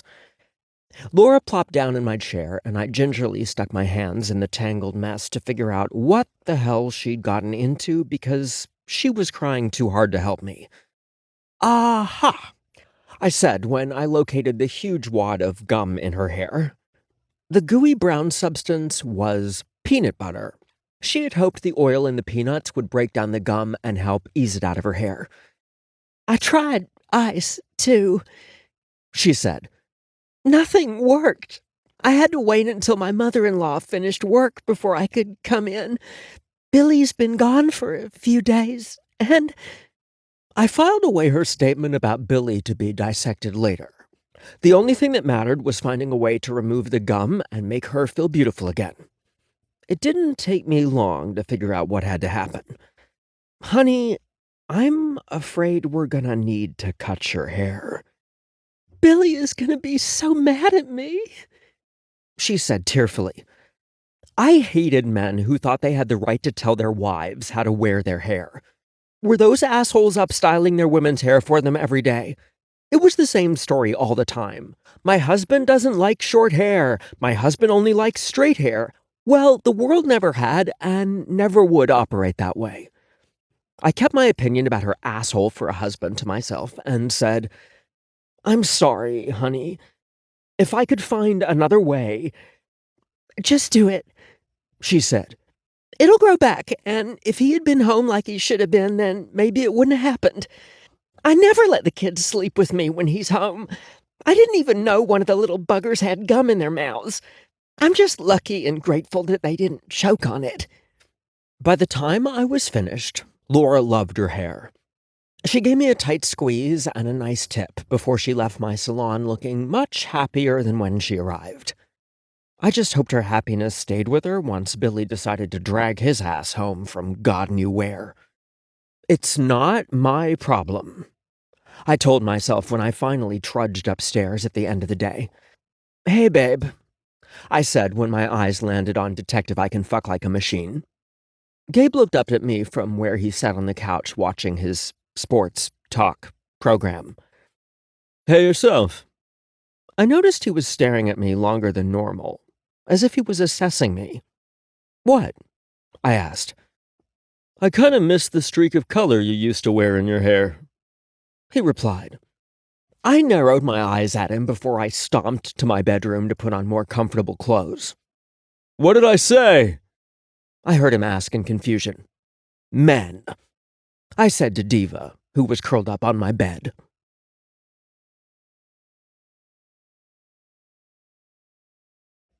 "15. Gabe. What about, man?" I asked Josh. He was so worked up about something he didn't even hear me follow him. I leaned in the doorway and waited for the show to start. Little did he know I wasn't in the mood to participate in whatever little tantrum he wanted to throw. "You're always telling people how to wear their hair and shit," he snarled over his shoulder. "I'm not always telling people how to wear their hair," I told him. "I simply just made a comment that I missed the color streak in the front of your hair. You're the guy telling people how to wear their hair." "I make suggestions, but I always leave it up to them." He narrowed his eyes when he realized what he said wasn't much different than what I said. "I see what you did there." "What's really got you upset, babe?" I went to him and tugged him into my arms, earning a glare from Diva, who was enjoying the loving she was getting from her human. I listened to him talk about his crazy day and how it ended with Laura Sampson's visit. "Where's he been?" I asked when he got to the part where she said Billy had been gone for a few days. We knew damn well that he'd been in town because both of us saw him multiple times the previous days. "I didn't ask because it's not my business." Josh stepped away and began to take off his clothes. "These damn hair disasters make a man hangry." As hard as it was for me to do when his clothes started coming off, I took a step back. "I'll make dinner. How's spaghetti and garlic bread sound?" He pursed his lips and tipped his head. "I have stuff to make spaghetti and garlic bread?" "You do now, because I stopped on the way home. It sounded really good to me. But if you'd rather—" Josh held up a hand to stop me. "No, spaghetti sounds great.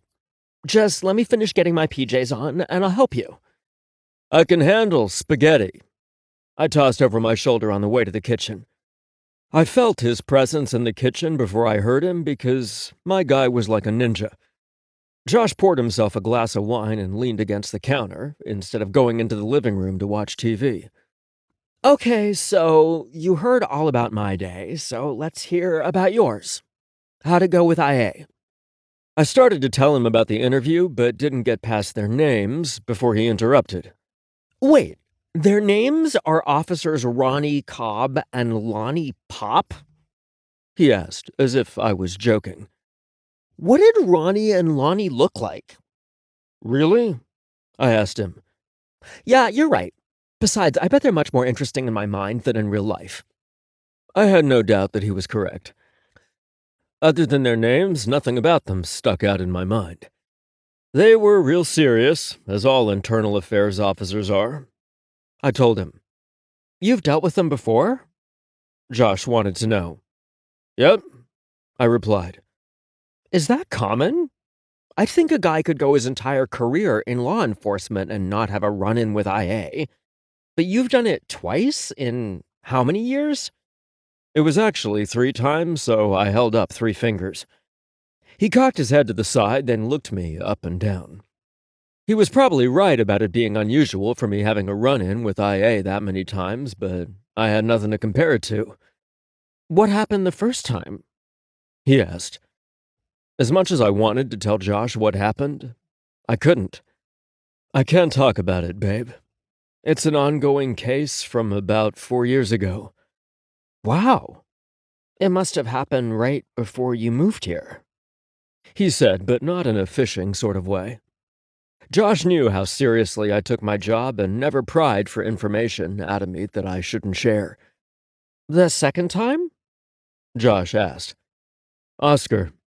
Oh. Josh blinked a few times, then his expression morphed into concern.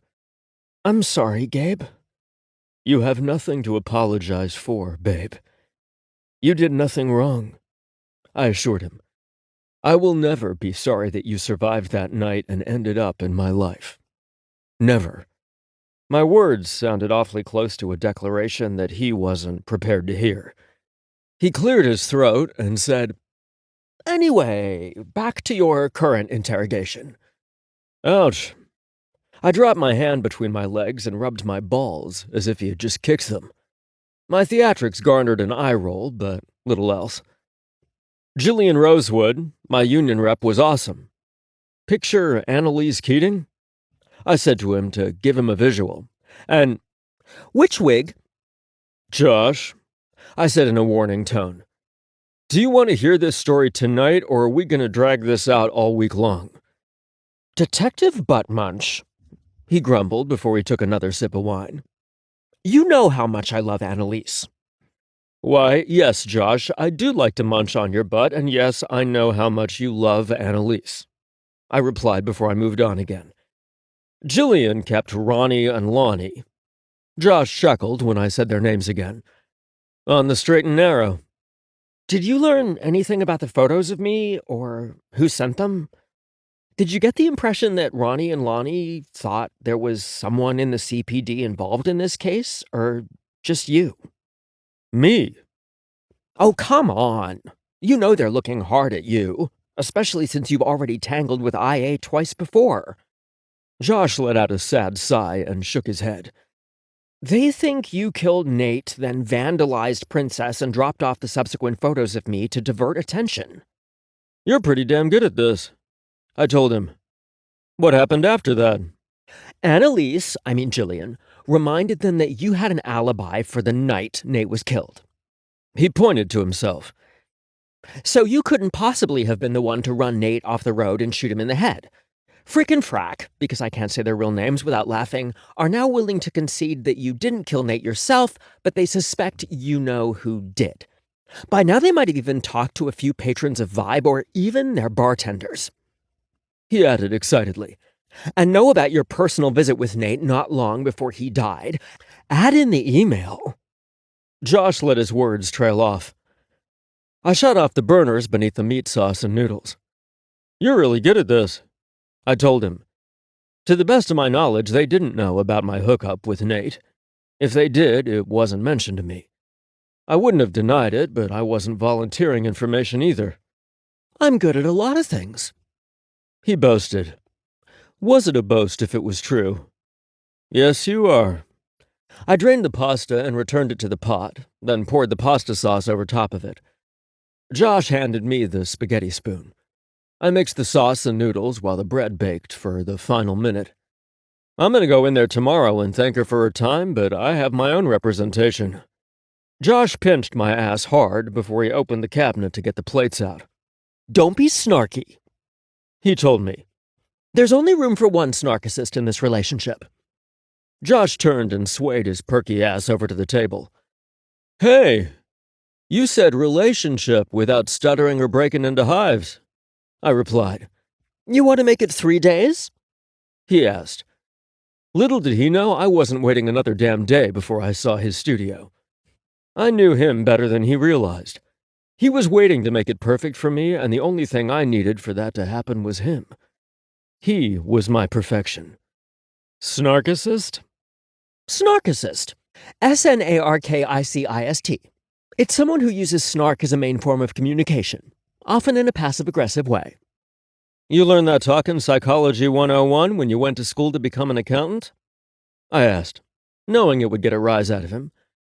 He stood silently with his back to me for so long that I thought I'd gone too far. Josh? He turned around suddenly when he heard the apologetic tone in my voice. I take it back, Detective Snarky Pants. There is enough room in this relationship for 2 snarkicists. Good thing, I told him. I'm not going anywhere. On a serious note, Josh said once we sat down and started to eat. You're not under a lot of scrutiny, are you? Some, I said with a shrug. I can't blame them, and I'm not worried about my job because I haven't done anything wrong. The only thing that concerns me is that while they're focusing on me, they're letting a killer get closer to you. I think it's smoke and mirrors, Josh said. I think the vandalism was done to get to you, as were the pictures, so you'd stop investigating something bigger. Adrian and I have batted that around a bit, but neither of us are willing to stake your life on it. Josh insisted on washing the dishes, and I let him because I did the same thing for him when he cooked.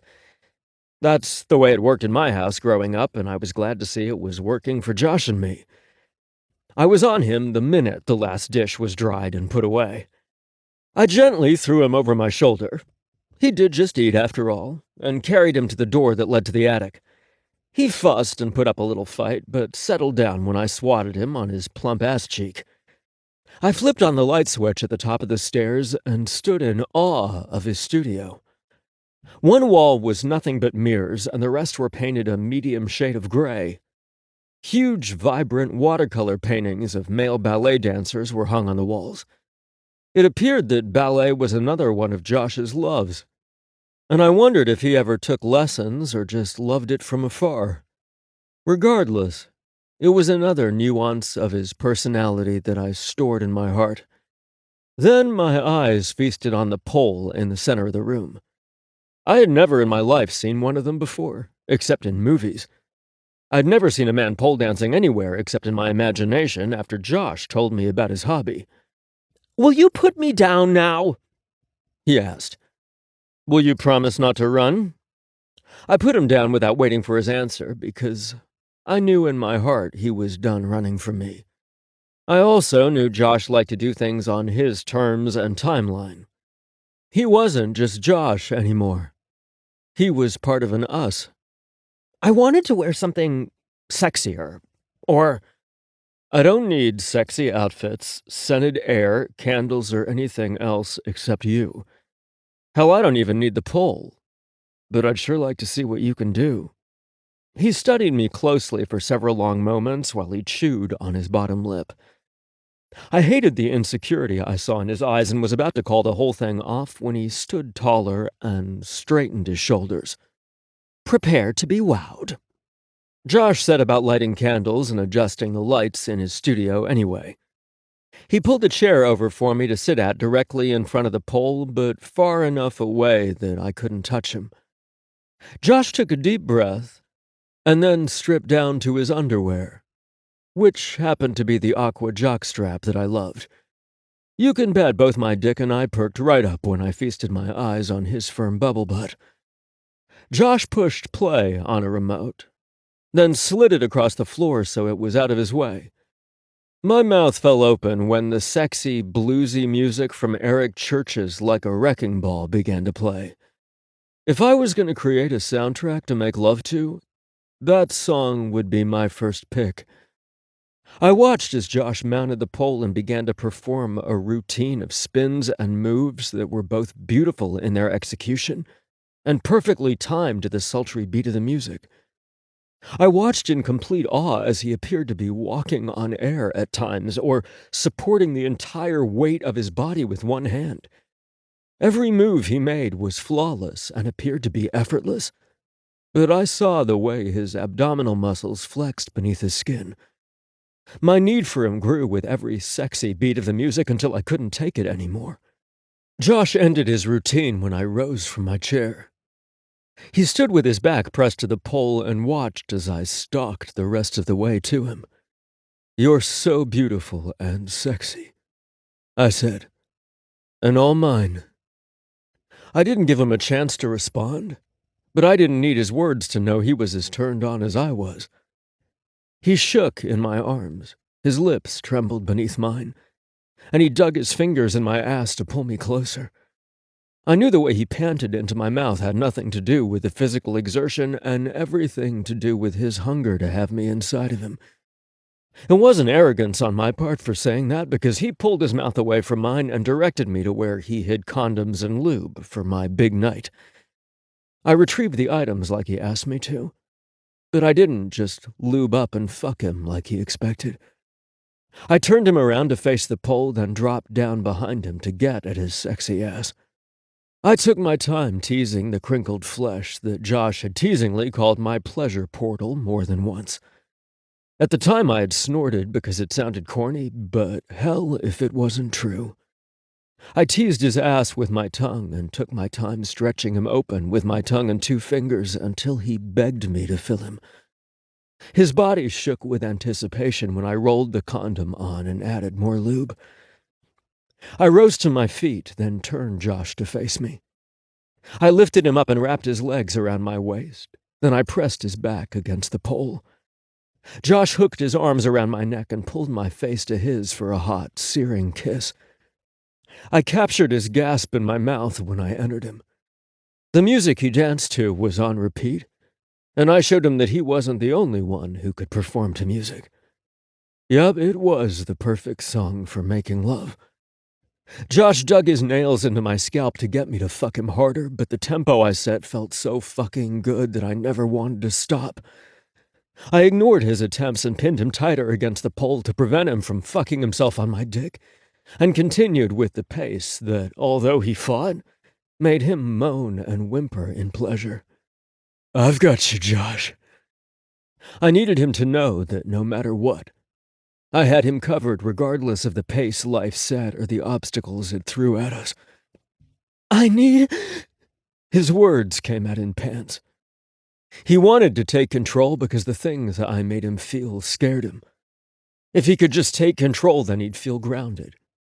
Well, his feet weren't on the ground. They were wrapped around my waist, and I wanted to show him that he could trust me. Then and always. It would have been easy to sit in the chair and let him ride me, but easy wasn't the answer. I kissed him through his panic until he relaxed completely in my arms. Josh's body gave off the signs that he was close to coming, and I kept making love to him until I felt the hot splash of cum on my stomach. Once I got what I needed from him, I relaxed my grip and let him take over. Josh reached behind him and gripped the pole above his head with both hands and pushed against me until I stepped back enough that his body was at an angle. I placed my hands on his hips when he began to move, riding my cock by undulating his hips in a hypnotic way that had me on the edge too fast. "It's my turn," he said when I moved to take control back. Josh rode my cock until my legs shook and threatened to give out. He smiled wickedly, and his hazel eyes gleamed a darker hue as he worked me until I thought I would die if I didn't come. The smooth way his body moved had to be illegal because I was surely addicted to him as others were to narcotics. "Josh," I said between gritted teeth. I needed more friction and for him to move faster. I was right there. Josh laughed wickedly the moment I came inside him. My orgasm was a slow roll through my body until I shattered into a million pieces. I don't remember falling to my knees with Josh wrapped around me, but that was how we ended up. He cooed and kissed my face as I returned to the land of the living. "Look who's back," he said lovingly. I think you nearly killed me. I told him. No, that'd be my reverse cowboy. I'm only gonna bring that bad boy out on special occasions, like birthdays and anniversaries. My heart rate tripled when Josh mentioned anniversaries. As in, he planned on having them with me. Who are you and what have you done with my Josh? I'm still your Josh, He said. It was one of the sweetest exchanges we'd ever had. I was impressed on how far we'd come in a relatively short time. Then he said, So try to avoid getting framed and sent to prison for this Nate Turner case. It would be murder on our sex lives. There's my Josh.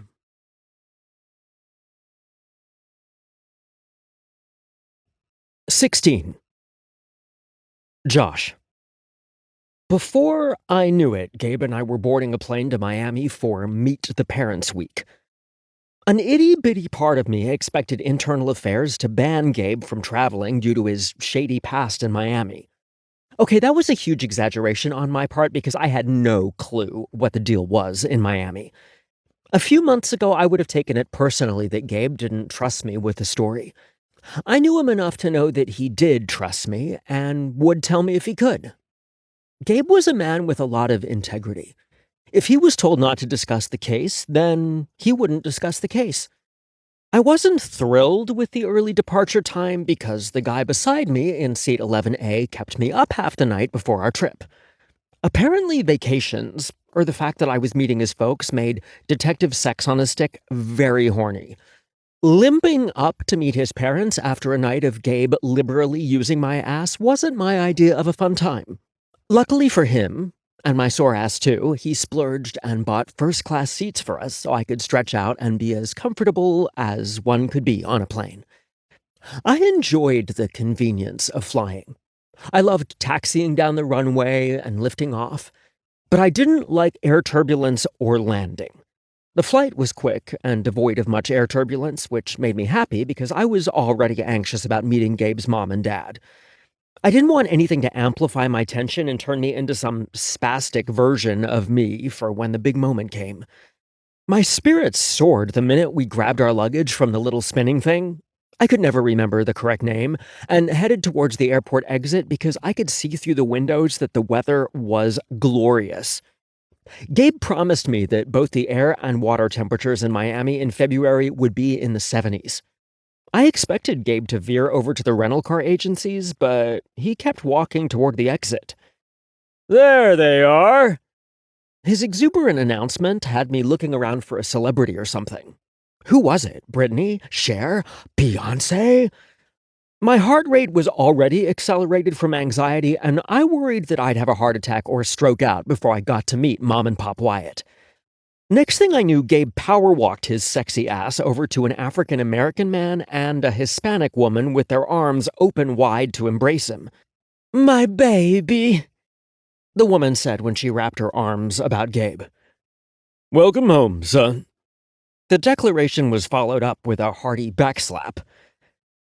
I had followed behind Gabe at a more leisurely pace, wondering once again if I looked presentable enough to meet Al and Martina Wyatt. To Gabe, this might have been a simple introduction, but to me, it was everything. Gabe had gone from being my something to my everything. The swift changes to my life were both terrifying and exhilarating, and depending on the day, I either embraced or denied it. That day, I chose to embrace it because his parents looked at me with huge, welcoming smiles on their faces when I approached the trio, and I forgot to be afraid. Mom and Dad?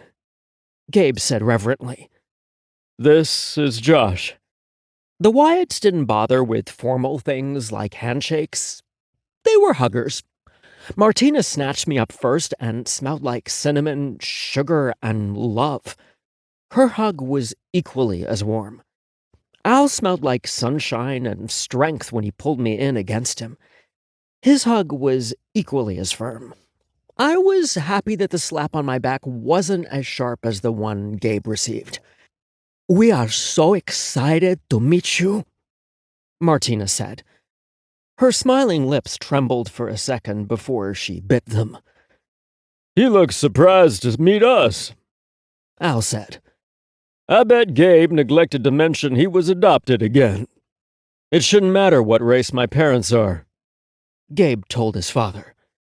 It's his way of testing people. Martina looped her arm through mine, and the four of us made our way to the exit. Let me tell you that plenty of people have failed him. We don't give a lot of thought to our family dynamics, Al said. Miami is such a melting pot of diversity, and our situation isn't unique, but we've learned that others aren't quite as open-minded. Their loss is my gain, I said, earning a huge smile from Martina. I learned fast where Gabe got his love of classic cars from when Martina and I followed Al and Gabe to a gleaming, cherry red Cadillac convertible that had to be from the 1960s. The white top was down and the white leather seats were as clean as if the car had just rolled off the assembly line in Michigan. I worried that I had packed too much for a week. Okay, Gabe said I did, but I got over it the minute Al opened the trunk of that monster. Hell, I could have fit Princess inside the trunk. Sweet ride, Mr. Wyatt, I said. None of that Mr. stuff. Just call me Al, he said. Nice to see that you found one that can appreciate classic cars when he sees one. My appreciation of classic cars came more from envisioning my sexy boyfriend driving them, or better yet, rimming and fucking me over the hood, but I didn't think Al wanted to hear that. He loves Charlotte, Gabe said. At least I was the only one who picked up on the slight fluctuation in his tone or saw his wicked smile in the wide back seat of the car. I bet, Al said. The humor in his voice said I wasn't the only one to pick up on that after all. You must be hungry, Martina said once Al had maneuvered out of the parking lot and onto a street. I thought we'd go back to our house for a while and visit before we drop you off at the rental car agency. Their home was an upscale, two-story Spanish-style home in a subdivision built around a golf course. As beautiful as it was, I couldn't help but remember a conversation that Gabe and I once had. I'm not so scary, you know, Gabe had said. Said the alligator to the yappy little dog that was standing along the side of the lake before he ate him. There aren't gators in those ponds, are there? I whispered to Gabe as we walked to the front of his parents' home. This is Florida, and they can be found anywhere, babe. I could tell by the look on his face that he was remembering the conversation, too. Then he leaned over and loudly nibbled my neck, making me laugh and twist to get away from him. His parents went inside rather than wait on us to stop fooling around.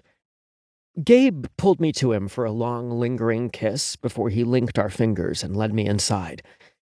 The ambience of Al and Martina's home was the exact opposite of Gabe's in Ohio. His parents' home was filled with warm colors, inviting furniture, and family pictures were on every surface. Gabe's home was sterile in comparison, and didn't have a single family photo sitting around. You didn't get any of your mother's decorating skills, did you? Nope, not even one.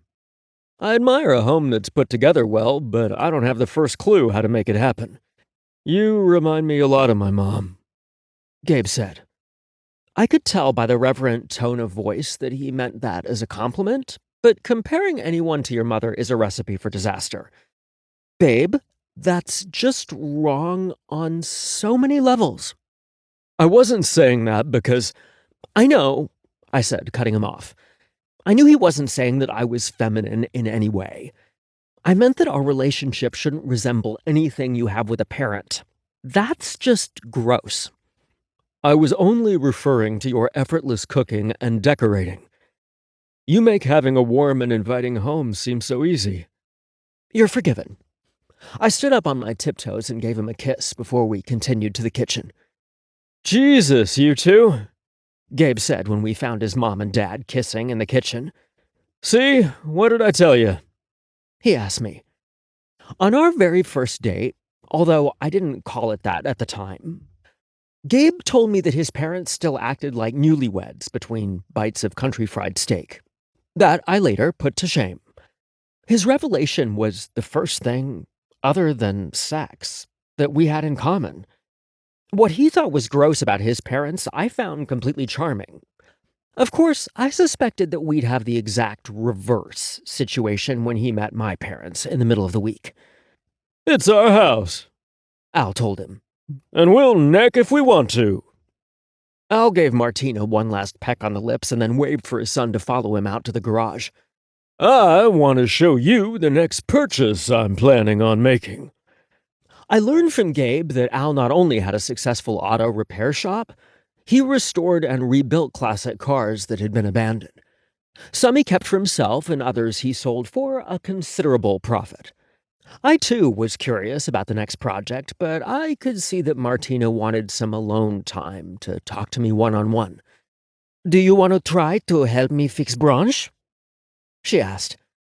Gabe told me what a marvelous cook you are, so try not to show me up in my own kitchen. She winked playfully at me and walked to her refrigerator. It would give me something to do with my nervous hands, besides look like I had a medical condition, so I jumped on it. Martina pulled a casserole dish out of the refrigerator and set it on the counter.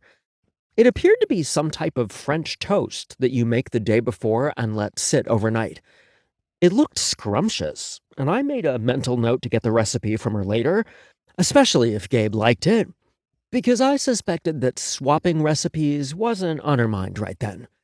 Do you have any food allergies? She asked as she pulled fresh produce from her crisper drawer of her refrigerator. I put a lot of veggies in Gabe's scrambled eggs, and I don't want to add an ingredient that offends or attempts to kill you. I don't have any allergies, and I like just about everything except liver and onions. I began washing the vegetables in the sink as she pulled them out. I chuckled as I washed the button mushrooms because I thought of the face Gabe made every time someone tried to slip one into a recipe. He thought cream of mushroom soup was the most disgusting thing he had ever seen. What's got you so tickled? Martina asked. Oh, I was just thinking about Gabe's hatred of mushrooms. I was still recalling funny memories, so it took me longer than normal to realize that Martina was standing as still as a statue. I turned and found her studying me with her head tilted to the side. Gabe doesn't hate mushrooms, she replied softly. I realized that I was standing on very shaky ground and worried that my next words could make or break my relationship with her. Oh, of course he doesn't. I was confusing him with my best friend Chaz. I giggled a little bit. I blame it on my lack of sleep from... I turned and picked up the paring knife to either cut the veggies, slit my own throat, or defend myself from a marauding mama bear. Martina didn't move, so I began slicing and dicing peppers and onions. I felt her eyes on me the entire time, and I was afraid to blink. Don't slice those, she said softly when I reached for the mushrooms. Gabe doesn't like them. Her voice had a sadness to it that made me look up at her. I felt so bad that I upset her, even if it was accidentally. I can't believe I didn't know that all these years. Martina shook her head. He probably didn't want to upset you, I replied. He made me chicken marsala for dinner once and put all of the mushrooms on my plate. He picks them off his pizza rather than complain about them if they end up on there by accident. There's more to it than him just being thoughtful, Martina said. But thank you for trying to make me feel better. The oven beeped to let her know that it was preheated, so she slid the French toast casserole into the oven and then set about cooking various types of meats. You care a great deal for my son, Josh. I can tell that, so I'm gonna let you in on a little secret. The way that you did for me just now. Okay, I said almost hesitantly. Gabe isn't just a pleaser by nature. A lot of it's from circumstance or his misguided notion that he needs to be a certain way to be loved. I think that possibly comes from being adopted. He's told you about his older brother, Dylan, right? I nodded my head. Well, Dylan was mine and Al's biological child. We tried for years to conceive again, but it just wasn't in the cards. The daughter of a longtime family friend became pregnant when she was a senior in high school and decided to give her baby up for adoption. As difficult as that time was for her, it was the answer to our prayers. We brought little Gabe home from the hospital and our family was finally complete. Martina smiled sweetly as she recalled the memory. Gabe has known since he was old enough to understand that he was adopted. It seemed like there was a part of him that felt like he needed to work harder to earn or keep our love. He adored his older brother, so he wasn't really competing with Dylan, but there was definitely a force pushing him to be perfect. It got worse when Dylan was killed. Someone actually had the gall to say that we had lost our only son, as if Gabe didn't count because he wasn't ours biologically. Al and I never felt that way, so we don't know where the idiot got the notion. But it didn't matter because Gabe heard what the fool said and took it to heart. It seemed like it validated feelings and fears he'd harbored for years. Wow, some people don't know when to shut the hell up. I told Martina. It broke my heart to think of Gabe feeling unloved and unwanted. Martina chuckled, then said, "They sure don't. Losing Dylan was a terrible heartbreak, and I was so far gone in my own grief that I didn't see how close I came to losing Gabe, too." She brought her hand up and rubbed her throat as she blinked away tears. He became unruly and stopped caring about life. I didn't know what would have happened to him had his football coach not stepped in and helped us. Gabe channeled his emotions into the sport he loved so much, and I swear to you, it saved his life. I decided I'd never complain about watching games with him again. I knew he loved the sport, but I never realized the emotional importance it had in his life. Anyway, Martina waved her hand as if she was pushing the sad memories aside. His refusal to tell me he doesn't like mushrooms is an example of Gabe being worried more about pleasing me than himself. I'm glad you told me. She stood on her tiptoes and kissed me on the cheek. It wasn't long before Gabe and Al returned from the garage chatting about cars. Martina and I finished getting brunch put together, then we gathered around the table to enjoy the feast. I bit my lip to keep from laughing when Gabe took his fork and tried to secretly poke through his scrambled eggs, looking for the offensive mushrooms. Even more funny was the look on Martina's face as she watched her son. "Gabriel Allen Wyatt," Martina said loud enough to make us all jump. "I cannot believe you've been picking out the mushrooms all these years. Where the hell did you put them?" "You told her?" Gabe asked me accusingly, like I told her that he liked to eat ass. "Don't you even think about blaming this on Josh," she said, pointing her fork at him. "Where did you put the mushrooms all these years? They were never on the plate when you finished."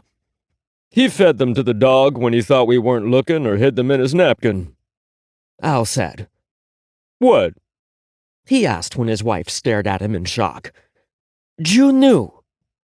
Martina asked Al, who just shrugged. While his parents exchanged looks, I received one of my own from Gabe. In the grand scheme of things, Gabe not liking mushrooms wasn't a big deal. His willingness to keep it from his mom for 36 years because he wanted to please her was a big deal. I couldn't allow Gabe to sacrifice his own happiness just to please me. There would always be a mutually pleasing compromise, such as getting mushrooms on only half the pizza, or getting separate pizzas like we often did. We could use the same logic for whatever difference we had. It wasn't my way or his way. It was our way. I just needed to make sure he knew it too.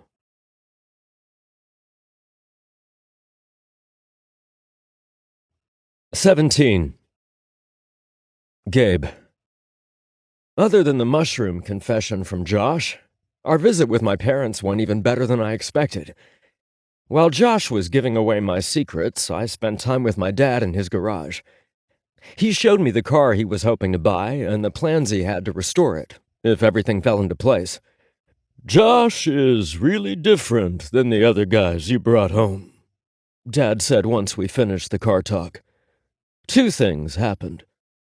I felt myself getting defensive over Josh, and I regretted that I had ever brought anyone else home to meet them.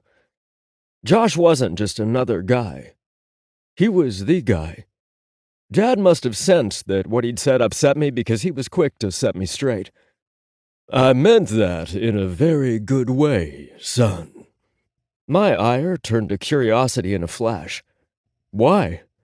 "Well, he's mature, in a way the others weren't. Even though, I'm guessing, he's younger than you," Dad said. "By 6.5 years," I told him. "He's one of those who are wise beyond their years. An old soul. I don't know if it's his personality or a side effect of life, but it's there, nonetheless." "I think it's a little bit of both," I told him honestly. Heart-to-heart talks weren't something we normally did, but I knew my dad was always there for me if I needed him. I was surprised when my dad said, "He's comfortable in his own skin, and his place in your life. I like that about him the most." "Me too," I agreed. When I first saw Josh, I got the same impression about him being comfortable in his own skin. I realized later that while it was mostly true, he used that as a shield to hide his deepest, darkest vulnerabilities. I wasn't arrogant enough to believe that my love for him was enough to excise those hurts completely. But I did see him blossom and grow more confident in other ways once he realized that I wanted him just the way he was. Josh's confidence could never be confused with arrogance. He had no idea how much he lit up a room when he entered it, the insane way people were drawn to him, or the tight hold he had on my heart. I wanted him to know that I was his, and his alone. I needed him to know that his happiness enhanced my own. I wanted him to know that I pinned my hopes and dreams on a smart-mouthed, sexy salon owner. I just needed to wait for the right moment to present itself. "I sense that you're holding something back," Dad said. "You and I both know that we don't always get another chance to tell people the way we feel about them. Sometimes," my dad's voice broke, "they walk out that door to get their dad a carton of his favorite ice cream because his throat was hurting, and they don't come back. Gabe, if you love that man half as much as I think you do, then you tell him." My dad's words brought back all the grief we felt when Dylan was killed, and reminded me that someone made threats against Josh. Maybe not so much with words, but the pictures said a lot. I knew that my dad was right, and that I had to create the moment and not wait for it to happen on its own, because I may never get the chance. I had already planned a nice dinner at the steak and seafood restaurant in the hotel where we were staying. So I mentally added a romantic stroll on the beach. What was more perfect than that? Things were going according to plan, too. We got to our hotel room, put up our clothes, and went down to the restaurant where I'd made a reservation. Josh chose the wine, I chose the appetizer, and the evening was off to a great start. Then I looked over Josh's shoulder and locked eyes with a man I had never hoped to see again. Jimmy DeSoto had been my partner when I had made detective. Jimmy D, as he was called, accepted me instantly without a care that I was gay. He took me under his wing and showed me how to be a good detective. Jimmy was someone I had deeply respected and admired during the 2 years that I worked with him. I had noticed slight changes in his personality after he and his wife of 15 years divorced, but I thought they were temporary and wouldn't impact his job. Turned out I was dead wrong. Jimmy and I worked Vice, which I'd never tell Josh or he'd never shut up with the jokes. And the last case we worked together ended in the worst possible way. We arrested a guy during a drug bust who we thought we could flip. Ace was a young, brash, and proud gang member who refused to cooperate. The decision was made to hold him for the 48 hours permitted by law in hopes that he'd give us some names for a lighter sentence. Ace was busted with a large cache of drugs on him plus a wad of cash, so he was facing some hard time for dealing. Jimmy was convinced that we could get names if we sweated him out long enough. Midway through that fateful day, my dad called to let me know that my grandfather suffered a massive heart attack, and it didn't look good for him. Jimmy encouraged me to leave to be with my family and promised that he and another detective from Vice would take over the interrogation. Granddad lingered for a few days before he passed away. My mom, Dad, and I took turns staying with him around the clock so he wouldn't be alone. When I returned to work after the funeral, Jimmy wasn't the same guy who had patted me on the back and told me he'd be praying for my family. I learned that he and another detective from Vice got angry when they couldn't get the kid to flip, so they took him and dropped Ace, who had just turned 18 years old, off in the middle of a rival gang's territory. Ace was killed and a gang war ensued. The two detectives involved said that they didn't do anything wrong and they dropped Ace off where he had told them to. But there were two things wrong with that story. One, they had no business dropping him off anywhere. We didn't operate a transportation service outside of MPD. Second, I heard Jimmy callously say, "He would have died anyway." I hated that kind of ignorance, and I was honest when interviewed by IA afterwards. Jimmy was put on paid administrative leave while the case was investigated. The days after I gave my statement to IA was wrought with tension and discord. Many of my fellow officers felt I should have just kept my mouth shut, and that my loyalty should have been given to Jimmy over the investigation. It was that line of thinking that I didn't agree with, and I never backed down or apologized for telling the truth. My refusal to conform to their ways made my life a living hell at work, but I had no regrets. Not long after everything went down, Kyle announced he was moving back to Ohio. I jumped on the chance for a new start for my career and my relationship with him because I thought that my job stress played a big role in the decline of our relationship. Kyle was willing to give it a try too, but we learned that a relationship between us just wasn't meant to be. I got my fresh start with my career and found the love I'd been searching for. I had put my time with the MPD behind me and focused on my new life. The look on Jimmy's face said that he hadn't put my involvement behind him. As best as I understood it, Jimmy was forced into an early retirement. They couldn't prove that he deliberately set Ace up to get killed, and Jimmy sure as hell didn't confess. But his behavior, if not criminal, was unethical. A person I had once admired was someone I came to resent. He represented a level of evil and corruption that I'd never understand. I heard through the rumor mill that Jimmy blamed me and my testimony for the reason he was forced out of the department, although he never once said anything to me about it. Should I be concerned that you're looking that intently at another man? Josh asked, bringing me back to the present. I hadn't been lying when I told Josh I couldn't talk about it.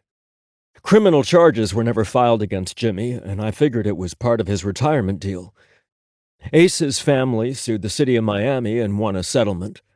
I had to fly back to Miami to give a deposition, but I wasn't called to give testimony during the trial. My union rep had advised me not to discuss the case with anyone because criminal charges could be filed if new evidence was introduced. Say, someone's guilty conscience got the better of them. I tore my eyes from Jimmy's sneering face and focused back on Josh. "A ghost from the past," I told him, "and absolutely nothing for you to worry about." Do you want to leave? Josh asked worriedly. I shoved all thoughts of Jimmy aside and reached for Josh's hand. "No way. I can't wait until you try their seafood. There's nothing like it in Ohio." I knew what he was going to say, so I cut him off. "Red Lobster doesn't count. You'll see." I was so busy enjoying Josh's seafood porn faces that I didn't even know when Jimmy left the restaurant. I laughed at the crestfallen expression on Josh's face when he looked down and saw that his plate was empty. "I don't know why," he said after I commented on his cute little pout. "I couldn't eat another bite if I tried." "How about we work some of it off with a nice stroll on the beach?" I asked. The breeze coming off the ocean rustled through Josh's fair strands of hair as he tilted his head back and breathed in the air. He closed his eyes and inhaled deeply before he released the breath, slowly. "It's beautiful here," he said. "This part is," I agreed. "There are parts that are going downhill. The neighborhood I grew up in is one of them.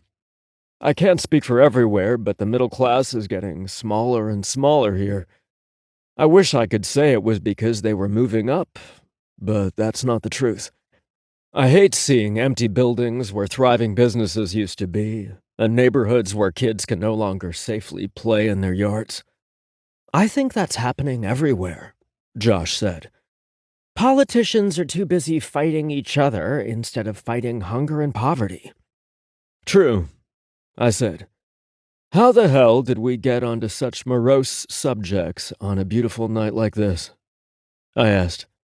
"You started it," Josh said petulantly, making me laugh. "You're right. I did."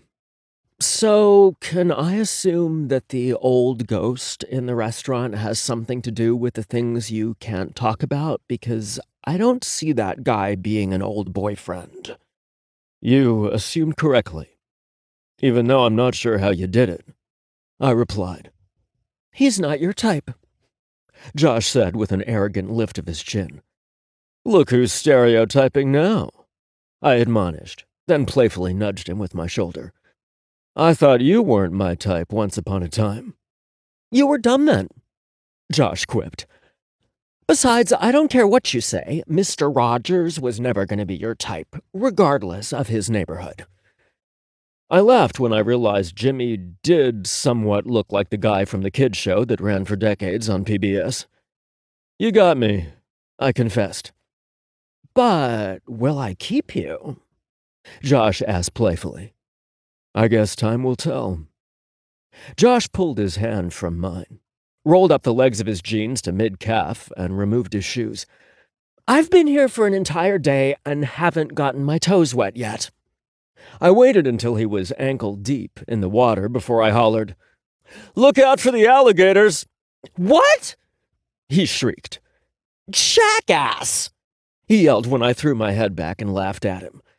I removed my shoes and rolled up my jeans too, then followed him into the water.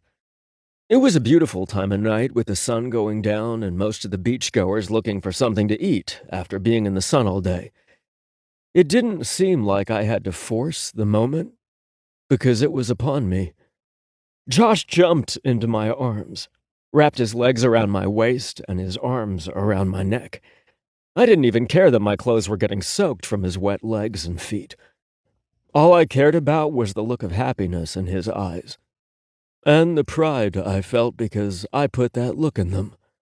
"I love you," Josh said softly with a nervous smile on his face. His words shocked me and my brain stopped functioning for a few moments. It was long enough to worry Josh about my reaction, and my next words didn't help. "Damn it, Josh." "What did I do?" he asked, pissed that his declaration was met with such a pathetic response. He tried to wiggle out of my arms, but I wouldn't let him go.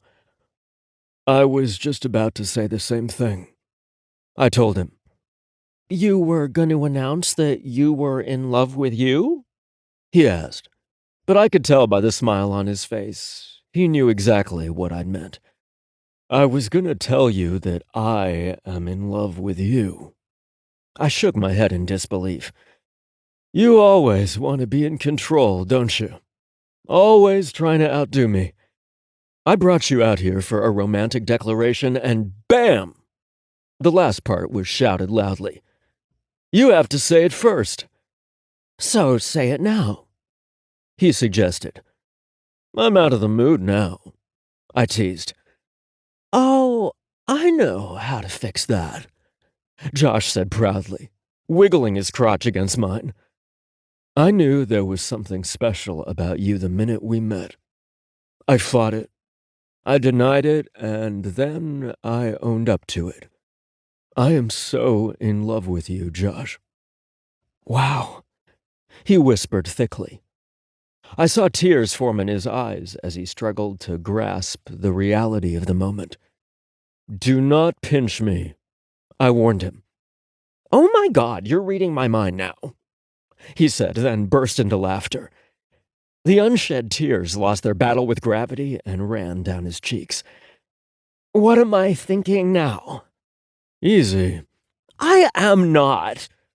But I can be tricked, Josh said saucily. I ignored his attempts to laugh off his emotion.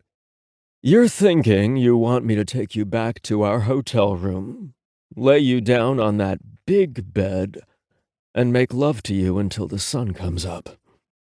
Something like that, he admitted with a sappy look on his face.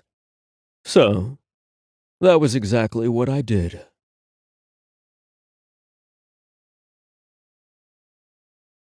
"18. Josh. The next 2 days with Gabe in Miami were picture perfect. I'm talking worthy of a chick flick. We repeated our love for one another several times a day. We splashed around in the water, ate every kind of delicious food imaginable, and then returned to our room to make crazy passionate love. We were a movie night away from the biggest cliche there ever was about dating. In fact, I found a mug online with the famous cliche on it and ordered it so Gabe could add it to his mug collection. I was happy to see that it would arrive at my house while we were still on vacation, so I could surprise him when we returned. In the meantime, I had a Valentine's Day gift squirreled away in my suitcase for him. Neither of us had talked about making V-Day plans, and I figured Gabe might be like a lot of men who gave the day absolutely no consideration as being important. I used to be one of them because I never had anyone to celebrate the day with. I decided to keep it low-key and tried not to make a big fuss. I bought Gabe a small box of chocolate-covered caramel and pecan candies and a mug that read, Bad Cop. I also brought some massage lotion because I remembered just how much he loved my hands all over him. Gabe had the same idea for Valentine's Day. He gave me a box of dark chocolate-covered cherries and the cutest fucking t-shirt that read, I give blowjobs. A blow-dryer, pair of shears, and a comb were beneath the words. Gabe had also brought some massage lotions with him, but the ones he bought were flavored. I had a lot of fun licking that cinnamon-flavored oil off his dick, while Gabe preferred the strawberries and cream on my body. He worked me up for so long that I gave him plenty of cream to go with his strawberries. Later, I laid my head on his chest and said, Thank you for making my first Valentine's Day amazing. You see, prior to meeting and falling in love with Gabe, I never would have told anyone how lonely that day was for me every single year.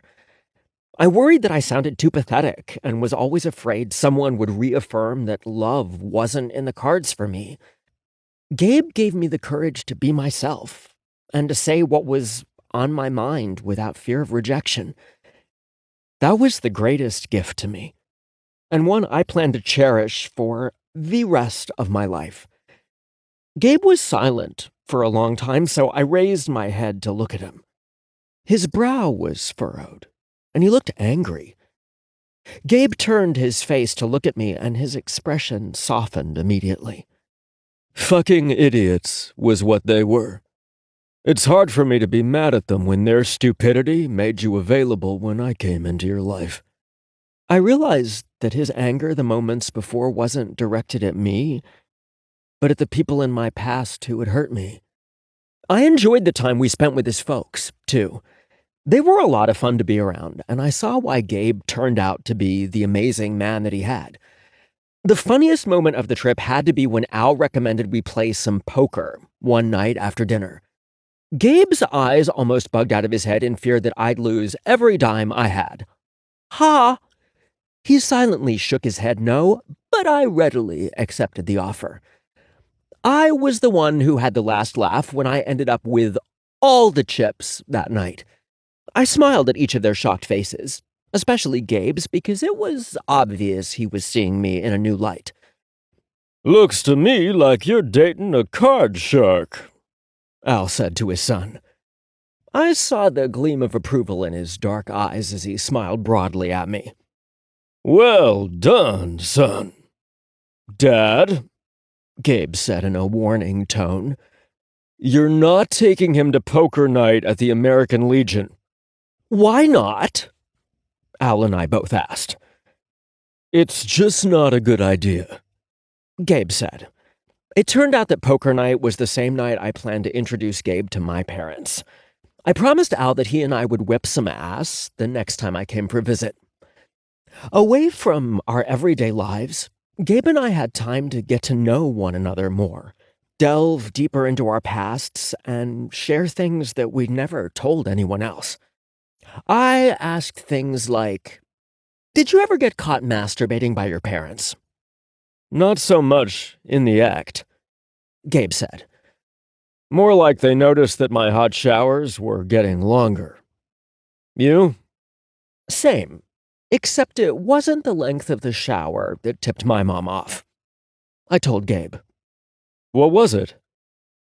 Once I discovered the cool thing my dick did and how good it felt, I wanted to do it all the time. I quickly learned the side effects of too much jerking off, and it wasn't blindness. Gabe threw his head back and laughed heartily, a sound I had become addicted to. I started using my mother's expensive moisturizer to prevent chafing and forgot to put it back one day. I found a bottle of lube in the shower the very next day. Your mom sounds kind of cool and understanding, Gabe said. It was my turn to laugh.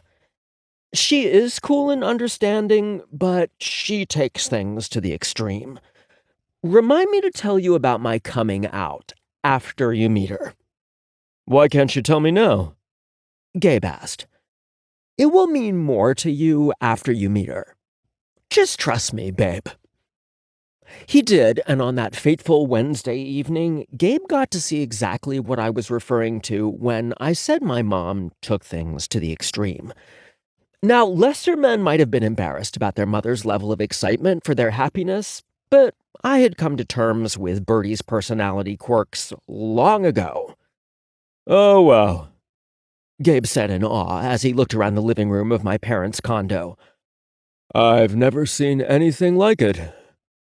I knew he was understating the obvious because the look on his face was priceless as he took in the Welcome Gabe sign in rainbow colors, the helium-filled balloons around the room, and the big poster of the two of us on the wall that said Josh loves Gabe beneath it, like the Happy Days spin-off with Joni and Chachi. I sure hoped that Gabe and I had a happier, longer run than the ill-fated sitcom. I didn't ask why she wanted a picture of us as a couple because I knew what she was going to do. I grew up in her house, for fuck's sake. Gabe wasn't the only one springing parental surprises that week. I was happy my mom toned down her party outfit, though. I'd worried she'd wear enough rainbows in her outfit to look like a circus clown. Or worse, Mimi from the Drew Carey Show. I might not have known the name of the football team from Cleveland, but I knew the famous comedian turned actor turned game show host. My mom was wearing a sunny yellow dress with a rainbow belt. She reminded me of a Care Bear that Meredith used to have. "Come give Mama a hug, Joshy," she said when she saw me. I narrowed my eyes at Gabe when he mouthed Joshy with a ridiculous grin on his face. I gave my mom a long hug and could feel the happiness she felt for me vibrating through her tiny frame. I had finally brought someone home for her to meet. Someone that I loved, and another person for her to love, too. As wacky as my mother was, she never embarrassed me. Everything she did was out of pure love for me, her only child. She was my greatest champion, a fierce warrior who was just over 5 feet tall, and I adored her. "I'm so happy for you, Josh," she whispered. "I've hoped and prayed for this day for so long." She pulled back and looked up into my eyes. "Introduce me to your guy." "Mom, this is Oh, I know who this is." My mother elbowed past me and hugged Gabe so tight I was worried she was suffocating him. "It's so good to meet you," she said, not turning loose of her prey. "The pleasure is all mine," Gabe told her, patting her back. "Bertie, turn loose the young man. You'll cut off the circulation to his lower limbs," my father said when he walked into the room. My parents were the exact opposite on every spectrum. I'm talking personality, wardrobe, hobbies, and even food. How they managed to compromise and meet in the middle like they did was beyond me. My father once said that my mother made him a better man because she made him appreciate things he never noticed before, like art, music, and even bright colors. "She lights up a room and doesn't even know it," he once told me. "Well, she lights me up too. She fills me with a warmth and radiance like my own little ray of sunshine. If you want to be happy in your life, you either need to be someone's ray of sunshine or the sky that allows them to shine bright." I don't think I fully realized what my father meant until I met Gabe. Gabe and I were opposite in many ways, too. And I hope the example my parents set for me would help me to accommodate Gabe's needs and personality rather than stifle it. Factoring what I had learned about his need to please from his mother, I knew I'd have to work harder to be his ray of sunshine. And not a soul-sucking tornado that would take everything he wanted to give and leave emptiness behind. Later that night, I brought it up when we returned to our beach, as I'd come to think of it. At first, Gabe laughed at my analogy, but then he stopped when he realized I was serious. "I would never describe you as a soul-sucking tornado, Josh. You're definitely a ray of sunshine. And sometimes I need to wear sunglasses because you burn so bright." I stopped and looked at him. I don't think I can properly express just how much it means to me that you don't ever try to change me. Not the way I talk, dress, or sashay my happy ass down the street. You're not only a blue sky, Gabe. You're one that's so vivid and striking that there are no clouds marring its perfection. Those days are so rare, but then again, I think you are too. I think it was a toss-up as to who was more surprised by my words. "I can think of a way you can attempt to express your feelings for me if words have failed you, Sunshine." From that moment on, Gabe swapped out his nickname for me and started calling me Sunshine instead of Babe. Gabe got a kick out of spending time with my parents, too. And I don't ever think I saw him laugh so hard when I told him about my coming out party. I told him it made his welcome party look tame in comparison. It was both a humiliating and heartwarming experience, one that I'd never forget for the rest of my life. On our last night in Florida, we had dinner with both sets of parents. We were practically ignored as our folks got to know one another and talked about us like we weren't in the same room. We just sat there and watched it all unfold as we enjoyed a lovely dinner while Al and my father discussed who should pay for it. Gabe snatched up the bill while those two argued good-naturedly. Then we quietly snuck away so we could enjoy our last night of vacation before we had to return home. It was obvious he needed my warmth and radiance even more when we returned to Ohio to temperatures that barely broke the freezing mark after an amazing week in the sun. Neither of us had been eager to return, but we couldn't stay gone forever. I had a business to run, and Gabe needed to look like he wasn't guilty of whatever crimes IA thought he committed. We had so much to do that Sunday when we returned home. The first thing we did on our way home from the airport was stop by the grocery store to get emergency staples. I had planned to do the real shopping the following day, but there wasn't going to be a damn thing in that house to eat, and I was staying home once I got there. I picked up ingredients for a tossed salad and homemade pizza. Gabe added cupcakes from the bakery. Gabe helped me carry the luggage and groceries upstairs, then left to pick up Buddy from Adrian and Sally Ann's house. I spent a good amount of time fussing over my own feather and fur babies who were happy to see me, even though I knew that Meredith and Chaz took good care of them in my absence.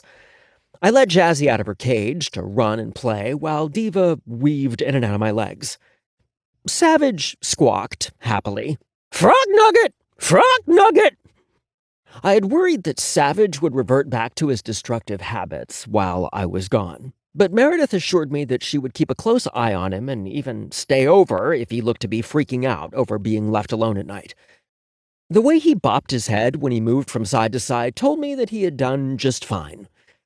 As much as I enjoyed our trip, it was good to be home among my familiar things and my babies. I looked forward to spending some quiet time in my salon the following day and getting back into my normal routine. But until then, I had a lot of laundry and things to do. I knew that Gabe would do his part and help, but it didn't take more than one person to load the washing machine. I sorted the dirty laundry into piles on the washroom floor and returned the luggage to the walk-in closet in my bedroom. When I exited the closet, I realized there was something on my perfectly made bed that didn't belong. A bouquet of decaying red roses and an envelope was placed in the center of my pillows. I knew in my heart that the gift wasn't left there by one of my friends to welcome me home. My first thought was to remove the offending items from my bed, but I knew I wasn't allowed to touch it. I just stood there, staring. In fact, I was in the same spot when Gabe and Buddy returned. "Sunshine?" Gabe called out. "In here." Buddy bounded in and made a beeline right for me. It was the jolt back to reality I needed, and not even the ominous gift could stop me from dropping to my knees to give Buddy the hug and ear-scratching he needed. "What the fuck is that?" Gabe asked when he walked into the room. He went over to the bed and leaned over to get a closer look without touching the evidence left behind. "God damn it." He pulled his cell phone out of his pocket and called the police station. Next thing I knew, my home was filled with officers. Twice the amount that showed up for the tire slashing. I'm telling you, I saw people I didn't even know lived in our town or worked on the force. My house was dusted for fingerprints, photos were taken. The offending items were handled with latex gloves, and Gabe had Meredith and Chaz come over to speak with the police so they could try and figure out when the items were left behind. I wasn't included in any of it. Gabe sat me on the couch, and I was left there until the last person left my home. The quiet night at home I had planned with Gabe was shot to hell. I watched as his body got tighter and his face grew more tense as the minutes ticked away. Gabe had read whatever was in the envelope, and I could feel him trying to build a wall between us. I wasn't about to let that happen. Gabe stood with his back to me for a long time as he ran his hand through his hair. I figured he was searching for the right words to say, but that gave me time to prepare some of my own. Gabe dropped his hand and turned to face me. The devastated look in his eyes shredded me. Whatever he was thinking was hurting him so bad, and I was certain I didn't want to hear his thoughts spoken out loud. "No, Gabe." I shook my head. "You don't get to make me fall in love with you and then crush my heart. You're not allowed to say things like your world revolves around me and then walk away. You don't get to call me your sunshine, then end us." "It would only be until this guy is caught," Gabe said. "No," I said in my most resolute voice. "You don't even know what was inside the envelope," Gabe told me. "I don't care." Well, I did care, but I knew that we were stronger together than apart. This sick fuck just wants to drive a wedge between us, and you're letting them win. It's said, if you cared about him, then you would have heeded the warning. He will die for your mistake. I'm already responsible for... Do not say you're responsible for Nate Turner's death. I'm still not convinced this has anything to do with Nate's death, I told Gabe. I might have agreed if the bastard didn't include a picture of a dead Nate Turner that was taken at the scene of his homicide. Whoever this person is means business, and for whatever reason they're targeting me. I will not, cannot, let you get hurt because of me. Josh, I would rather break your heart temporarily than see any harm come to you. Bullshit! I knew my heart didn't work that way, and I wasn't so sure that I'd forgive him once the threat to me was gone.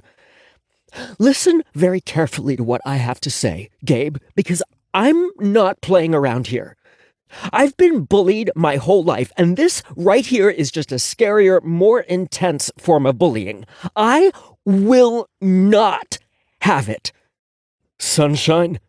No, you don't get to tell me you're going to break my heart and in the very next breath use the cutesy name you have for me. We're going to be a team and work through this like the example our parents set for us. I rose to my feet and went to him. Gabe, I love you. Please don't give up on us. Gabe closed his eyes, and I had hope that maybe he was coming around. When he reopened them, I didn't see the conviction I had hoped my words would stir inside him, but neither did I see desperation for me to understand him. I held my breath while I waited to hear what he had to say, and he waited so long that I became dizzy. Things will need to change around here, he said firmly. Okay, I readily agreed, but then thought about it. What kind of things? You're getting an alarm installed on all the doors and windows. You will no longer allow the back door to remain unlocked during business hours. It stays shut and locked at all times. You have plenty of neighbors to the front of your house and business, but none in the back since no one has moved into Bianca's house. You will have a door and a lock installed at the bottom of the stairs so that you can keep people from wandering upstairs while you're busy in the salon. Gabe had held up a finger with every demand that he made. Those flowers weren't there a few days ago when Meredith enticed a pouting diva from beneath your bed with a treat.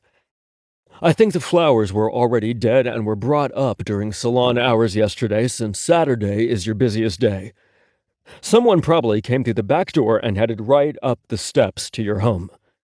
None of his demands were unreasonable or too intrusive, and in fact made a lot of sense. Blissville wasn't the same town that I grew up in, and it was past time that I accepted it. Extra locks and security versus no Gabe? There really was no contest. Fine. But it's gonna be a snazzy door down there, Gabe. I won't have the ambiance and atmosphere ruined by an ill-matched door that sticks out like a sore thumb.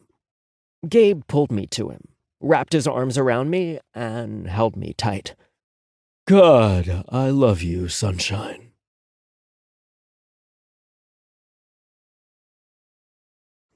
"19. Gabe. I stayed up for hours after Josh fell asleep against my chest. I worried that I let my heart make the wrong decision. I meant what I had said, that I'd rather hurt him temporarily so that he stayed alive. But I saw in his eyes that forgiveness might not be forthcoming if I walked away from him, even if it was in his best interest. I caved because I wanted to, and for no other reason. I could only hope my actions wouldn't hurt him, or do anything to dim his brightness. Sleep, when it came, was fitful and filled with disturbing dreams.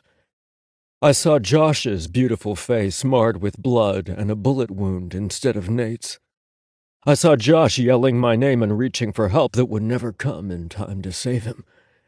I jerked awake at least 10 times in the 3 hours of sleep I managed to get. Each time, Josh slept soundly nestled against me, with his arm and leg thrown across my body to prevent me from leaving him. God, the thought of breaking his heart killed me. But I wasn't convinced I had been wrong. I was overcome with the need to get as close to him as I could. I needed his flesh against mine everywhere. No matter how scary life was in that moment, there was one constant. I was a man and I had morning wood. I knew I wasn't going to fall asleep again, so I rolled Josh to his back and woke him with kisses all over his face and neck until he was fully awake and aroused as I was. Josh rolled the condom down my dick after I prepared him. Then I slid inside him. It was as natural as breathing. I saw in his eyes just how uncertain he was about our relationship, and I hated that I put that doubt in his eyes. He worried that I was telling him goodbye with my body before I said it with words. I had told Josh I was staying, and I wouldn't go back on my word. No way I can live without my sunshine, I said. My words and the way my body moved were an affirmation of my commitment to him. To us, not a goodbye. I was rewarded with a brilliant smile that banished the clouds of doubt from his pretty hazel eyes. How had I thought for a second that I could live without his smile every single day? I promised to kick my own ass if I allowed myself to think it ever again. Morning sex was usually pretty fast and hungry, and that morning was no different in that aspect. But we held each other tighter and kissed longer because I had almost done something stupid that would have compounded a bad situation. I had a feeling that Josh would get even with me for my flawed thought at a time and choosing at his convenience, but I had too much on my mind to worry about it. I'd pay the price and be glad for the opportunity. I stayed in the shower after Josh got out and dried off, hoping to wake up. Josh surprised me by opening the door and handing me a cup of coffee. He was wearing a wide grin on his face and looked pretty pleased with himself, to a level that said it had nothing to do with bringing me coffee. Check out the coffee mug.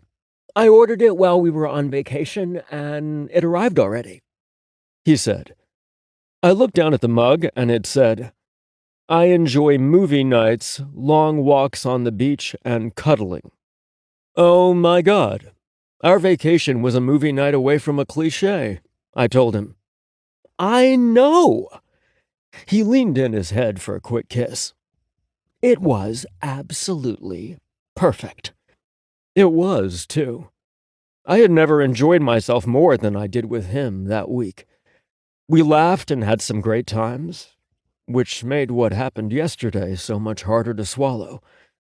I got a glimpse of my future with Josh, and I couldn't let it get ripped away. I stood beneath the hot spray enjoying my coffee until the water ran cold.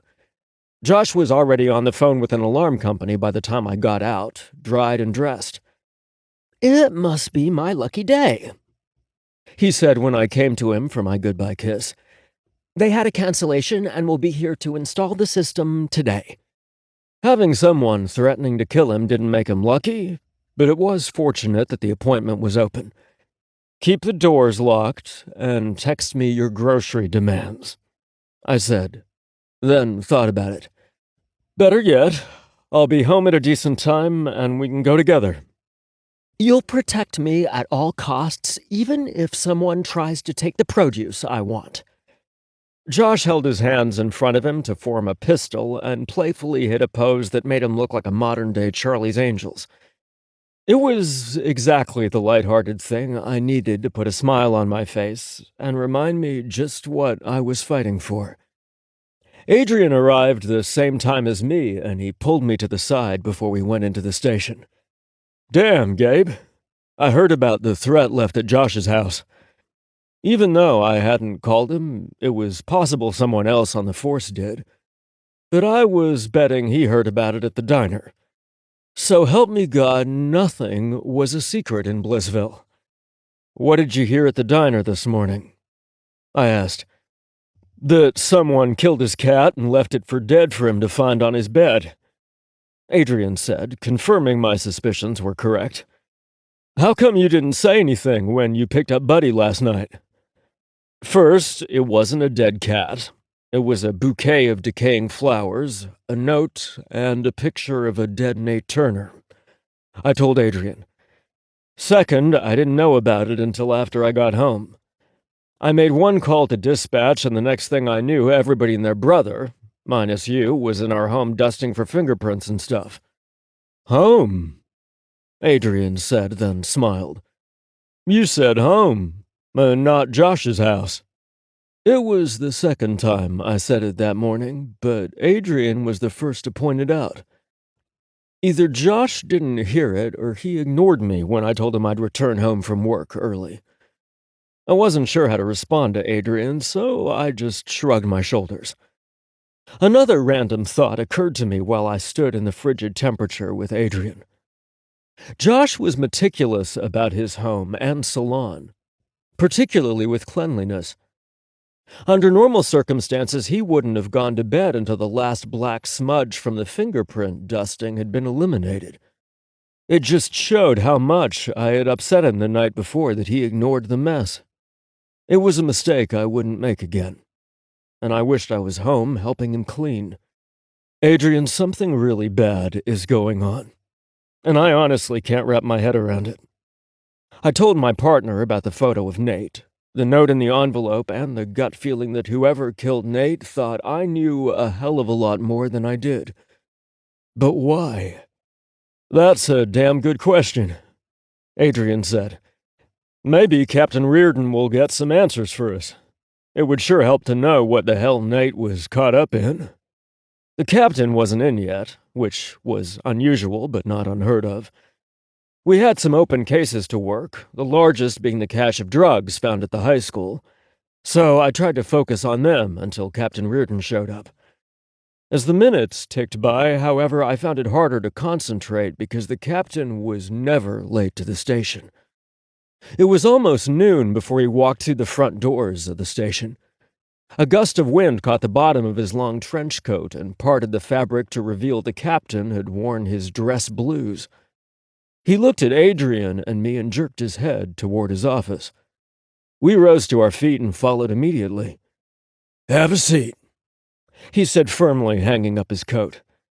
I exchanged a look with Adrian while we waited for the captain to take his seat behind his large mahogany desk. "I drove to Cincinnati this morning since I wasn't having any success on the phone." His choice of wardrobe finally made sense.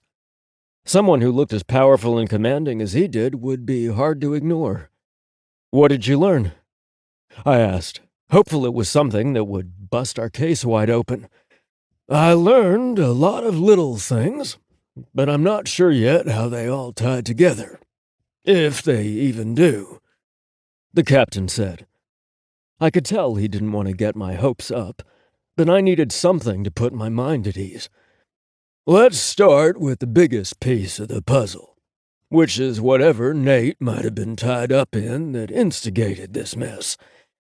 Nate and his nightclub were being investigated for prostitution. I learned that CPD had undercover officers working inside the nightclub to try and bust him." Reardon pointed his finger at both of us and said, "None of this leaves my office." "Yes, sir," we both said. "According to my contact, CPD's sting had only been underway for a few days, maybe a week, when Nate received his first threatening email.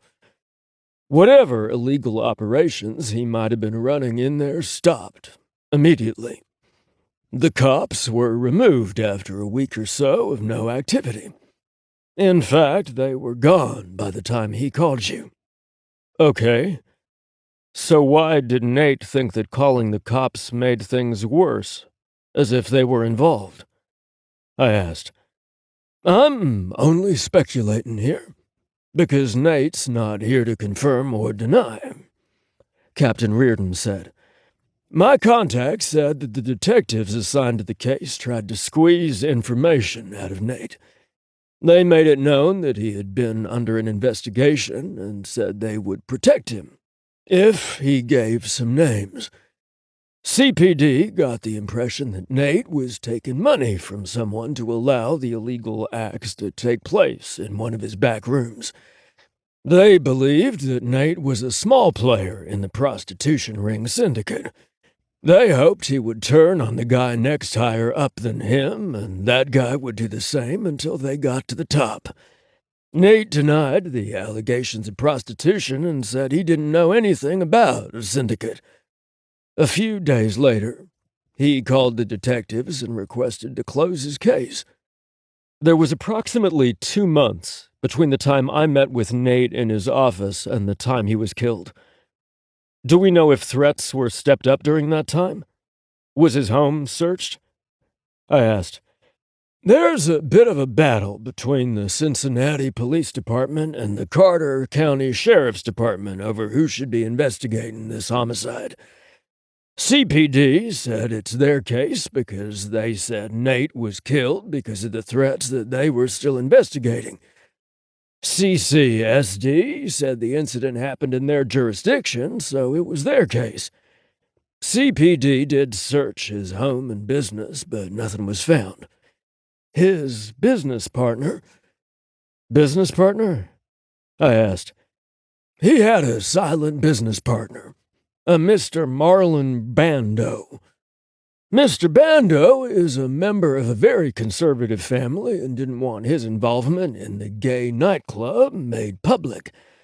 Mr. Bando handed over the financial records and the business agreement between them. It turned out that the majority of the money to start the enterprise was provided by Bando. I'm talking a 70-30 split. Therefore, the profits were split by the same percentages. Nate's 30% was a decent chunk of money, but not enough to account for his lifestyle. Do they think he was skimming off the top from whoever was running illegal activities? Adrian asked. He did something to bring their attention down on him, and that would be my assumption. The captain said. You see, the detectives kept investigating the threats, even after he told them not to. So I don't think there was any improper conduct on their parts. CPD was able to locate the person sending the emails by tracking the IP address. Unfortunately, when they showed up at his apartment to ask questions, they found him dead from a gunshot to the head. Reardon blew out a frustrated breath. He'd been dead a while, and none of the prints pulled from his apartment led them anywhere. A dead end, I said softly. Literally and figuratively, Adrian said. How does any of this tie to Nate being in our county or Josh getting threatened? I asked. Honestly, Gabe, the captain said hesitantly, you're the only common denominator in the equation. Fuck! I stood in the captain's office and paced. Why the hell did Nate have to choose me, and what the hell do these people think I know? Adrian rose out of the chair and came to me. We'll figure this out, partner. Look, Gabe, the captain said, why don't you go on home for the rest of the day? Take an extra day to rest. I didn't want to take the time at first because going home and taking a nap wouldn't solve the case. But I felt exhaustion and stress weighing me down. I hated the thought of Josh cleaning that mess alone or dealing with the alarm installers because those were both irritations that loving me brought into his life. You'll call me if this breaks? The captain assured me that he would, and his word was enough for me. I smiled when I saw the vehicles parked behind Josh's house. Why did I think he would be alone after what he'd gone through the night before? In fact, the more I thought about it, I was surprised they hadn't shown up sooner. I was happy to see I had been locked out. I called Josh on his phone, and he came down to let me in. I came back to help you clean, I told him as we headed upstairs.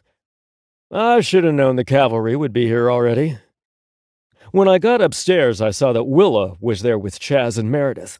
They were scattered through the house, all of them dancing a bit to the music playing as they cleaned off the black dust and smears. "You have amazing friends, Sunshine," I said, hooking my arm around his neck and pulling him close. "I have a lot to be thankful for," Josh replied. "Namely, that you get to deal with the alarm guys when they get here in the next hour. If you're a really good boy, I'll bake you another pie tonight." I put my mouth to his ear. "How good do you want me to be?" I saw the shiver work its way through his body. "Don't be distracting me with your sexiness," Josh told me. "I do have an errand that I'd like you to run, if you're willing." He added, "What?" "I found the door I like on the House Improvement Store app. I was hoping that maybe you could order it for me and have it delivered. I don't mean pay for it," Josh said, reaching for his wallet. "Let me do this for you. It's the least I can do." I saw the argument in his eyes and knew he wanted to argue. "Let him buy you the damn door," Willa shouted. "Pick your battles, baby." "Fine," Josh said with a huff. Then a smile worked its way across his face as he dug out his keys from his pocket. "One more thing," he said, then bit his lip nervously. "Will you make a copy of these 2 keys?" They were keys to both doors downstairs. "For yourself." I knew he wasn't asking me to move in, and that his suggestion was more for convenience than anything. But it made me deliriously happy. I can do that.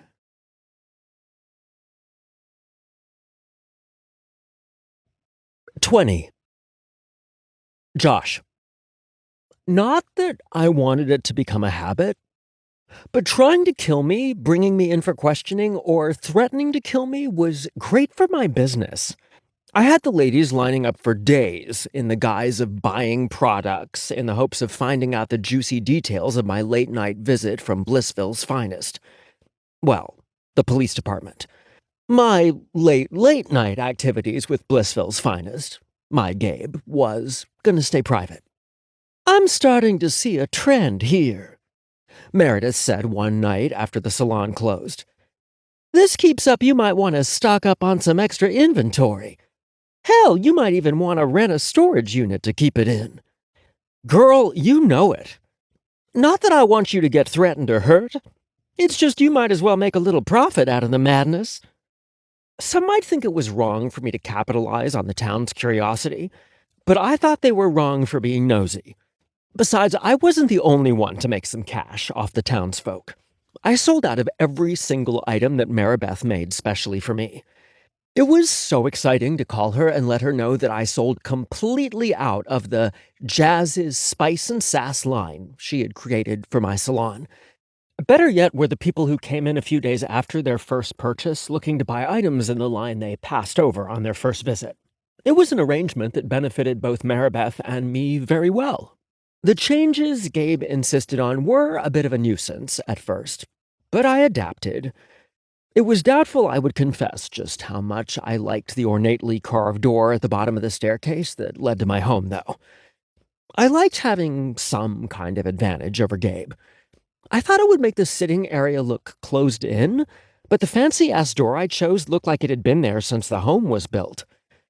I'm not sure how Gabe did it, but the door was delivered and installed in 2 days, which is unheard of in my neck of the woods. The biggest change, and also my favorite, was Gabe having a key to let himself into my house anytime he wanted. I didn't miss the reference he made to my house as home, but I couldn't be sure if it was a slip of the tongue or he genuinely thought of my home as his. I loved when Gabe slipped me the tongue, but I wasn't sure how I felt about the latter. As much as I loved and craved his nearness, I worried that it was too soon. Hell, I grew some giant but never hairy balls and told the man I was in love with him.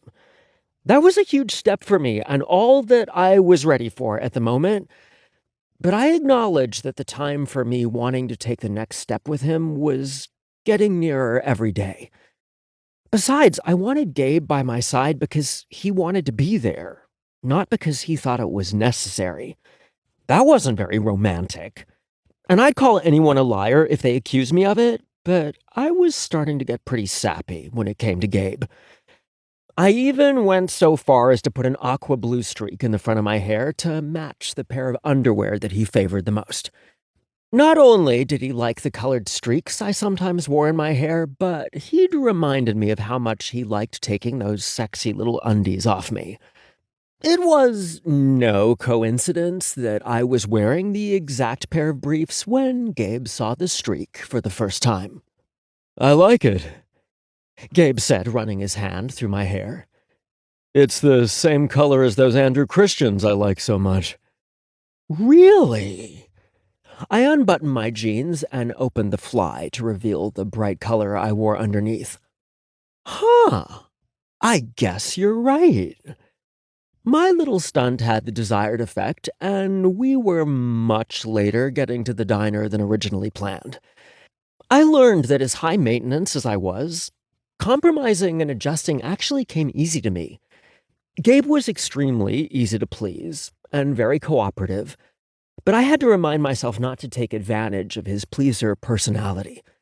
Perhaps I overcompensated too much because I drew Gabe's ire when I ordered pizza without any mushrooms. For fuck's sake, Josh, he exclaimed when the pizza arrived mushroomless. I never said anything about the mushrooms to my mom because she worked hard and they were easy to pick off. There was no deeply rooted motivation for it like she thinks. I will not lie and say that I didn't have issues with being adopted when I was a kid, but the mushrooms were not an example of me trying to avoid getting booted from the family.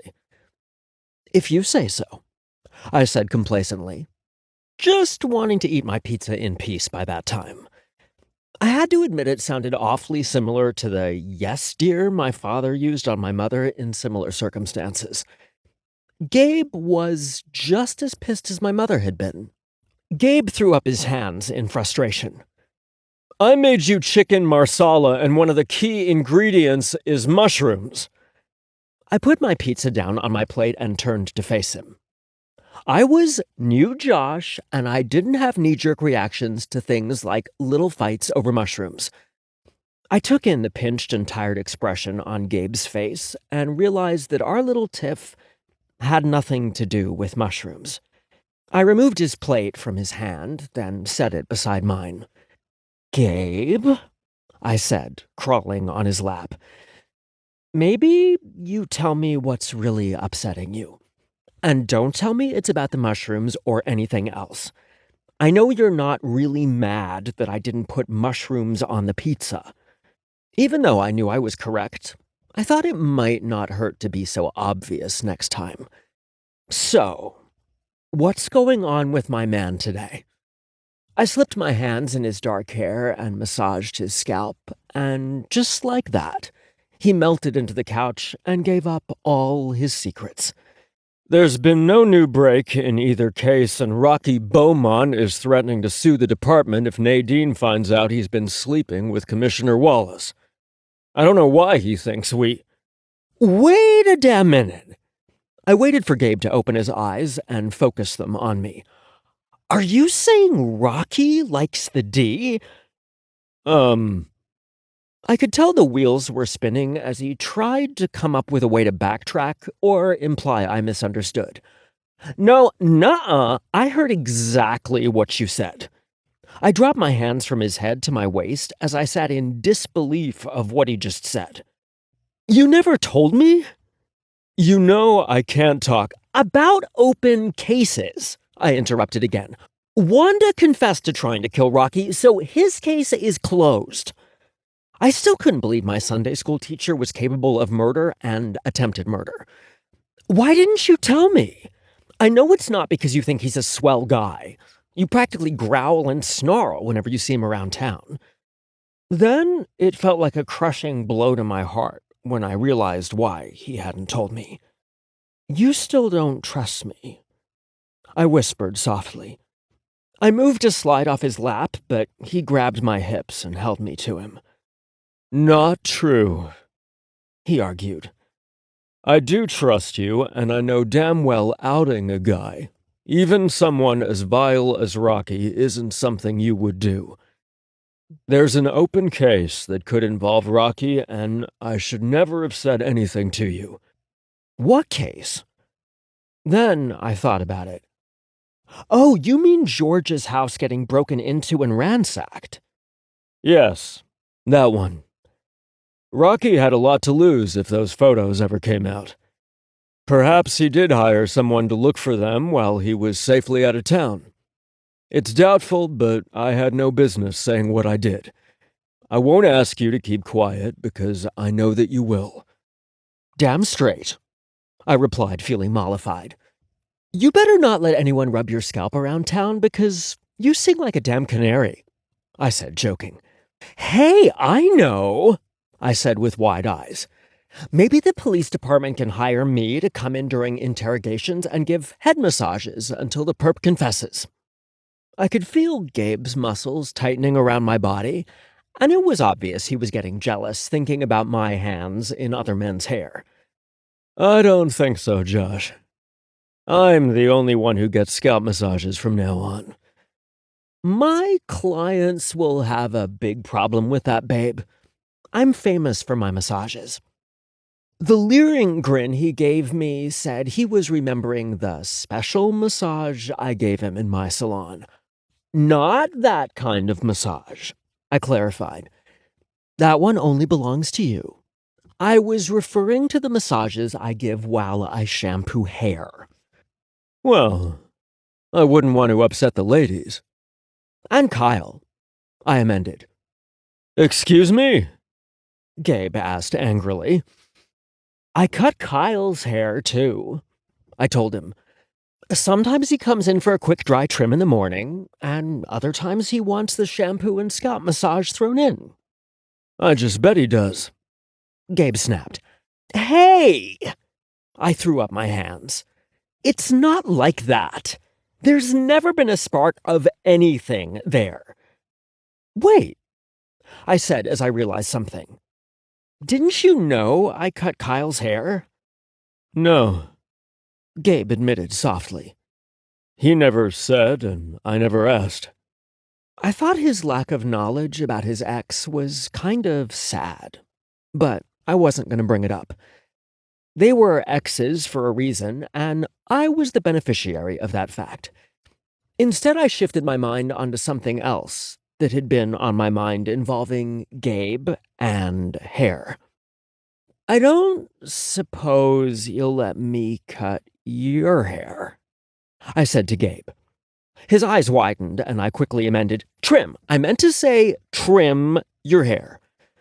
I thought maybe he was trying to grow his hair out, but the spooked expression on his face told me there was a lot more at play. "Oh my. You have tonsure phobia," "You watch your mouth." Gabe said. But the rapid way he blinked his eyes told me he didn't have a clue what I was talking about. "A fear of getting haircuts," I told him. "That's a thing?" He asked in disbelief. Or was it relief? "It's definitely a real thing, and I think you have it," I told him. "Did you have a traumatic experience as a child?" I could tell by the way he bit his lip there was something in his past. "I promise I won't laugh at you," "Okay." he said after long moments of searching my face for sincerity. "My mom took me for a haircut at this new place when I was like 5 or something. It had a carnival theme to it with bright balloons and colors everywhere, sort of like the party your mom threw for me. I was so excited because they had special chairs designed for kids." Gabe swallowed hard, and I bit my lip so not to giggle because he was so damn earnest and cute. We roll up to that joint on opening day, and it was a fucking circus inside. And I don't mean the place was busy, I mean it was packed with clowns. The hard shiver that worked through Gabe shocked me. I'd never seen a clown before then, and I was overcome with this insane fear of them. I passed out cold when one of them came bouncing over in those damn big shoes and reached for me. Next thing I know, I'm waking up in one of those kiddie barber chairs and see myself in the mirror. I don't know why, but there was a barber standing behind me with a pair of scissors in his hand. Maybe he came running over when he heard the commotion, but all I knew was that I had blood streaming down the side of my face, and he and Momo the clown were both standing behind me. "Babe, you're chlorophobic too?" I asked sympathetically. Gabe rolled us over suddenly and pinned me beneath him on the couch. "Are you questioning my manhood?" he asked. That I couldn't take seriously and burst into laughter. "It means you're afraid of clowns," I told Gabe. "Hell, no wonder you're afraid of haircuts." I raised my hand and rubbed my fingers over his brows. "I promise you that I'm not at all scary, and I won't make sudden moves at you with my shears." My words were spoken tenderly without a hint of humor in them because it wasn't funny. It broke my heart to imagine a terrified 5 or 6-year-old Gabe. "Okay." Gabe and Buddy followed me down to the salon. Buddy was curious because he hadn't spent much time down there, and I thought maybe he sensed Gabe's distress. I led Gabe to the washroom and took extra time to shampoo and massage his scalp to loosen him up. He seemed to be doing okay when he sat down in my chair. I had to admit I liked seeing the cape with my salon logo on it wrapped around his broad shoulders. It felt a lot like I was marking my territory, without pissing on his leg, which was gross and not at all my kind of thing. "Ready, babe?" I asked. "Yep," he said confidently. "Coming in hot," I warned as I raised my hand that held the shears. I took my time and talked to Gabe the entire time to keep his mind on a friendly conversation rather than what I was doing. He talked a lot about his childhood, and I noticed that none of the stories were about scary clowns, but almost all of them included the brother he idolized. "How do you know all that stuff about phobias?" Gabe asked me at one point. "Psych 101, I reminded him of how he teased me. "You seriously took those classes?" he asked. I loved psychology and learning about what makes people tick. It would have been my minor degree. "You were going for accounting and psychology degrees?" Gabe asked. "Were you going to counsel your clients when they got depressed about the taxes they owed?" My father was an accountant, and I thought that following in his footsteps might make me more respectable, especially men that I wanted to take me serious. The psychology was my attempt to understand why people were so cruel to one another. The smile slid off Gabe's face when he heard my explanation, but I didn't want to see sadness or pity in his eyes. I wanted to see laughter and happiness in them, so I bent over his upturned face and kissed him softly until the moment passed. When I pulled back, I was happy to see his love for me twinkling in his dark eyes. After I finished his haircut, I shaved the back of his neck and dusted it with powder.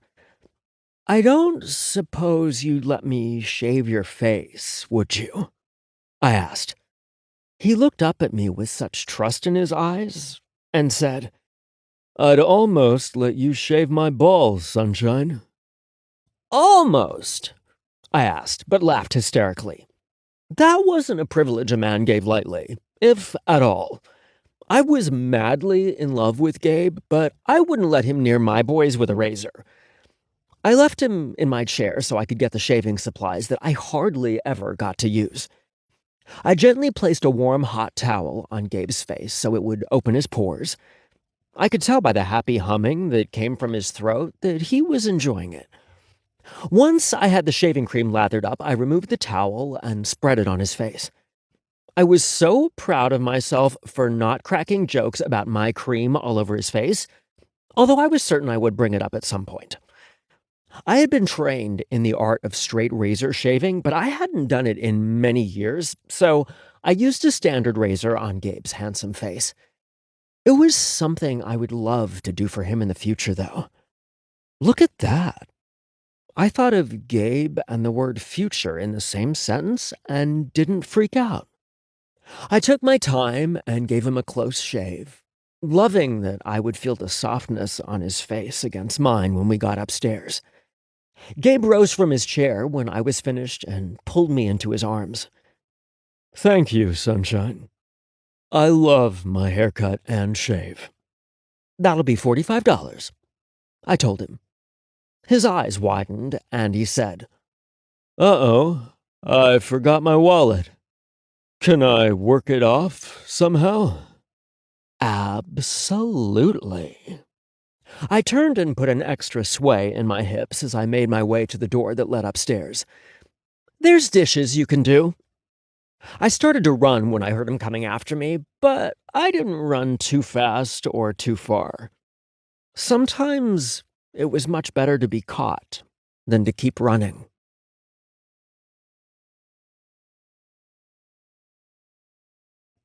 21. Gabe. Josh never failed to surprise me. And luckily for me, 99% of them were great ones. I honestly expected him to laugh at my issues with haircuts and clowns. I didn't expect him to know the names of the phobias or help me through them. Well, the hair one anyway. It'd take a hell of a lot more than a hot body and some sweet kisses to get me over the clown one. Having him wash my hair felt almost as good as a full body massage. I felt the tension wash down the drain along with the shampoo he rinsed from my hair. His fingers felt like magic, and I could see why there was never an open slot in his appointment book. He made me forget about my cases and my fears and helped me to just enjoy the moment. He truly was, and I hoped always would be, my sunshine. I so badly wanted to find out who was making threats against Josh, and why. There was no clear connection to any of it. Sure, Nate had called me one time, but it wasn't like we'd been meeting on a regular basis, or that he'd told me anything of importance. There was no need to threaten me.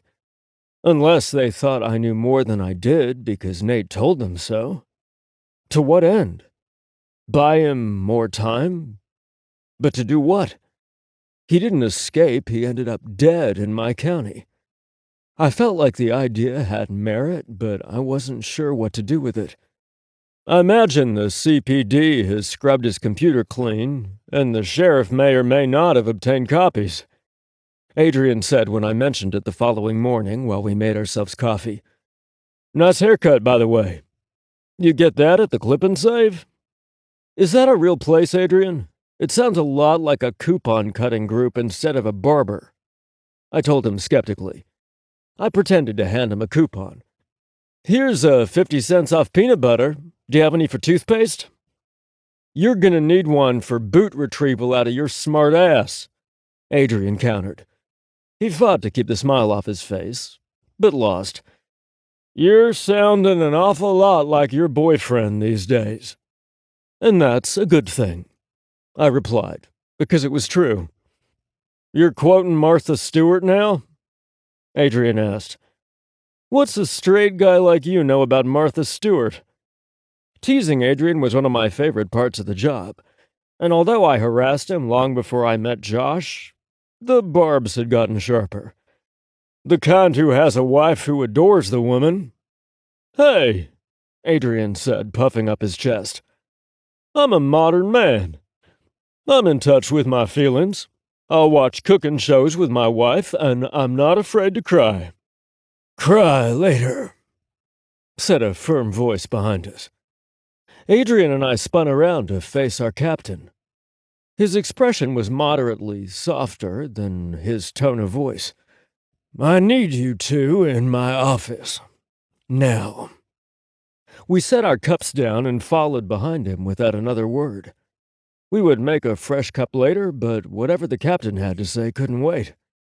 I don't ever discuss my personal life here at the office, and I don't believe this is news to either of you," Captain Reardon said. I thought he was chastising us for our little chat at the coffee pot, but his next words erased that. "I'm not fond of my father-in-law, and I don't believe it's news to anyone around here either." It was news to me just a few weeks ago, but I kept my mouth shut. "He's not been very forthcoming about anything his department has discovered in the Nate Turner homicide investigation. Well, I got a call just now, and he's changed his mind. You see, my wife and daughter, his daughter and granddaughter, are very fond of Mr. Roman, and they don't like the idea that he's being threatened. And Big Papa," the captain rolled his eyes on that one, "could be hindering our part in keeping Josh safe." Relief flooded through my system. "He's gonna work with us?" I asked hopefully. "He wants to see us in his office at noon." I could tell the time and location didn't sit well with the captain, but the sheriff had us by the balls and he knew it. He wasn't required to share details of an ongoing case with us, so I was grateful for anything. "Be ready to leave at 1:15. I'm not about to get there early and sit forever in his lobby while he holds his power trip over my head. It's not gonna happen." "We'll be ready to go, sir." I rose my feet, and Captain did the same. We thought it was best to let the captain work through whatever he was feeling in private. "Gabe?" he called out from behind his desk. "Yes, sir?" "Martha Stewart belongs to everyone," he admonished. "Yes, sir."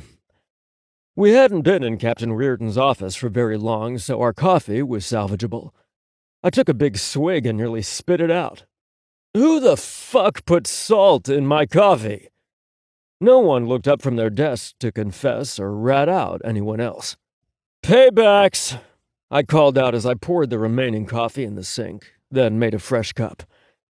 "Thanks for saving me, partner," Adrian said as he did the same.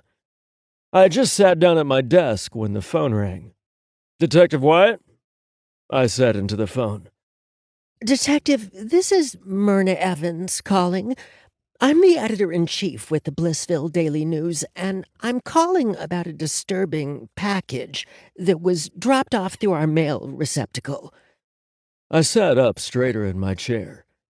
It's a photo taken of you and Mr. Roman in his shop, and the message reads, "The police don't take me serious, but maybe you will. Josh Roman is going to die. Now, I'm not sure what is going on." I cut her off before she could finish. "I'm coming over," I said, then hung up. I picked up my coat, and Adrian did the same without question. I was sure the alarm he heard in my voice told him enough. I tried to end things with him so that whoever this is would back off. I told my partner once we were in the car. "If something happens to Josh—" "Nothing will happen to Josh," Adrian said. He took a long breath and said, "Look, something isn't right here. There's something different about the M.O. on this one, partner. If the person thought you were involved, they'd be threatening you, not Josh. Nate didn't mention anyone he cared about getting threatened to you, nor does it appear he did to the CPD. That's not the only thing that bothers me," Adrian said. "What else, buddy? I'm grasping at straws here. Okay, I don't mean this to sound as bad as it's gonna, but here goes. If this person was really intent on hurting Josh, then they would have done it by now. Instead, they issued a warning, then a second warning, and now a third warning? Come on. It's like those movie villains who never stop talking." Adrian deepened his voice into his best villain voice and said, "I'm gonna kill you, but not until I tell you everything I did wrong from the 3rd grade until now. In fact, chances are you might die of boredom before I pull the trigger." As tense as the situation was, I couldn't help but laugh at Adrian and acknowledge the truth in his words. Being objective when it came to Josh's safety was the hardest thing I'd ever tried to do. I realized that breaking up with him wasn't the answer. But I wondered if he'd let me put him on a plane and send him to his parents. We showed our badges to the receptionist, and she directed us where to go. Myrna Evans' office was similar to something you'd see on TV. The wall between her office and the reporters' cubicles was made of glass, so she could keep an eye on them. I knocked on her glass door and she waved us in, then rose to her feet. "Detectives," she said, greeting us. She gestured to the items she mentioned on the phone that were on her desk. Sure enough, there was a picture taken from the night before in Josh's salon. It was of the kiss we shared after Josh had confessed why he'd chosen the majors he had. His words gutted me, but the love and passion in his kiss stitched me back together. At first, I could only stare at how beautiful and happy we looked. We were opposites in our builds, our coloring, and even our personalities. But we meshed. Dear Lord, did we mesh beautifully. Buddy was curled up at my feet to protect me in case Josh tried to cut my hair in a cut that didn't flatter me. Or so Josh had said. You should frame that one and hang it up, Adrian said beside me. "It's a lovely picture," Myrna agreed. "but the message that came with it isn't." Off the record? Adrian asked. She nodded, and he said, We are taking this very seriously. "I'd hate to see anything happen to him," she said. I expected her to say something like she didn't want to find a new hairstylist, but instead she said, "He worked here during high school, and he was such a delight to be around." I was glad to know that people saw Josh as more than someone who styled their hair. He is that. I agreed. Adrian and I slid latex gloves on, then placed the photo, message, and the envelope in an evidence bag. We will need you to come down to the station to be fingerprinted, I told Myrna, so we can determine if there are any prints besides yours on these items. Myrna agreed to stop by the station on her lunch hour. Partner, this seems personal. Like someone doesn't want you with Josh. Adrian said as we left the newspaper office. Billy Sampson's face came to mind. And I couldn't discount the fact that he was appearing at places that either Josh by himself or the both of us were. Josh was adamant that he left the grocery store without the diapers that he said he was buying. And I had a hard time believing that he was retrieving things from a storage unit at the exact same time that Josh and I went to see Charlotte. There was too much coincidence for my liking.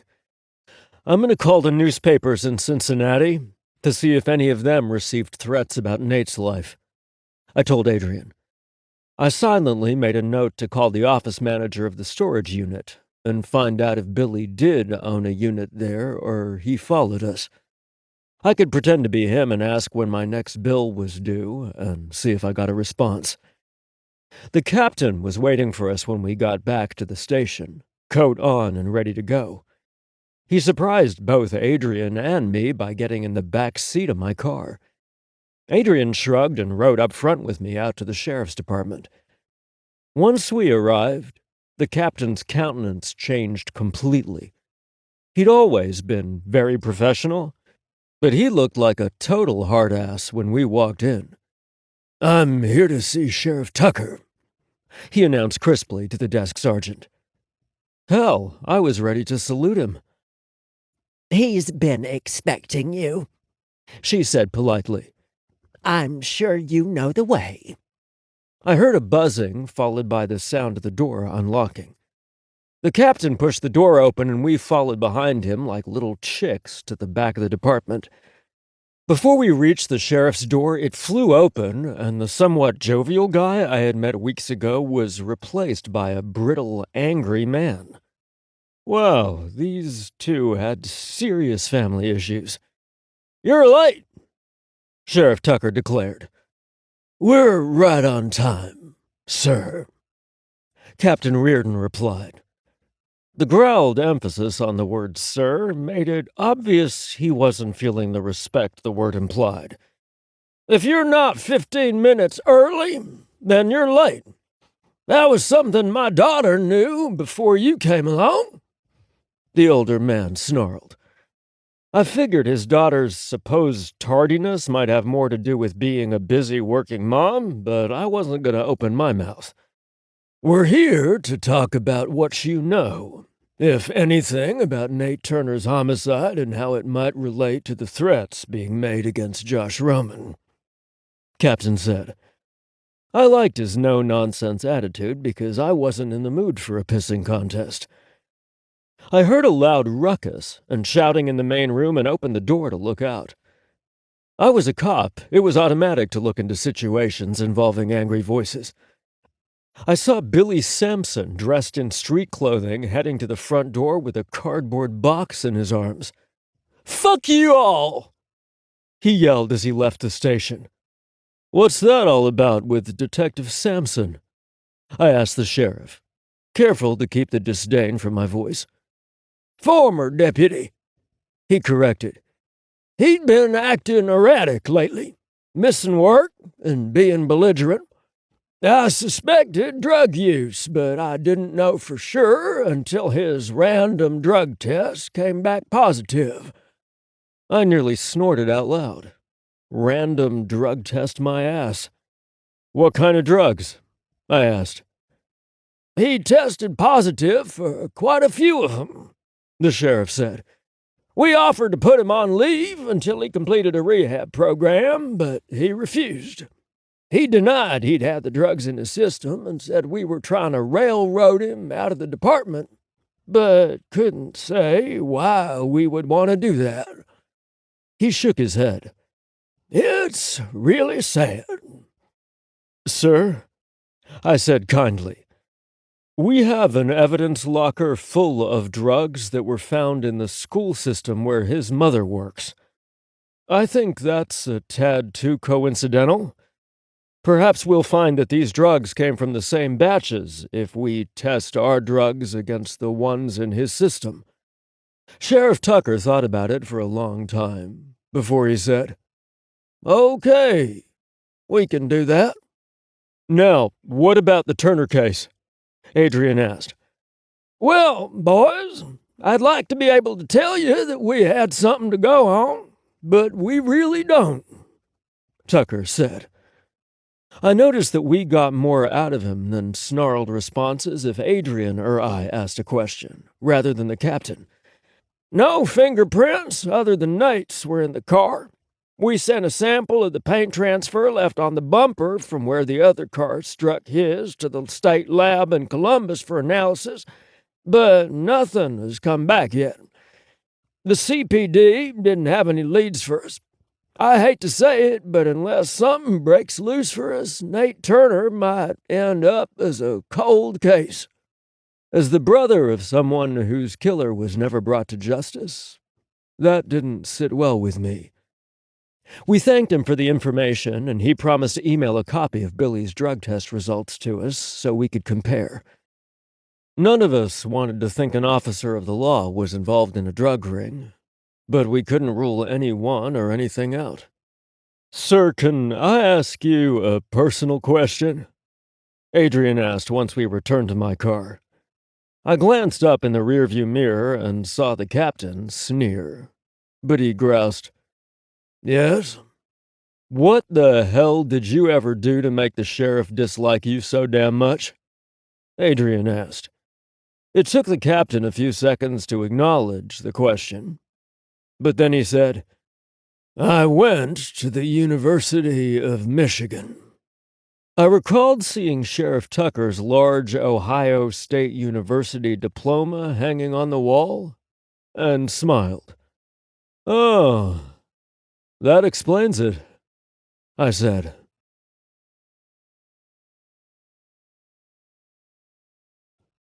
"22. Josh. I admit I was a bit freaked when Gabe told me that my nemesis had sent a photo of Gabe and me to the paper with a threatening message. I mean, I didn't want shitty pictures of me being sent to the paper. I had an image to uphold in my town. Then Gabe told me what a good picture it was of us, and I went from being alarmed to wanting a copy for us. Gabe promised me I could have it once it was no longer evidence. I planned to frame the photo and set it at my station for everyone to see. I could tell he was frustrated with me and my lack of concern for my safety, so it was quite refreshing to hear that Adrian was thinking along the same lines as I was. I took the threat seriously, at first. Hell, whoever it was trashed my pretty princess, and it pissed me off. Other than that, it had been photos and a few vague threats. If someone really wanted to hurt me, like Oscar Davidson did when he realized I'd given a description of him to the police, they wouldn't send one warning after the other. Oscar gave me no warnings. He broke into my home and would have killed me had Gabe not shot him. I applied the same logic to the new disturbance in my once orderly life and found comfort. I still shivered every time I thought about Oscar Davidson, which became less frequently as time passed by. He wasn't coming back from the grave to kill me, and whoever was sending these so-called threats didn't really want to kill me either. I don't know why I was so certain. I just was. Also, as sure was my belief that Billy Sampson was behind it all. The timing was just too convenient for me. It wasn't arrogance on my part that Billy was jealous of Gabe and me, or that he wanted me all to himself that was guiding my beliefs. It was just my vast experience with bullies. Namely him. First, it was my theory that Billy would fall into his old habits. Not that I believe he'd outgrown them once he returned to Carter County. Second, seeing me happy would piss him off. I lived my life happily in the open while he pretended to be something he wasn't. That had to really pinch his pecker. Throw in the fact that he used drugs, and you had an unappetizing recipe for harassment. I could tell that Gabe was starting to come around and think like Adrian and me. It didn't make him feel better because he felt the drug usage made Billy even more unstable. He was holding out hope that the drugs in Billy's system matched the ones found at the school, so he could be brought in and questioned. According to Gabe, it could be weeks before he got the results back because nothing happened quickly for small-town law enforcement agencies when they had to rely on overburdened and underfunded state labs. He reminded me that real police work didn't look anything like the CSI shows that I had loved so much. The only thing I could do was be more aware of my surroundings. The weather had been too cold and the sidewalks too slick to run outside, and I'd been forced to run on a treadmill at the gym. March was right around the corner, and even though it was a toss-up month, meaning all 4 seasons could occur in one day, it was a big step in the right direction to getting back out in the fresh air to run. I would, however, miss hearing the grunts that escaped Gabe when he lifted weights. Just knowing he was hot and sweaty in the same room as me made it hard to keep my focus on my pace and breathing when I used one of the preset options on the treadmill. Fuck, it had me running on an incline so steep that I looked like that cliffhanger game on The Price is Right. The last thing I needed was the annoying-ass music they played during that game in my head, but that's what I got. Instead of going over the edge of the cliff like the mountain climber in the game does when a contestant can't guess the price of the items correctly, I was in jeopardy of face-planting on the treadmill in a crowded gym. I made a mental note to bring earbuds to the gym with me next time so I could tune out detective sex sounds, focus on my running, and avoid getting an inconvenient hard-on. I never ran with earbuds in my ears. Once I came out to my parents, as if they hadn't already known, my father took me aside and had a very serious conversation with me. He told me that although moms and dads all worried endlessly about their children, parents of minorities had added concerns. He explained that some people would hate me just because I existed. That may seem like a horrible thing for a father to tell his son, but his exact words to me were, "I can't allow my boy to become a heartbreaking statistic. If something happened to you, it would kill your mother and me. Pay attention." By then, I'd already experienced plenty of hateful things said about me and to me. So I knew what he was talking about, yet I had never been physically hurt in any way.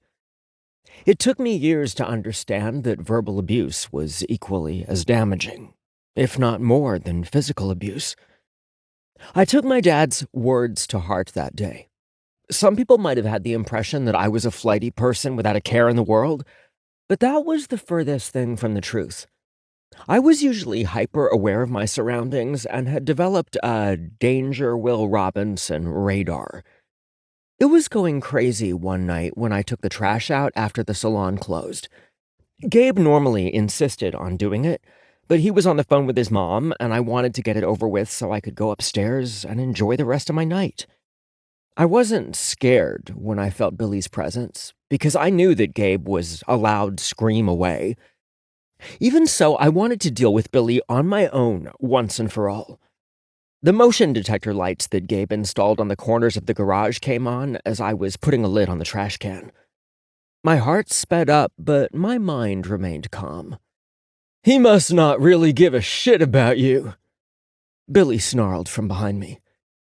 "Either that or you're really fucking stupid. I think it's a little bit of both. Someone's threatening to harm you, yet here you are in the dark, all by yourself." I slowly turned around and faced Billy. I was shocked at how sick he looked.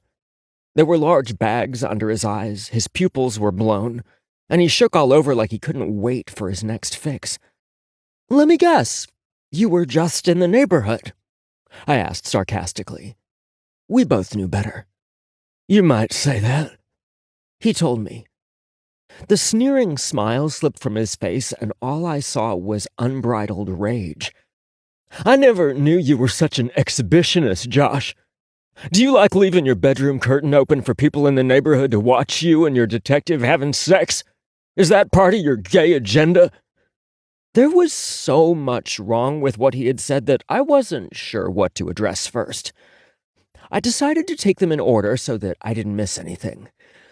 I've never been an exhibitionist, and the only home on this block with a view into my bedroom window has been vacant for months. I cocked my head to the side and added, "That means your perverted ass has taken advantage of the situation. You've been watching me and Gabe through my window just like you've been following me around and leaving those stupid photos behind as a warning. The newspaper stunt was over the top, Billy." I won't lie, it made me sick to my stomach to realize that someone so twisted saw something that was so beautiful and pure with love. I needed to move on, or risk not finishing what I had to say about his hateful comments, although I figured it was like talking to a brick wall. And wanting to be treated equally and accepted as who I am isn't an agenda, Billy. I love Gabe and he loves me. We just want to live peacefully and be able to enjoy the same things that straight couples do.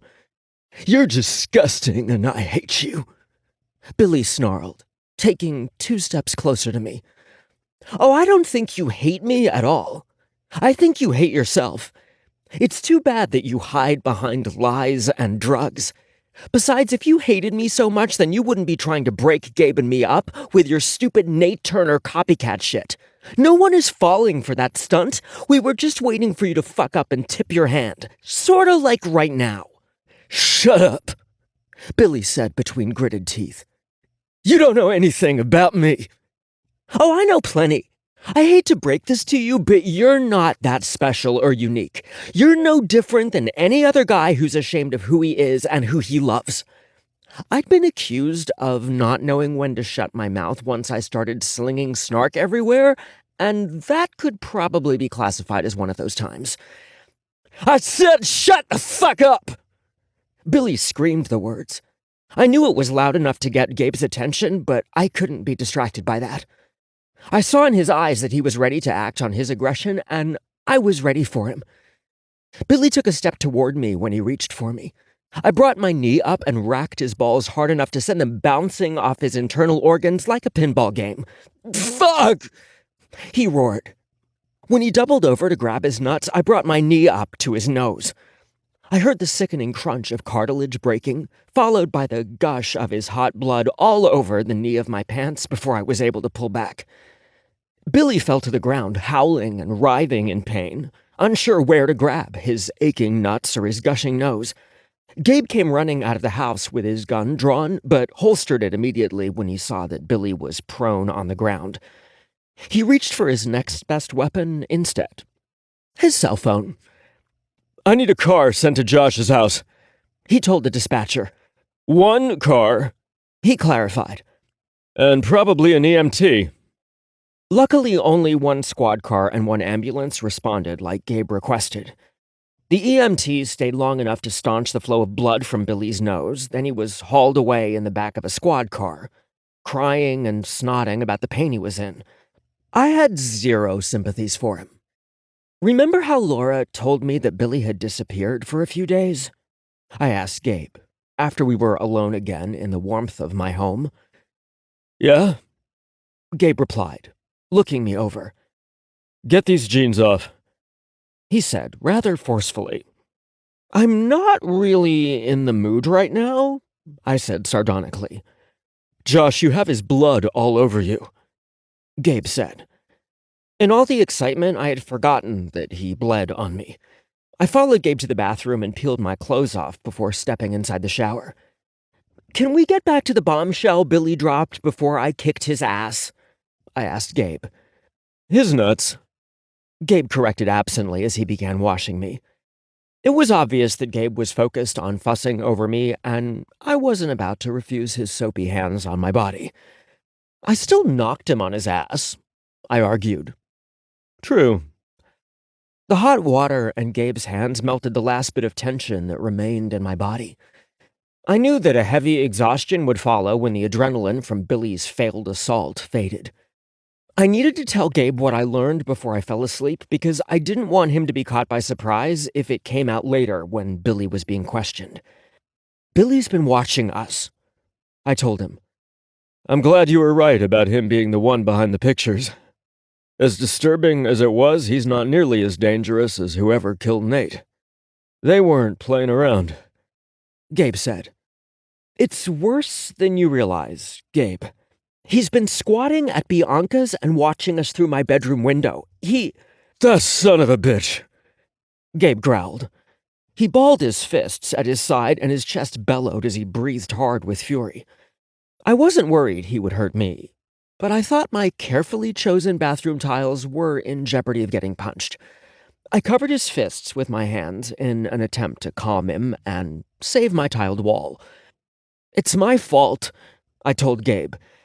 If I hadn't been so enthralled in seeing the light from the full moon on your skin...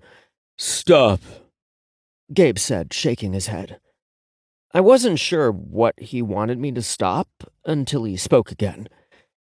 You're not to blame for any of this, he said, cupping my face. You're not the only one who was seduced by the light and shadows the moon brings out in your room. He was the wrong one, not us. Gabe kissed me fiercely in the shower and made me forget all about Billy and his hate. We turned off the shower, toweled off, and made love in the moonlight once more.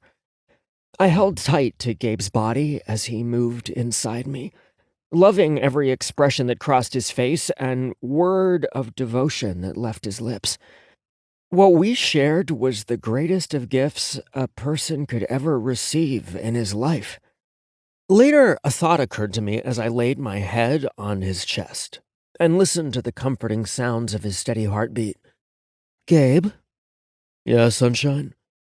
In the past few weeks, you've referred to this place as your home, but tonight you called it my house. Which is it? I bit my lip in the dark while waiting for him to answer the question. I don't know why it mattered so much or why I needed an answer in order to fully rest, but I did. One represents the reality of our situation, and the other represents the future I wish to have. Both the timbre of his voice and the meaning of his words caused me to wiggle with joy against him. You better settle down there before you wake my dick back up, Gabe warned. You're gonna need a good night of sleep for the day you'll have tomorrow. I thought about it for several seconds, But that's all my mind needed to conjure up a billion things. I didn't miss a birthday, anniversary, and I knew for a fact that we didn't have dinner plans because it was one of my late nights at the salon. What's tomorrow? Babe, the cops and an ambulance were here tonight. It's gonna be wall to wall with people in your salon tomorrow.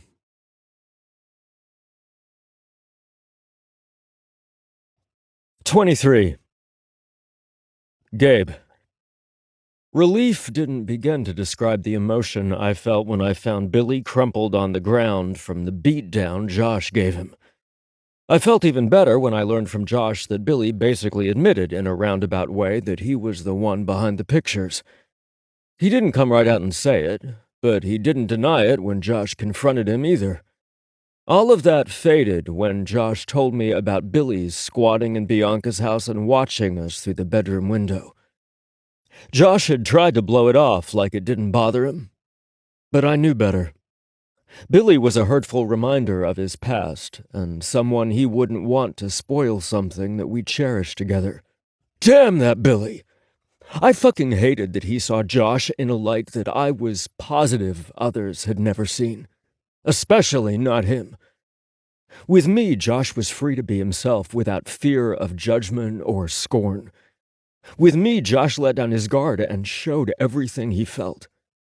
With me, he wasn't afraid to be vulnerable. He radiated lightness that threatened to outshine the moonlight he loved so much. Those things were for my eyes only, and Billy Sampson violated that. For that reason alone, I was glad Josh kicked him in the balls. From the sounds that came out of Billy, he would need to have them surgically reset. For obvious reasons, I knew I wouldn't be involved when Billy was being questioned or during the search of Bianca's house for evidence he might have left behind there. I was fine with that for a few reasons. One, I wasn't going to give his lawyer a legitimate defense or a jury a reason to toss out the charges against him due to my relationship to the victim. It was a line cops should never cross, but it was harder than people realized to take a step back and let others take the lead when it involved someone you loved. Two, I trusted my team, which made being relegated to watch the interview through the monitors under supervision tolerable. Captain Reardon gave up his chance to play bad cop, which I secretly thought he enjoyed a lot, to keep an eye on me so that I didn't fuck up the investigation. Not only was Billy a suspect in Josh's harassment, but he used police evidence to do so when he put that picture of a dead Nate Turner in that envelope and placed it on Josh's bed. Adrian took the lead, and Officer Wen played the role of bad cop, in my absence. I couldn't help but gloat when he limped into the interview room. Billy was brought in looking more haggard than a college co-ed coming off a weekend bender. Both of his eyes were black, and his nose was swollen from where Josh broke it. He was covered in a sheen of sweat and grime that made my nose twitch. I hope they let him brush his teeth before he was brought in. I was taking a page from Josh's playbook and cracking jokes to cover my nerves. The guys had just returned from executing the search warrant, and I was curious to know what they discovered in Bianca's house. Not likely, the captain replied. See? It's not so bad being on this side of the monitor sometimes. Billy, I know you've been read your rights, but I'm going to read them to you again.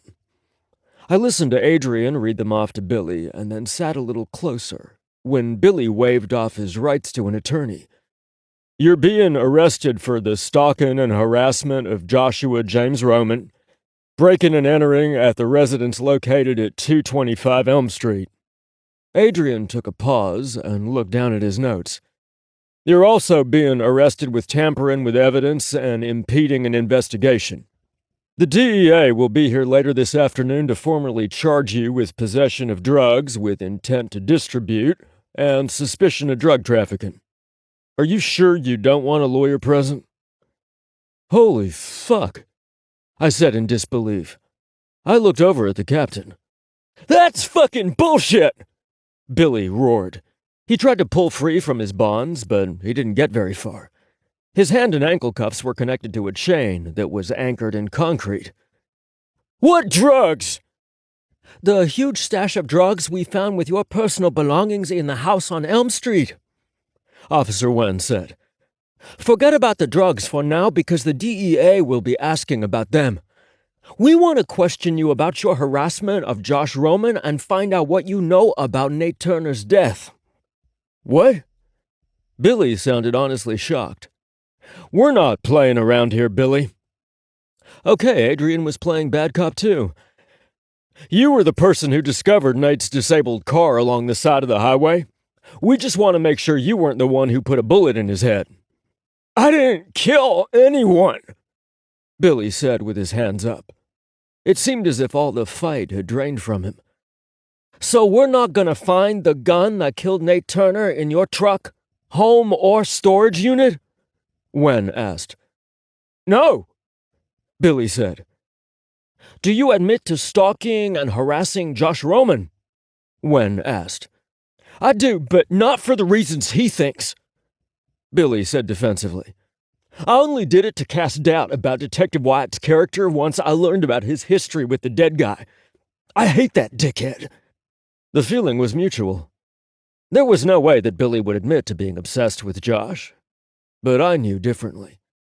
I might have bought the smoke and mirrors thing if he hadn't taken up residence in the empty house across from Josh so he could watch us having sex.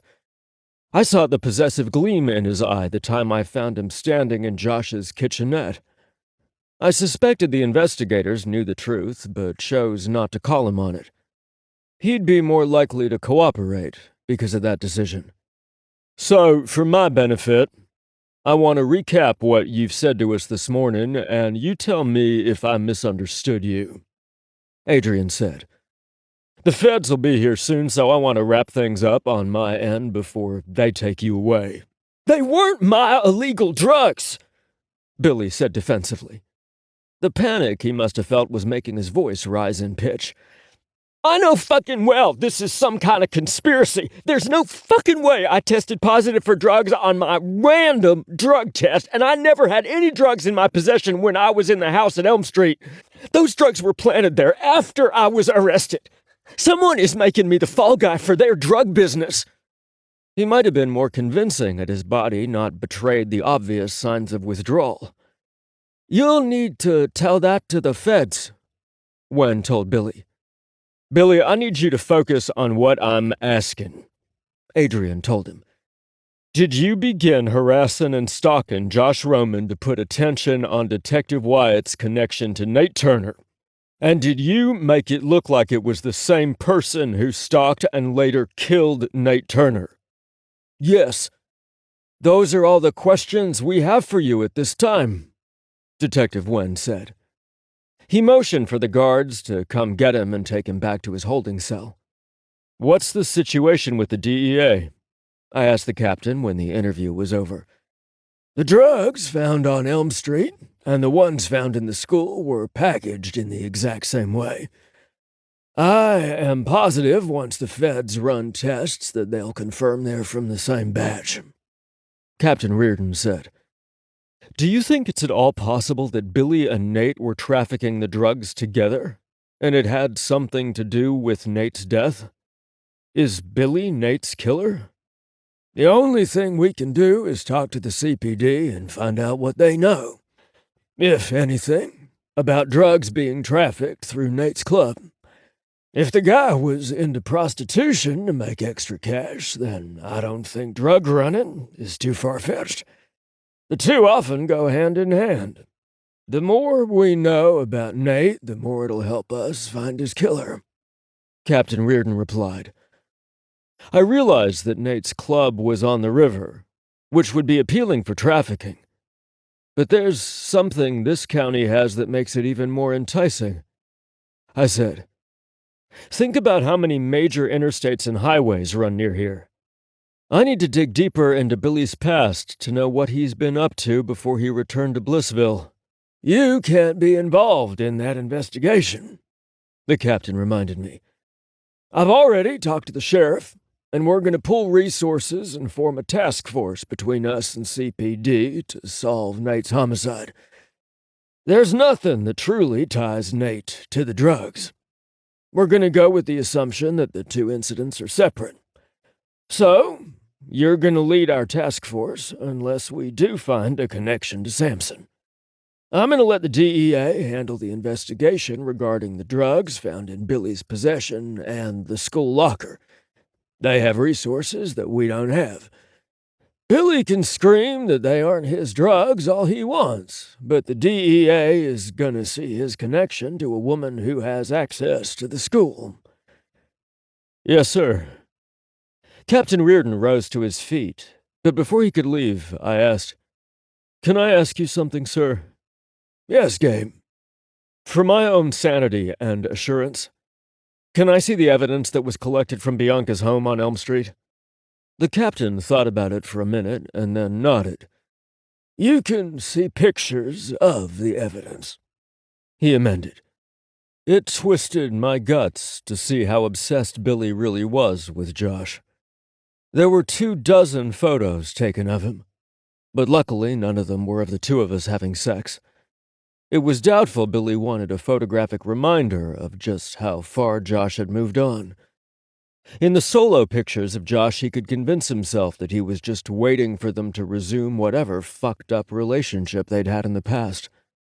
It was also pretty obvious to the cops who did the search that Billy's claim about just using the situation to his advantage was a lie, because mixed with the photos of Josh on the bare mattress was an open bottle of lubricant. It was a good thing the captain hadn't let me see those photos before the feds took Billy away, because I wasn't sure the rage I felt would have been quieted by my sense of right and wrong. I seethed at my desk for hours, ignoring everyone around me as I wondered how far Billy would have escalated his obsession of Josh. What had he planned to do the previous night when Josh was outside alone? I made myself physically sick as I turned the same thoughts and questions over in my mind. Yet something in the back of my mind nagged me when I looked at the photos, but I was too damn angry to focus. Then it hit me. There was a silver pair of scissors in the photos of evidence that were similar to the pair that Josh had given Georgia, when she'd replaced his old pair with a pair of blue ones when he opened the new location of his salon. Back when Georgia was killed, I assumed that stylists only had one pair of scissors they used, but I knew better after the recent haircut Josh gave me. Josh had a black leather case that unwrapped to reveal several sets of shiny blue scissors in various sizes, each of them with jazz engraved on them. "Adrian?" I said suddenly and loud enough to startle him. "Yeah?" he asked, clutching his chest. "Come look at this," I told him. Adrian came around to my desk and looked at the picture. I pointed to the scissors and said, "I can't tell from this picture, but do those look engraved to you?" He squinted, then replied, "They sure do." I picked up my desk phone and dialed the salon because I knew Josh wouldn't answer his cell phone if he was in the middle of a color cutter style. "Hi, Chaz, it's Gabe." He was happy to hear from me and wanted to chat, but quickly realized by the tone of my voice when I asked for Josh that I was all business. "Hey, babe," Josh said into the phone. "What's wrong?" "How many pairs of scissors did you give Georgia when she gave you the blue set?" I asked, getting straight to business. "2," he replied slowly, as if confused why I would ask. "The set she gave me was several steps up from my old ones." "That's what I thought. Thank you, sunshine." I hung up the phone without saying goodbye and looked at Adrian. "I think we know who ransacked George's mansion." It looked like Billy helped himself to a little souvenir in the process. Now we just need to figure out why. Unfortunately, the only person who knew the truth had left with the DEA hours before, and I was worried that we'd never get another shot at talking to him.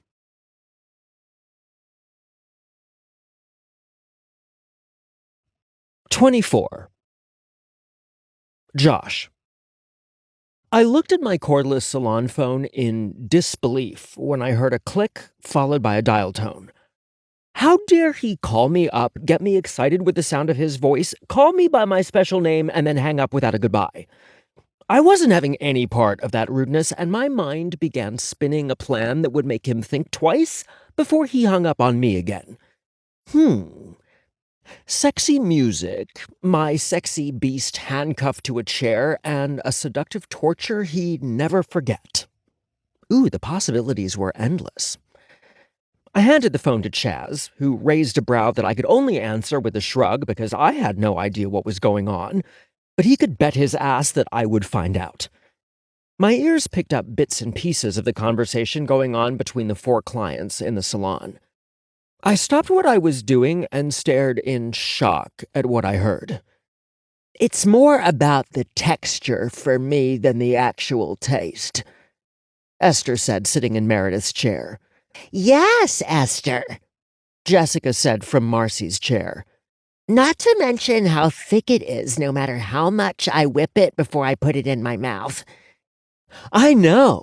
I swear I gag on the thickness of it sometimes," Missy said from Heather's chair. "I hate it when it's chunky," Alice said with a shudder from my chair. Meredith looked up from straightening Esther's hair and laughed when she saw my expression. "They're talking about Greek yogurt, baby." "Oh," I said in relief. "I thought you were talking about cum." 7 sets of eyes widened in shock. Make that 8 because I couldn't believe I said that out loud. I blamed Gabe for forgetting my filter and decided to add time to his torture before I let him come later that night. In the meantime, I had an apology to make for my crude words. "Ladies, I apologize." They all burst into laughter, some of them so hard they had to wipe their eyes. "Sweetheart, we hear the way your bird talks. We know he got it somewhere," Alice said when I resumed my position at the back of her chair so I could continue cutting her hair. "Don't you blame me for that bird," I told them. "He was like that when I got him. Hell, he makes me blush. Dirty bird! Dirty bird!"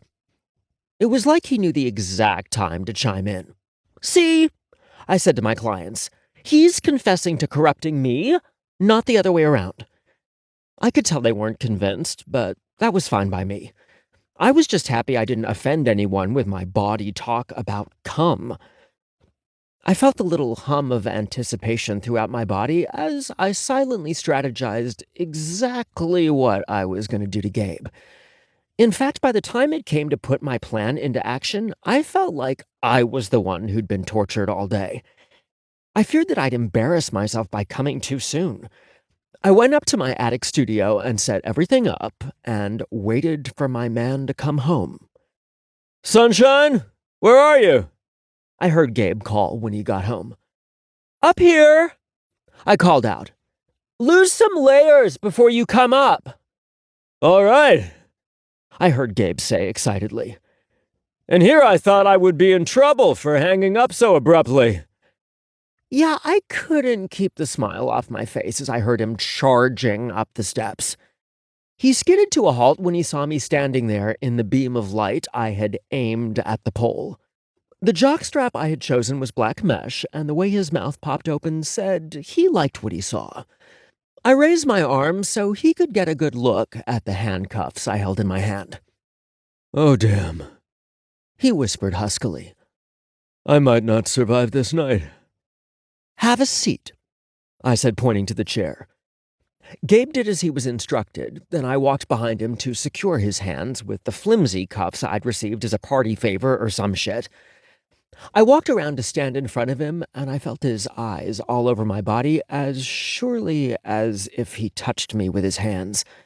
Heat and desire radiated off him, and we hadn't even started yet. I removed his tie and belt, then opened his shirt and pants.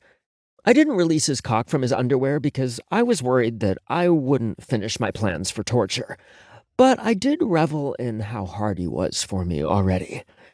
I couldn't resist kissing his lips just once, just before I hit the play button on the remote to start Luke Bryan's Strip It Down.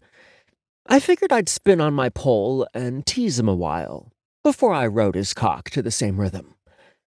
I mounted the pole and performed my favorite spins and moves.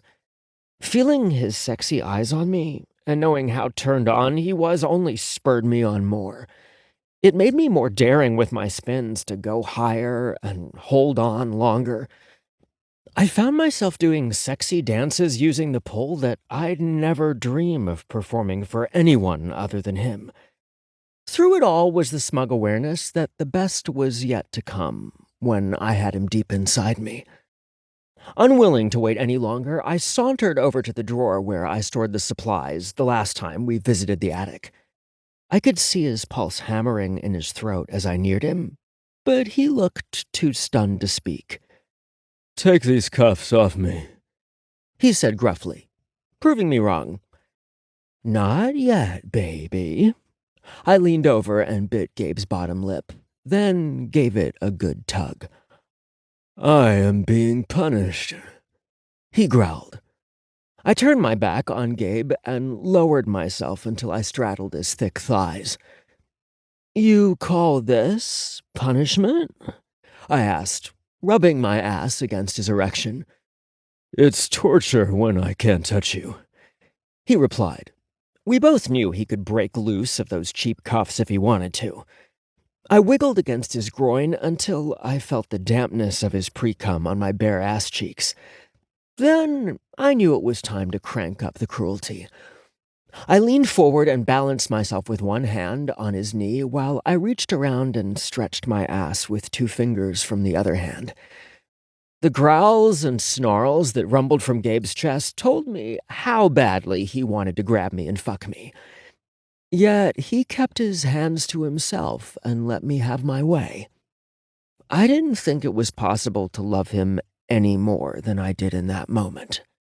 "You can't keep me tied down forever," Gabe said when I turned to face him. "Don't plan on it, detective." We both knew mine was a figurative response to his literal remark. It should have shocked me how much I wanted to be tied to him forever, but I gave up fighting my feelings some time ago. Gabe eagerly raised his hips to assist me when I began pulling on the waistband of his trousers and boxers to remove them. "Kiss me," he urged while I prepared him. Not yet. I would be a goner if I did. Instead, I turned and presented my ass toward him again. I heard him whimpering softly because he knew I was about to bust out the reverse cowboy I had been boasting about almost since we met. I straddled his thighs once more and lowered myself onto his cock until he was buried completely inside of me. I let my body adjust to him while I caught the beat of the music. Then I began to sway and rock up and down his cock with my arms in the air. I used my thighs, my abs, and my hips to turn the reverse cowboy into a piece of art. "I need to touch you, sunshine," Gabe said. "Please let me touch you." I savored every pinch and roll that made his cock rasp over my sensitive opening, and the broad head of his cock nudging my prostate until I shook with the need to come. I didn't want to come yet, so I slid his cock out of my ass, then sexily ground it against his cock in rhythm to the music. "I need you," he pleaded with me. I inserted his cock in my ass again and alternated the tempo of my movements to rev him up, then wind him down. I couldn't tell which one of us shook the hardest with the need to come, but I knew who was going to blow first. I rested my back against his chest, which brought my neck and shoulder in close proximity to the part of his upper body he could control. His mouth. Gabe bit down into the corded muscle of my neck, and I shot all over myself. I kept riding him until my balls were empty. Gabe's body shook hard beneath mine, and I felt his dick pulsing hard in my ass. "Can I touch you now?" "Yes," I agreed, mostly for selfish reasons. I didn't think I had the strength left in my body to finish him. Gabe broke the handcuffs with a quick tug and brought his hands around me to cup my face. He held my face turned toward his so he could ravage my mouth with one hand while the other held my hips still so he could thrust up into me. "I'm gonna find a way to pay you back for this stunt," Gabe growled after he broke our kiss. Do you hear me? Yes. I don't know when or how, but I'm gonna strike you when you least expect it. I'm gonna give you so much pleasure you think you might die from it. You mean like now? Always with a smart mouth, Gabe groused. The slapping of his hips against my ass punctuated his every word.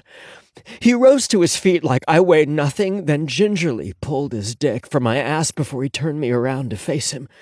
He then hoisted me up to straddle his waist, and I lowered myself back down on his dick. Hang on tight, sunshine. Gabe grabbed my ass with both hands and began to fuck me fast and hard. Sweat popped out all over his body, making it hard to hold onto his biceps as he bounced me up and down on his cock. I loved the animalistic sounds that Gabe grunted as he neared his orgasm, and I loved even more that I was the one who brought it out in him. He held me tight to him when he spilled inside the condom, and I clung to him as if I was afraid he would disappear. Truly, the threat against me was over, and he and Buddy could return home and rest assured I would be fine. I didn't let my mind go there because it would ruin my night with him. Instead, I focused on the loving way he pulled out of me and lowered me to my feet. You good to stand? He asked. I nodded that I was because I was still trying to catch my breath. Good. Then how about you carry me? He raised his big leg up as if he was going to climb into my arms. I managed to say, shaking my head. Not on my best day. You calling me fat? Gabe asked, sounding all huffy. No, just thick. I got all the thick you can handle right here, Gabe said, grabbing his goods. Ain't that the truth? I said, limping playfully as I shut off the music and made my way to the top of the stairs. Maybe we should give my ass a break and take yours out for a drive. I looked over my shoulder to see what kind of reaction I'd get from him. Okay, Gabe said without hesitation as he pulled up his pants. There was only one time I engaged in anal play with him, and that was when I gave him a massage. I never asked about his position preference, and dared not allow my brain to conjure up the things he and Kyle got up to when they were together. Oh, I said softly. Truthfully, I had only ever bottomed before, and the idea of topping Gabe intimidated me. Didn't expect that answer, did you? Gabe walked to me and cupped my face. I'd welcome the feel of you inside me, Josh. In fact, I crave it. Oh, I wanted him to be happy. And if penetration was something he wanted, then it was something I'd give.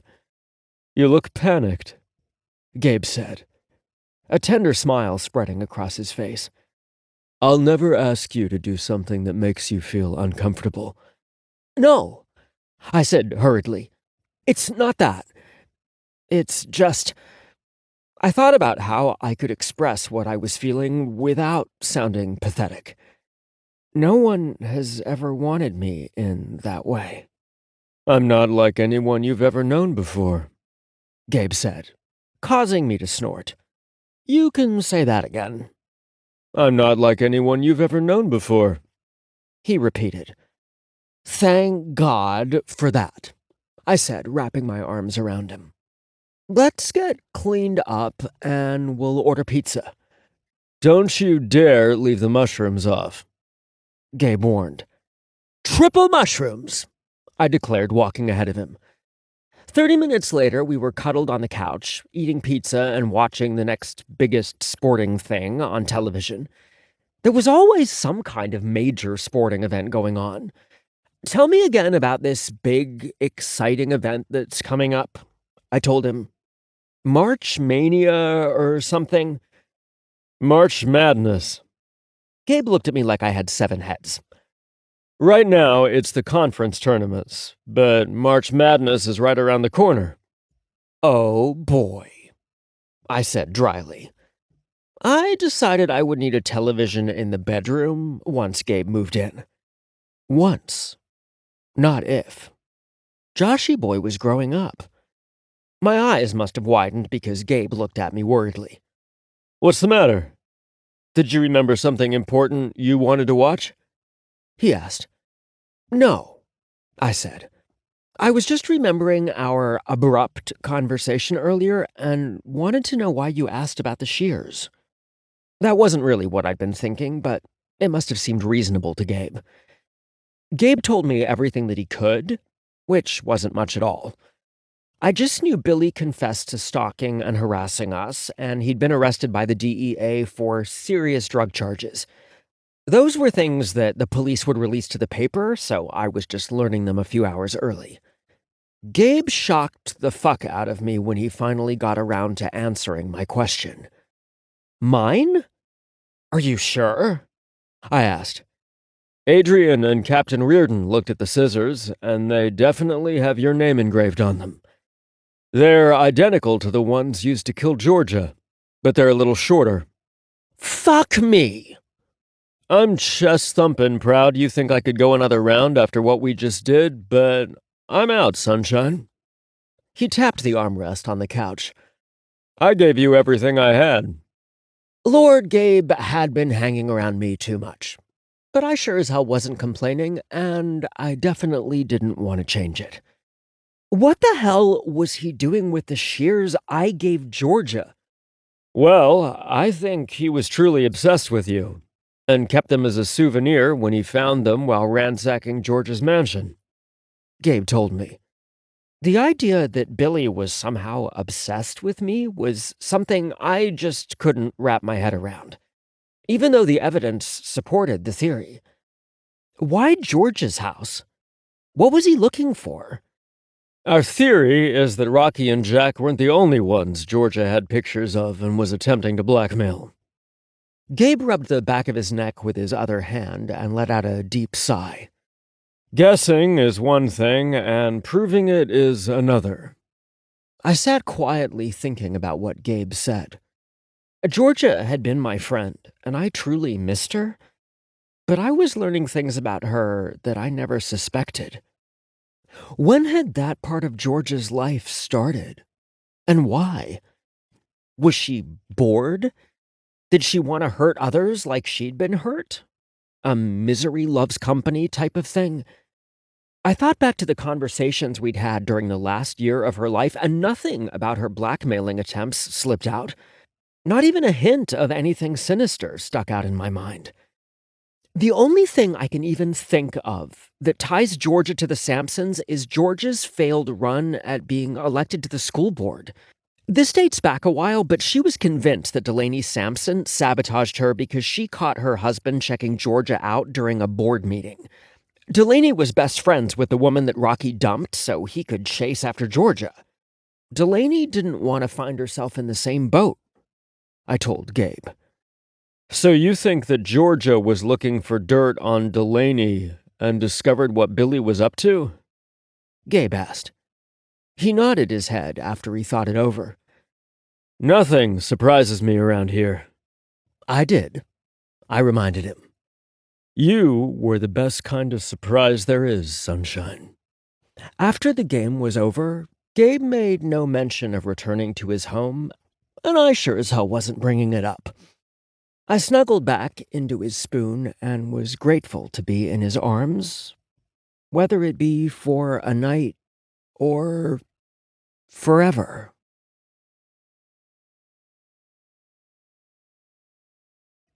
"25. Gabe. For the first time since I moved to Blissville, I was partnered with someone who wasn't Adrian. The captain split us up so that I worked on Nate Turner's case while Adrian looked into all things related to Billy Sampson. Even though the feds took him off our hands, we had to know if anyone else in our county was involved with the drugs. The feds were looking to move up the chain of command and wouldn't focus too intently on local connections, unless it meant there were a bigger fish to fry than Billy. To do that, Adrian would need to dig deep into Billy's background and find out what he'd been up to while living in Texas those past 10 or so years before moving back to Blissville. I told him what Josh had said about George's past fights with Delaney, and neither of us were blowing it off because we had both learned the hard way not to underestimate the ladies, at any age. It sucked to miss out on the interviews with the people who knew Billy best, but I couldn't take the risk that my involvement would give Billy a get-out-of-jail-free card. I knew that Adrian would keep me informed every step of the way, just as I would tell him all about what I learned in my case. I already missed working with Adrian, and we hadn't even parted ways yet. "I hope CPD doesn't give you any hassle," Adrian said. "I hope Sheriff Tucker isn't sending us lame temporary partners either. I can't get stuck with someone who sucks his teeth or something." It was good to know that I wasn't the only one dreading the temporary reassignments, even though we knew they were necessary. "We're not too lame," said a voice from behind us. Adrian and I slowly turned away from where we'd been standing by the coffee pot and faced the two men in suits that were standing behind us. One looked amused while the other looked annoyed. I'd never tell Adrian this, but I set up a silent prayer that Adrian got stuck with Detective Sourpuss. I mean, I had to ride in the car with my new partner for almost an hour to get to Cincinnati. I knew in my heart that Adrian would understand, although I had no plans to confess. "We're stealthy, though," Detective Smiley said. He reached a hand toward me because, hey, I wasn't the one caught saying something embarrassing. Thinking it to myself didn't count. "I'm John Dorchester. I don't suck my teeth, fart, or scratch my balls in public, and I can be trusted off the leash." Okay, I really preferred to work with this guy. "I'm Gabe Wyatt," I told him. "It's your lucky day, Detective Wyatt," he replied.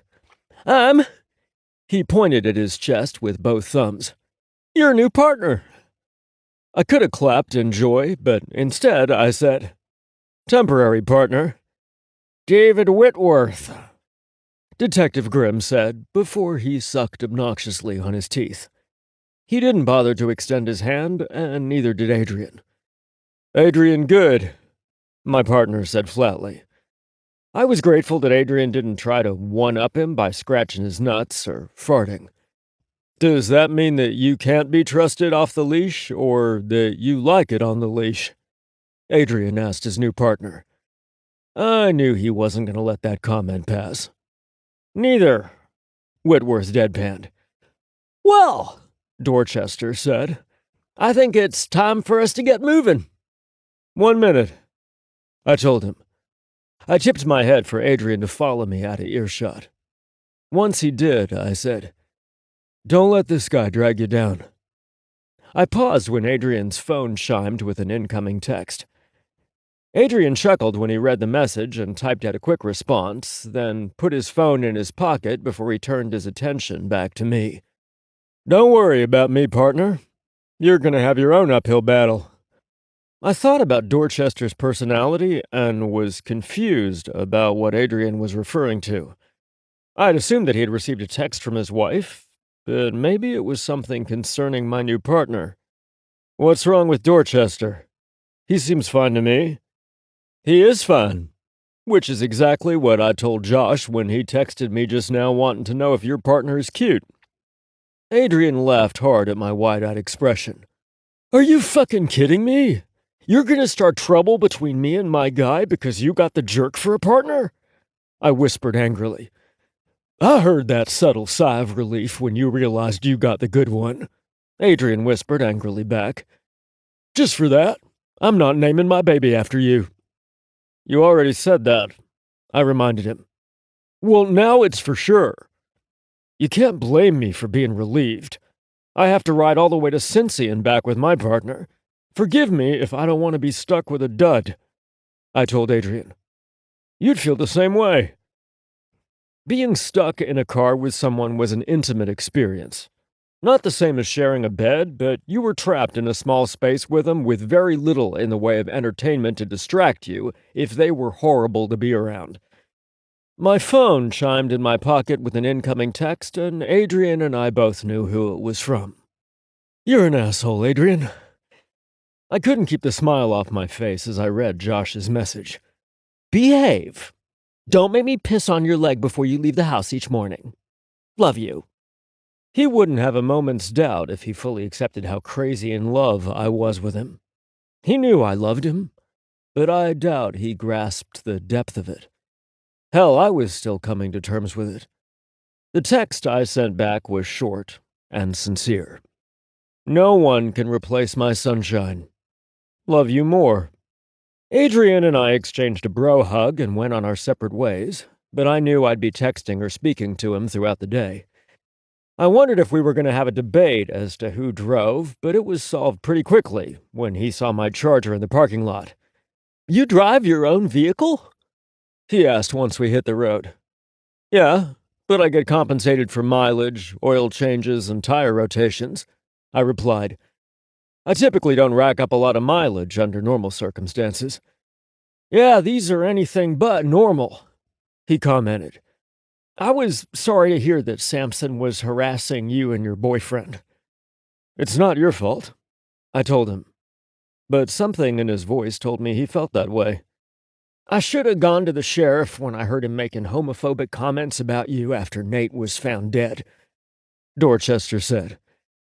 "I'm sorry if my silence aided him in making things more difficult for you guys. Billy didn't harass us because he was gay. He did it because he wanted to cause trouble between Josh and me so he could step back into Josh's life. I wasn't gonna say that to him, though. Although the truth would most likely filter out into the community, it wasn't gonna be through my lips. I appreciate your apology, Dorchester, but it's not necessary," I told him. We spent the rest of the trip talking about the upcoming March Madness tournament, which reminded me of the scornful look on Josh's face when he realized his television was going to be showing more sports. I could have gone home to watch the basketball the other night after my punishment, but I wasn't really too eager to return to my empty house. Nor did he seem eager for me to leave. It was a conversation we needed to have, but I was hesitant to bring it up. I wasn't sure how well my heart would handle hearing that Josh didn't want to be with me as much as I wanted to be with him. My first impression of Detectives Weston Jade and Carl Harris was that they seemed like upstanding guys that were willing to work with us, but I had been fooled in the past by a good old boy routine. IA had cleared them, as well as me, of having acted improperly in regards to Nate Turner's investigation and death, so I was giving them the same benefit of the doubt that I hoped they were giving me. The four of us gathered around a table in a conference room to go over the case. Jade passed out blue file folders containing the interview notes and photos of evidence from all the agencies involved. "Has there been any evidence or rumors that Nate Turner was involved in trafficking or distributing drugs?" I asked. "Oddly, no," Harris said. "We'd sent undercover cops into his club plenty of times, and there was never any sign of dealing or trafficking out of that establishment. We asked Detectives Sevier and Drake to join us in case you have any questions about the undercover investigations they ran. They should be here any minute," Jade said. I continued to look through their notes while we waited. "What about the silent partner, Marlon Bandow?" I asked. "What were your impressions on him?"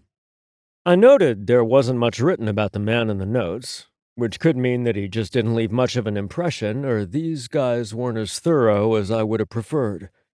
"Truthfully," Jade replied, "he was just kind of there. He appeared wholesome and boring." He shrugged indifferently. "Sorta nondescript," added Harris. "Medium height, medium brown hair, average blue eyes. There was nothing out of the ordinary about him." "Except his vehemence about people not knowing he was involved with the club.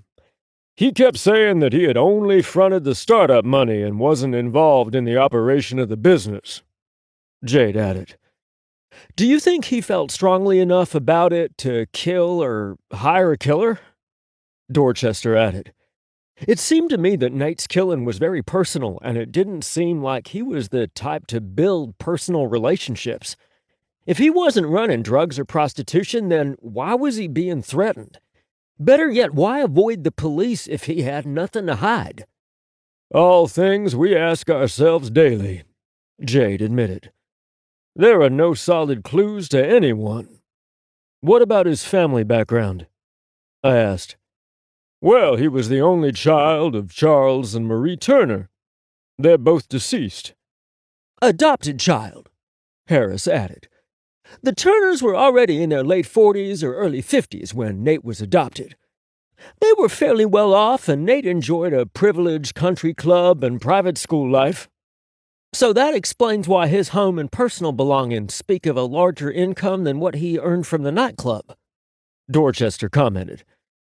Yes, he inherited quite a bit of money from his folks when they passed, Jade answered. Did they die at the same time? I asked the detectives. No, Harris said, then flipped to the page that had the notes about the parents.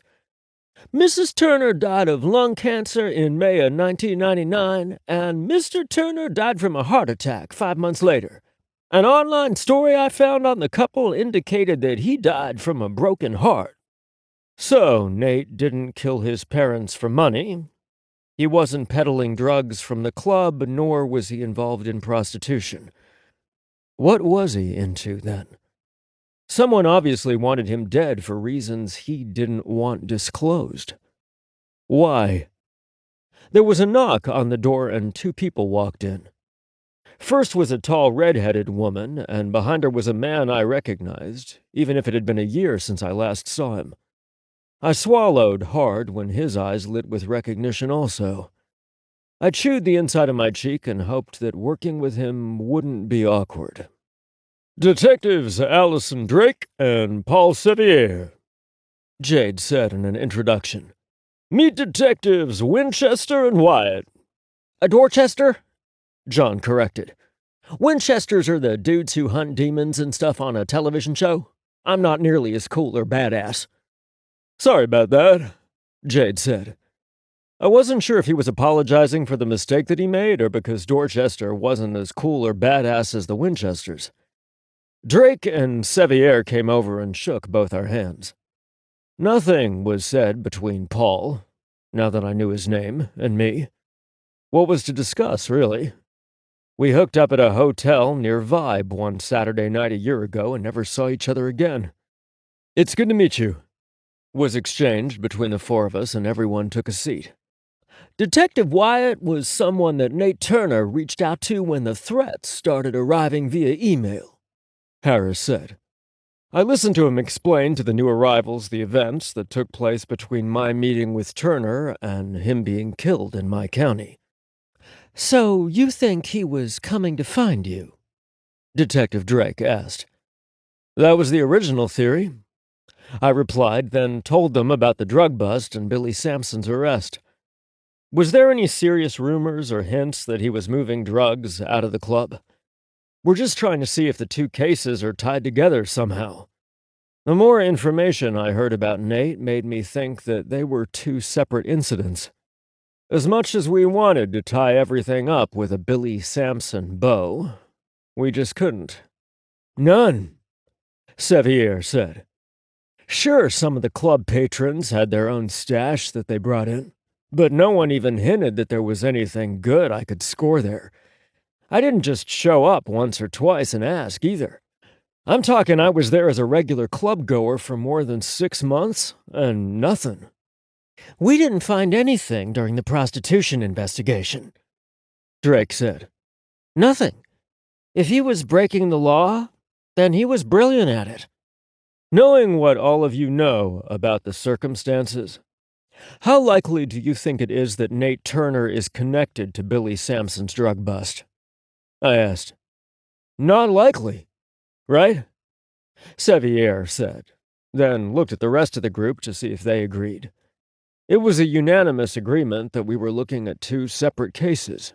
So, we push all talk of Billy Sampson aside and focus solely on Nate Turner, Dorchester said. I had thumbed through the interviews, but didn't have time to go through them all in detail before we started talking. I decided to read them thoroughly at home, but for the time being, I wanted the highlights. I started with Dorchester. Who claimed the body? His lawyer did, he replied. What about the interviews you did with his employees?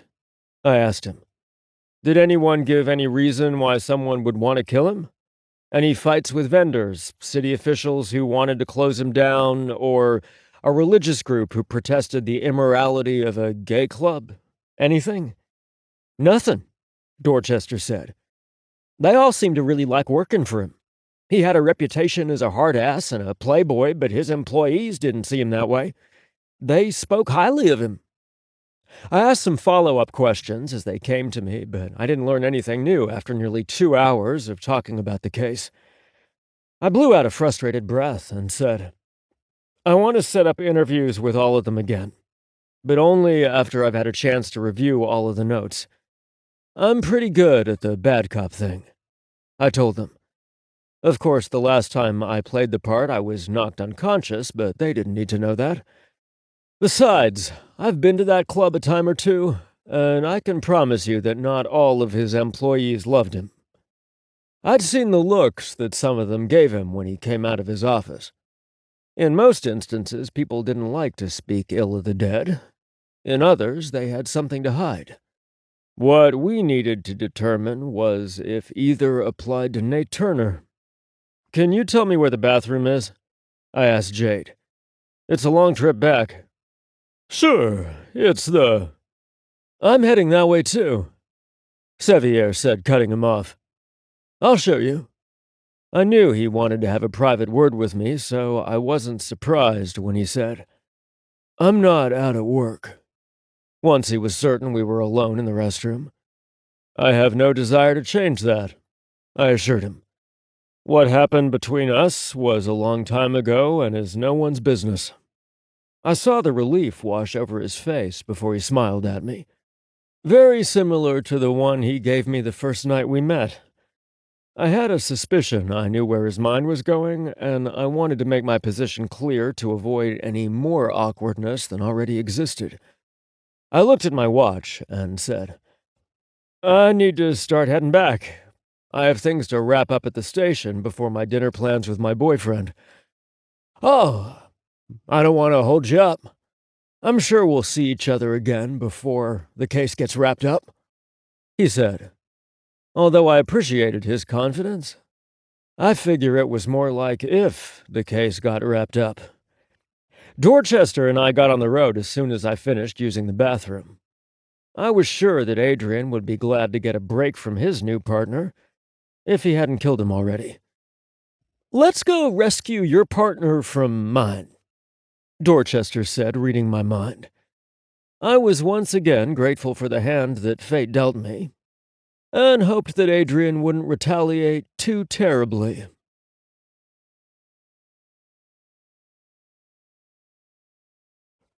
"26. Josh. I regretted it the minute I sent Adrian that childish text asking if Gabe's temporary new partner was cute. It made me look extremely insecure when I mostly wasn't, and I was reasonably certain that Adrian was going to tease Gabe about it. When Adrian told me that the new guy was fine, not cute, then I knew for a fact that he was going to tease Gabe. So I bit the bullet and texted Gabe in hopes that I beat Adrian to the punch. Then Gabe sent me the sweetest damn text that made my insides melt. I sat there at my dining table staring at the change of address card that I picked up from the post office for the longest time. I had filled it out, and all it needed was Gabe's signature to make it official. Was I basing my decision to ask Gabe to move in with me on genuine affection or fear? There was no doubt in my mind how much I loved Gabe, but there was still that nagging fear that Gabe would wake up one day, look at me, and wonder what the hell he was doing with me. It was a demon I had to battle on my own because Gabe had never given me a reason to believe that he wanted anyone else. I was his sunshine. Then I had to question, Was having a healthy dose of uncertainty a bad thing? Wasn't it good that I didn't take Gabe and our relationship for granted? Or was it arrogant to believe that he could never find someone else? When did a healthy dose of uncertainty turn into something dangerous to a person's psyche? What was the right balance of being confident that your man loved you without strutting around like an ignorant peacock? I had seen confident people's relationships fail just as I had for the insecure ones. Why? I felt it was because the proper compromises weren't met. I wasn't just talking about food and television choices, but personality compromises. Opposites attracted, there was no doubt about it, but it took a lot of effort to make those relationships work.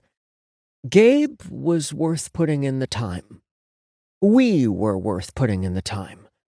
I needed to be sure he felt the same way before I made such a big leap. I found myself evaluating things for so long that I didn't realize it was time to open the salon until Meredith came upstairs and found me staring at the form. Hell, I didn't even do my pre-open inspection of the salon to make sure it was perfect for our clients. Meredith sat across from me and reached for my hand. "He is madly in love with you, Josh." "I know he is," I replied. "Now is the part I left out.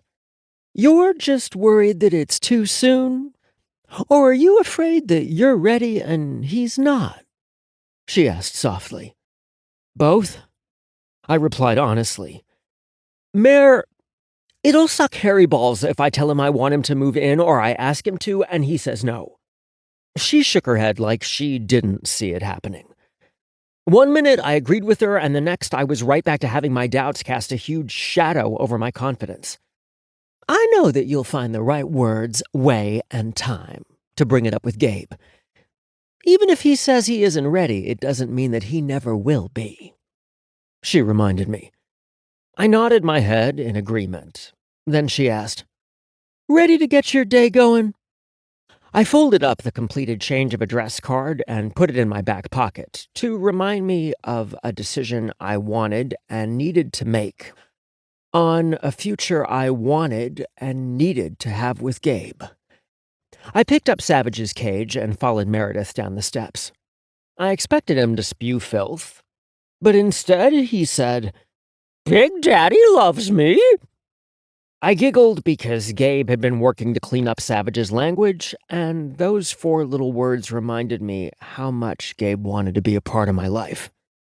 "He sure does, dirty bird," I told Savage, as if he knew what the fuck I was saying. The decision was made. Just like that.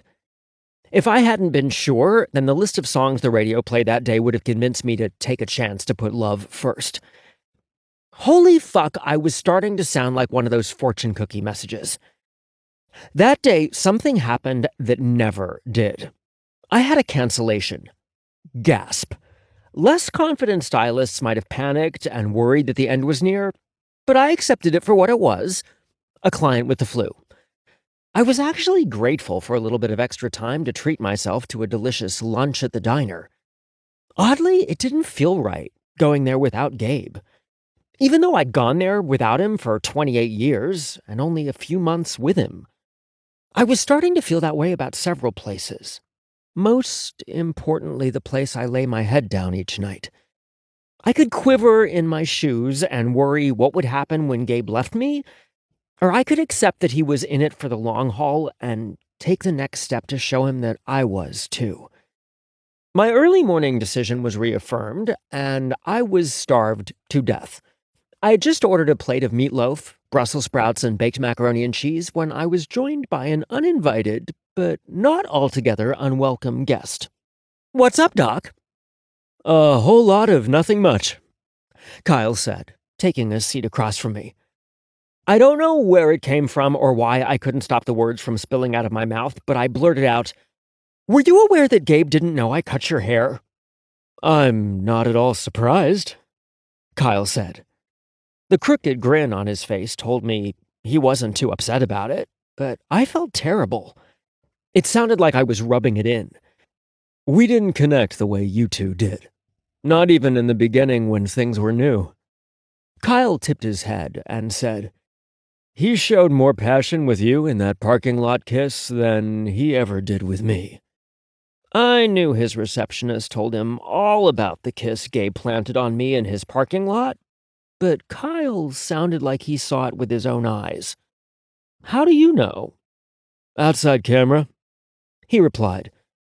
"Alyssa told me about the hot kiss, but I thought she was exaggerating, so I had to see it for myself." Wow. There was no way in hell I could watch a video of Gabe kissing someone else. It just went to show that they weren't meant for one another. "You thought she was exaggerating because I wasn't his type?" I asked. "No, because I had never witnessed the passion from Gabe that Alyssa described seeing. It's true," he said when I just kept staring at him like I had to be dreaming the conversation. "I can tell by your expression that lack of passion isn't a problem you have with Gabe.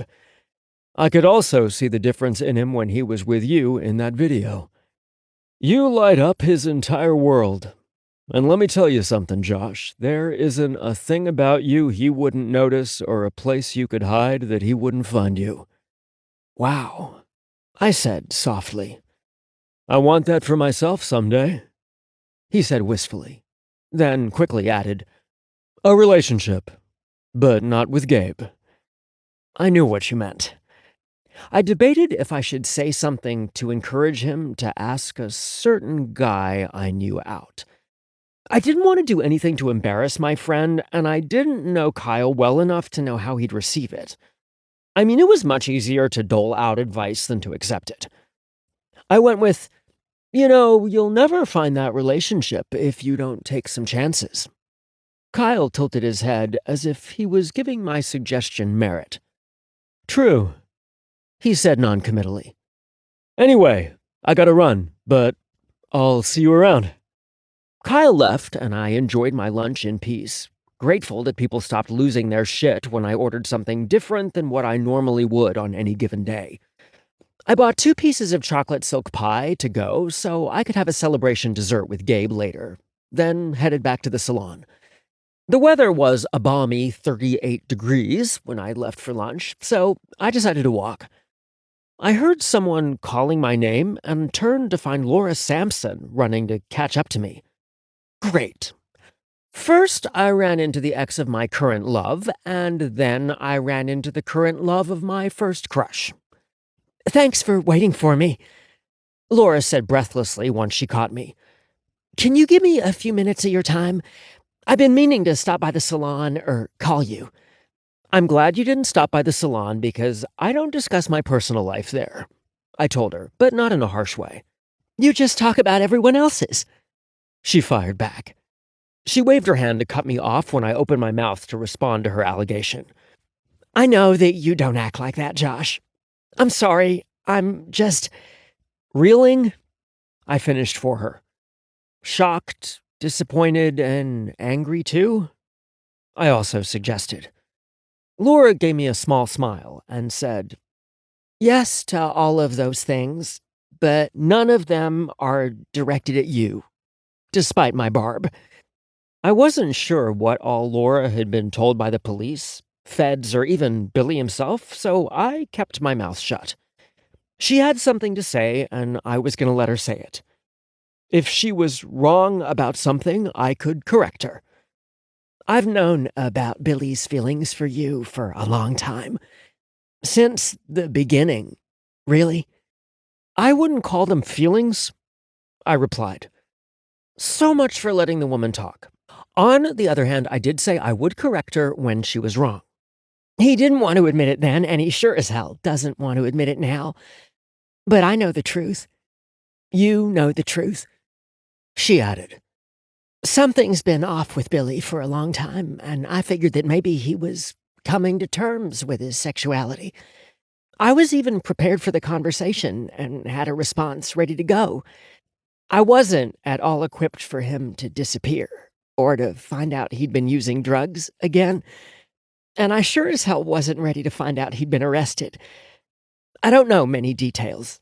Not that I'd discuss them with you, but I know that he's been harassing you." I'm really sorry for that, Josh. It's not your fault, Laura, I said, reaching for her with my hand that wasn't holding the paper bag with pie. Thanks for saying so, she replied, but she didn't sound convincing. As for the rest of what I've been told, she closed her eyes briefly before continuing. I just can't reconcile those things with the man I married and the father of my children. I just want to make sure he gets help. I'm sorry, Laura. Even though I wasn't responsible for any of the things that happened, that didn't mean I wasn't sorry for what she was going through. It's not your fault, Josh, she said, smiling as she repeated my words. I just wanted to clear the air so that there wasn't any awkwardness between us. Thank you for that, Laura. I won't pretend I was looking forward to this run-in, but I'm glad it happened. Take care of yourself, she said as she took a few steps backwards.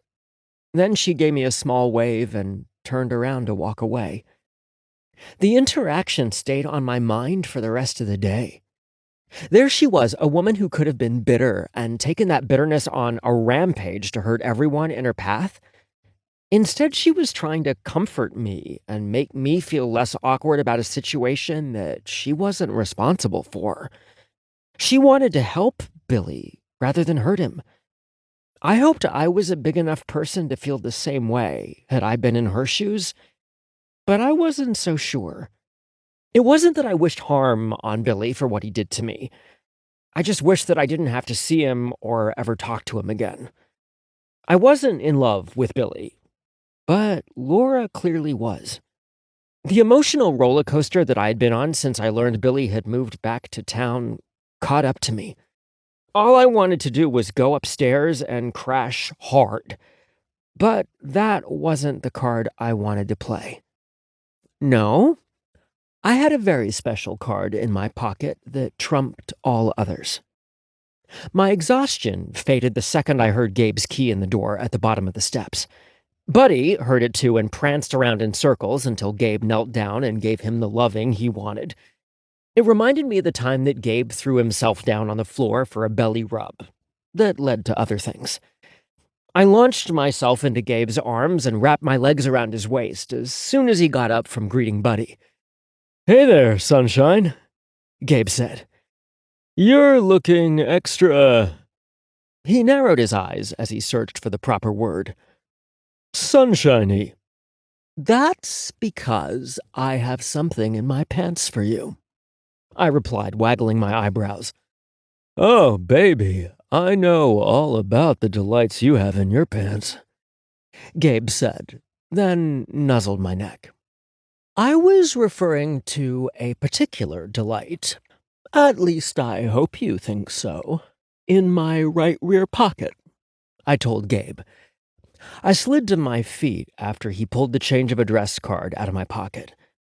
I bit my lip while he took his sweet fucking time looking it over without an expression on his face. "It just needs your signature on the bottom," I said timidly. Gabe threw his head back and laughed. I took a step back, unsure what he thought was so goddamn funny, until he reached into his coat pocket and pulled out a blank change of address card. "I was gonna get your permission before I completed it, of course.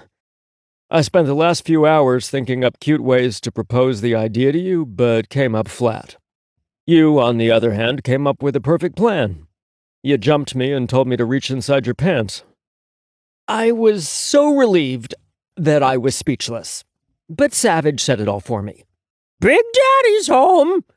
"Yes, he is," Gabe and I both said at the same time, then began our celebration with a toe-curling kiss that led to hours of pleasure. It wasn't until the next morning that I even remembered the pie I bought for us. So we had celebration chocolate silk pie for breakfast with our coffee.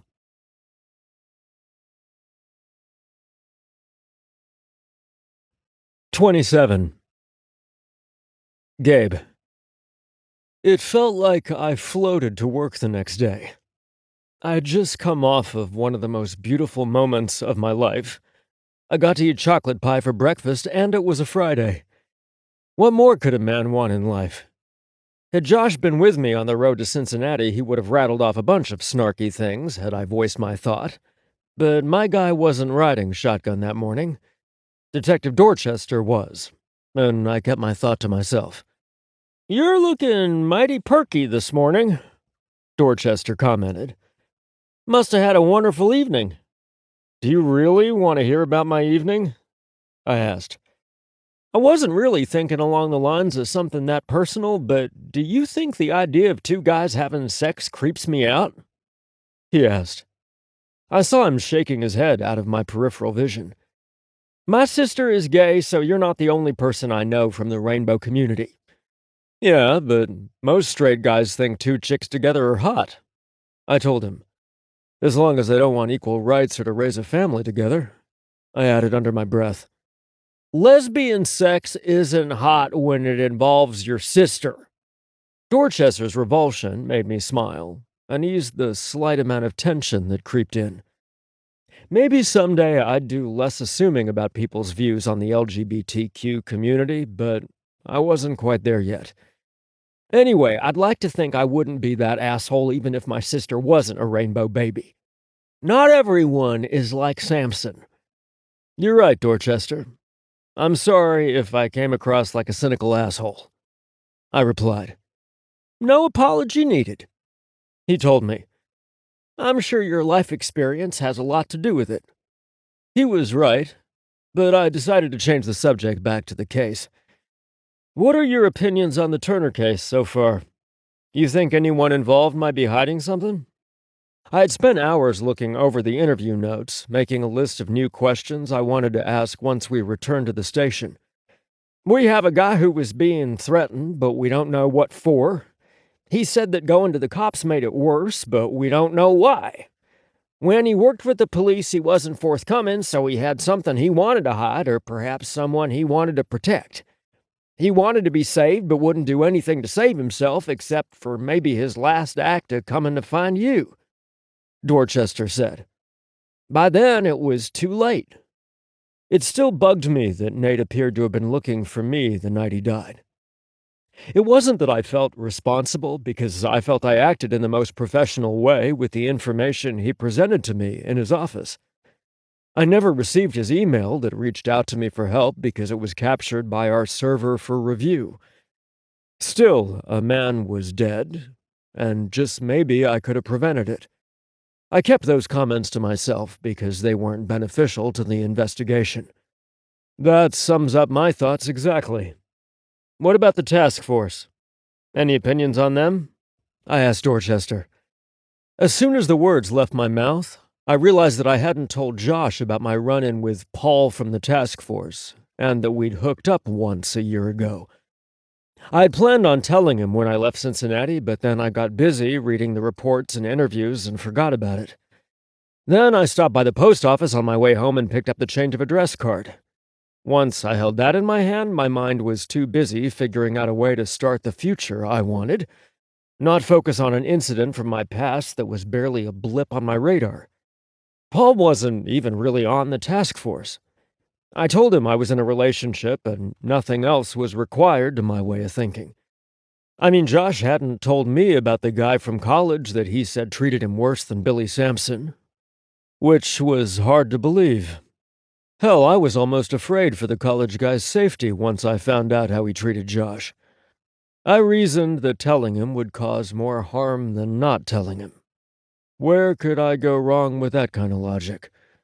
"I think they're all stand-up people," Dorchester replied, bringing me back to the present. "I just think there's not a lot to go on until someone coughs up a lead. It's like a tightly knit sweater that holds together nicely until one tiny string comes loose and then it begins to unravel. We really need to find that loose string. Or help it come loose," I added. When we arrived at the police department, I noticed that some phones had been added to the room we used the prior day. I knew then it was going to be an unglamorous day of making phone calls to try and schedule second interviews with people. If we didn't have luck getting them by phone, then we'd hit the streets and do it in person. The hard part will probably be tracking down the employees, since they would have found new jobs after Nate was killed. I said out loud to the group after we'd left voicemail messages for almost every person on the list. The only person we reached by phone was Nate's lawyer and his silent business partner. But I guess that didn't really count since we talked to their personal assistants who promised to get back with us with a time we could meet. "The club didn't close," Harris said casually. "Bando hired someone to manage it temporarily until the sale of the business goes through." "Where's that in the notes?" I asked him. "I didn't really think it was that pertinent." Harris sounded a touch defensive, which wasn't my goal at all. The last thing I needed was to alienate people on the task force. "I apologize if that came out sounding critical," I told him. "I was making sure that I hadn't overlooked something or that I wasn't missing a page. That's all." Harris relaxed a bit and said, "It's all good, man. It was something that I learned from Paul, not as part of the investigation. The club did close for a while, so maybe I should have said it reopened instead of implying it never closed. Until evidence to the contrary was discovered, I was convinced the club was at the root of the case. Maybe not because of any illegal activity coming from it, but because of how successful it was. Or he chose the wrong person to take to his office for a one-off fuck. The emails that Nate received didn't have a religious, puritanical feel to them. The one email referred to him having a beautiful cock, and it was a shame it belonged to a piece of shit excuse for a man. Had it been from a person who was offended about where Nate stuck his dick, then I thought it would have said so. They definitely wouldn't have referred to his cock as beautiful. "What about the kid they tracked the emails back to?" I flipped through the notes until I came to his name. "Owen Smithson? What connection did he have to Nate, if any? Did he have a family member or a friend who worked at Vibe or liked to go there? Do we know yet if the same caliber gun was used in both shootings?" "The ME reports both state the gunshot appears to be from a .45. The shots were fired from close range and exited their skulls. Neither bullet was found on the scene, which indicates it had been removed by the shooter. The details in both shootings are too similar to be a coincidence. The only difference was the location. Owen was killed in his apartment, and Nate was killed in his car," Jade said. "Owen didn't have any connection to Nate or the club that we could find," Harris added. "We looked hard, but there was nothing. It would appear that someone hired him to send the messages and pictures, then eliminated him when he'd outgrown his usefulness," Jade told us.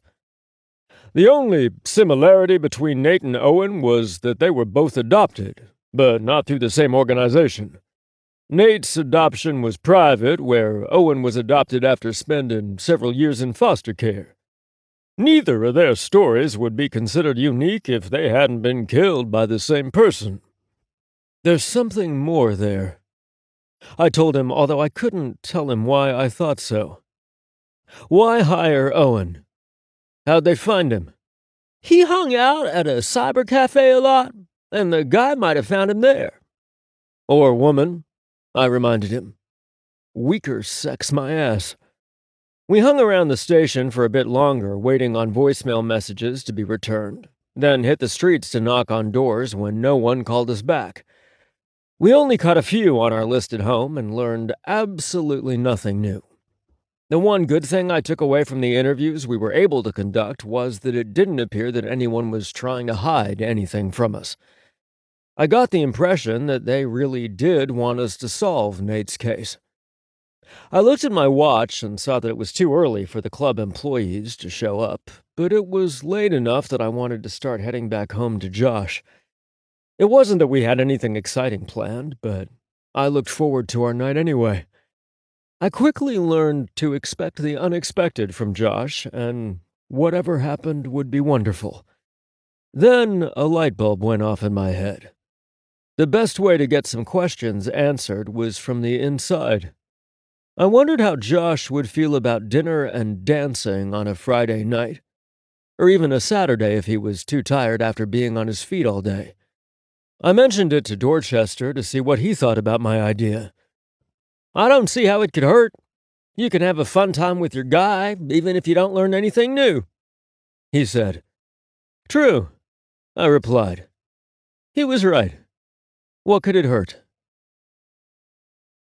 Fast forward, and I knew exactly how it could hurt. Josh couldn't wait to go dancing with me Saturday night and was even more excited when I told him I'd be doing a little investigating, too. I had to ask him to change his outfit 3 times because each one of them looked like some cheesy undercover ensemble you'd expect to see in a comedy spoof about undercover work. The last one was the worst, and it made me think we would end up looking like a modern-day Starsky and Hutch. As funny as his first few outfits were, it was the final one that caused me so much pain. I'm not changing again, Josh said firmly. He crossed his arms over his chest and glared at me with eyes that grew a darker hue when he was horny or angry. I knew damn well he wasn't horny. As for me, those tight jeans were going to be the death of me. I knew every eye in the room would be on his ass, and I didn't like it one bit. There's nothing wrong with this one. I realized why his eyes looked bigger and darker. I had never seen him in eyeliner, not even when I saw him that one time at Vibe. I wondered if it was something he only liked to do on occasion, or if he was testing me. Perhaps both. You're wearing eyeliner, I said. I would not fail if it was a test. It makes your eyes look bigger. I walked to him and tilted his chin up slightly so I could have a better look. Just make sure to keep those beautiful eyes on me. My answer seemed to appease him, and we set off for the club. Josh was right about what he said earlier about there being nothing wrong with his outfit. I just didn't like the idea of the attention he was going to get, but that was my problem, not his. I would just have to up my game so that he was too busy having a good time with me that he wouldn't notice anyone else. Which meant I was going to be forced to dance. The club was as busy as I expected it would be on a Friday night. The music was thumping loudly, sweaty bodies were grinding against one another on the dance floor, and drinks were flowing at the bar. If it was up to me, I would have marched straight up to the bar and began asking questions. Subtly, of course. But Josh was eyeing the dance floor like it was a long-lost friend. I grabbed his hand and began leading him in that direction. I can't dance worth a shit, I yelled over my shoulder in warning. That's okay, baby. You just stand there, and I'll dance good enough for both of us, Josh replied confidently. I anticipated that I would stand near him and kind of move from side to side while glaring at every swinging dick in the place. But that isn't what happened. Josh's infectious happiness and laughter yanked me by the dick out of my comfort zone and into funland. I stopped worrying about my moves and how lame they were or anything else. All I wanted was to keep that wide smile on Josh's face and the laughter in his life at any cost. After a long time, Josh crooked his finger for me to follow him, and I did.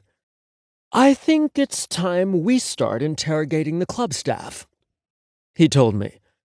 We're not going to interrogate anyone, Sunshine.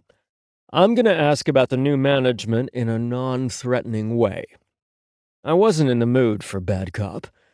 I was in the mood for some quick, honest answers and then take my guy home for some strong loving before we went to bed. If given the choice, I also wanted to sleep in until at least 10 the next morning. Damn, Josh said in disappointment. I was hoping to see you in action. We found a place at the bar, but there was only one stool. I motioned for Josh to take it, but he shook his head. I wasn't going to battle him over who sat on the stool. If he didn't want to sit, fine. He could stand between my legs so I could nibble on his neck while we waited our turn. That's exactly what I was doing when I heard a familiar voice say, "This must be your boyfriend." Josh's head snapped in the direction of the voice, and I watched with an inward smile as Josh slowly raked his eyes from Paul's toes to his eyes, then narrowed them in suspicion. "Why, yes, I am. And who might you be?" Josh asked sweetly. I'm pretty sure I saw him bat his eyelashes a few extra times for emphasis. Paul extended his hand and said, "I'm Paul Sevier. I work on Gabe's task force." Josh accepted his hand and said, "I'm Josh Roman. I work on Gabe's nerves."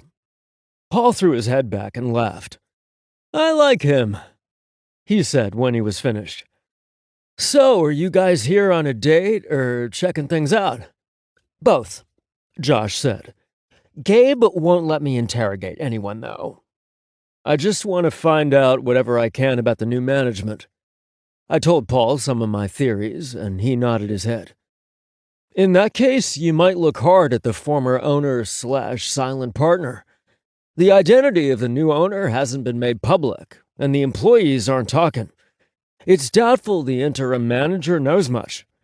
I guess it's possible Bando wanted out from under the club and Nate's death was the easiest way, or the new guy wanted the club bad enough to kill." "And you're certain there are no illicit activities going on?" I asked Paul. "Could there have been a few clients giving out sexual favors for a quick buck? Sure. Are these partiers bringing in their own drugs? You bet your ass. What we didn't find was any sign the owner or the employees were engaged in any illegal activities. No one seems to know who the new owner is, but maybe you'll have better luck." He nodded to Josh and said, "Let him ask the questions if you decide to interview the staff, because he's less threatening looking than you are." "Aw, thanks," Josh said to Paul. "No problem. You two have a fun night," he said before he walked off. The congenial smile slid off Josh's face the moment he walked away. He turned between my legs so he could look me in the eye. "You fucked him, didn't you?" It was a statement of disbelief, not an accusation. "Not these past 2 days," I said. "It was a year ago." "Did you meet here at the club?" Josh asked. "Yes." "Then you hooked up?" he asked. "Once." "You weren't going to mention it?"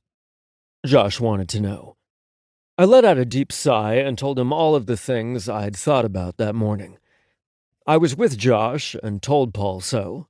Paul was a one-time thing and a very distant memory, blah blah blah. He didn't look at all impressed, nor did he look angry. I couldn't get a read on his mood, which was odd because I felt like I knew him so well. "Gabe," he said, holding up his hand. His lips tilted up on one end, and he looked like he was holding back a grin. "Instead of driving home, why don't we get a hotel and you can fuck me like a stranger tonight?" "What?" That was the last thing I thought he would say. "I know that you love me, and I trust you," he said. Words that meant more to me than I could possibly express. "So why not have a little fun? Sometimes a guy just wants to be pinned to the bed and fucked hard." I sat there staring at him in shock for a few minutes. "If you're uncertain," the guy beside me said, snapping me out of my daze. "Fuck you." I got off the stool and pulled Josh behind me as I made my way to the exit. I couldn't believe Josh wanted to go to a hotel instead of his own home. I knew how fastidious he could be about certain things, and beds was high on the list. "Pick a good hotel, though, babe. I don't want sheets so thin I can see through them, or a lumpy mattress." I took him to the nicest hotel in the city and didn't even grimace when the guy behind the reservation desk swiped my card. It was worth the 3 Benjamins to know that the pillow beneath Josh's face would be soft, the mattress would have the correct amount of firmness, and the sheets had enough thread count that they didn't tear when I fucked him into the next month.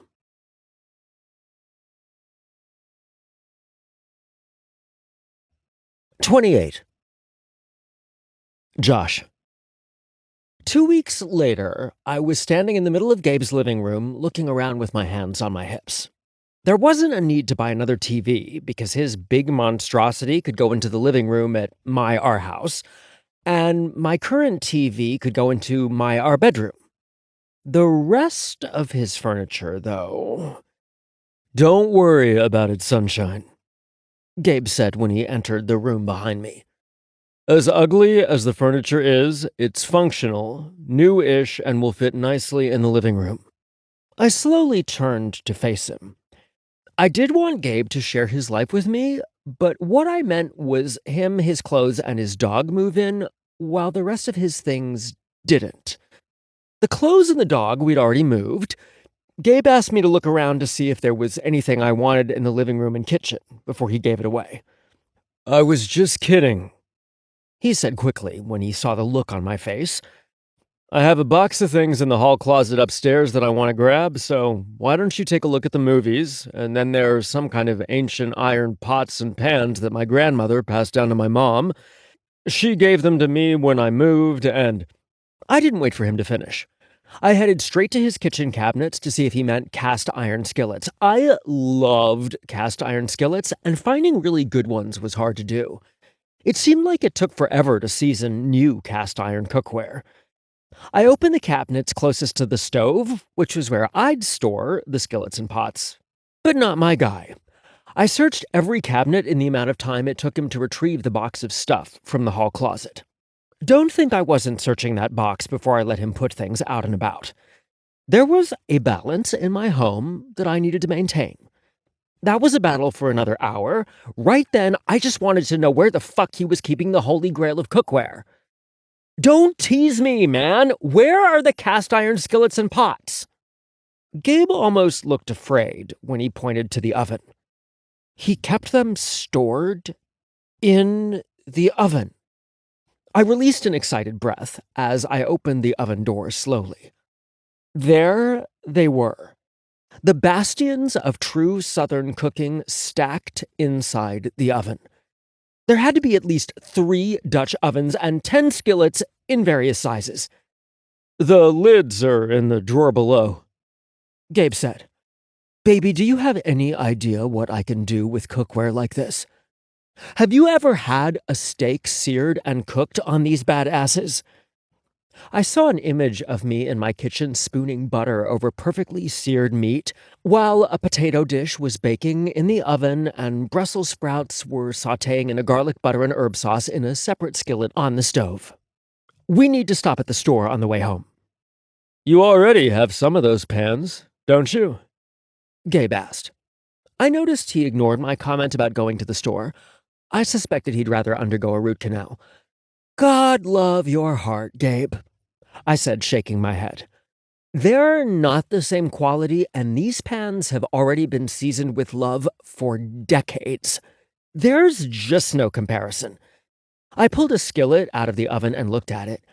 It's beautiful, as will be the food I cook in it. "I have no doubts about that, sunshine. You're the best cook I've ever known." He pinched my ass, and I turned to look at him. "Don't be telling my mother I said that." "Oh my God! I make one little mistake with the mushrooms, and suddenly I'm a blabbermouth who tries to destroy your relationship with your mother." Okay, he didn't really imply that, but it was fun to harass him all the same. "You wound me, Gabe." I gave a fake sniff. "Sunshine, however can I make it up to you?" he asked, playing along. "Let me think about it," I said, setting the skillet back in the oven and closing the door. "How about we have a final farewell fuck in your house? I'm sure the next tenants won't be nearly as exciting for these old walls to witness." Gabe gave me the good hard fucking the situation called for. Then we packed up the rest of the things. I learned that most of the stuff was getting donated, but someone actually wanted the boring old living room furniture. My guess was they wanted it for a man cave, which was fine, because only other knuckle-draggers would see it there. We stopped by the grocery store so I could buy the items I needed to fix the steak dinner from my imagination. I was all for being treated like an equal until it came time to lug that heavy as fuck cast iron cookware upstairs. I let Detective Weightlifter handle that. I even told him he could thank me later for helping him get in an extra workout. I heard him grumble about working something out in my ass, but I let his comments slide.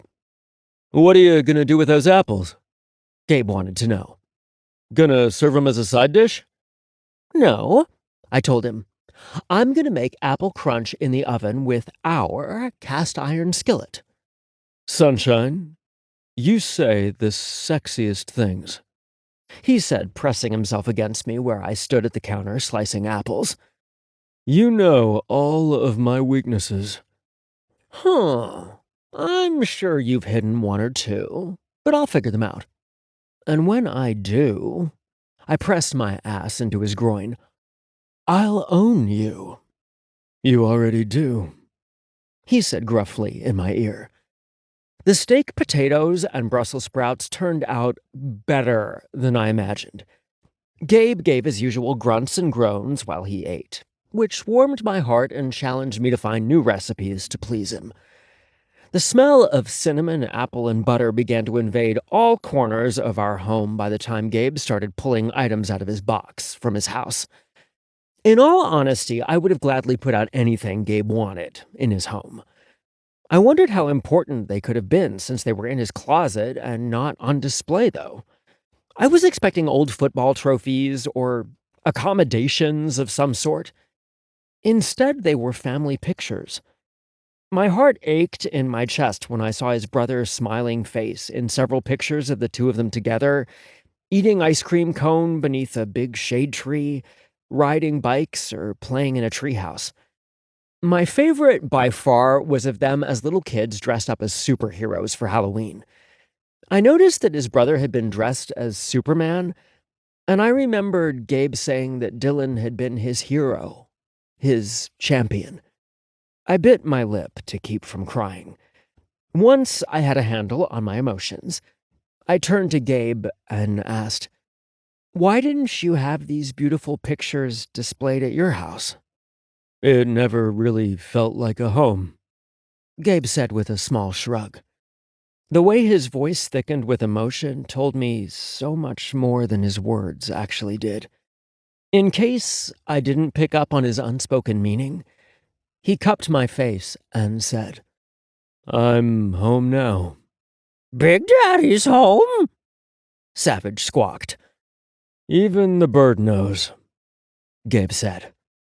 I wonder if the bird knows how much I love you, Gabe, I asked. I do, Gabe said, pressing his forehead to mine. I love you more, Sunshine. I stood in his arms and thought about where I had been just a few months prior. I had known what it was like to be with Gabe, but not what it was like to be loved by him. I had known the way his naked skin felt pressed against mine, but not the sound of his heart that beat for me. I had known that there was something between us, but I never guessed it was something to live for.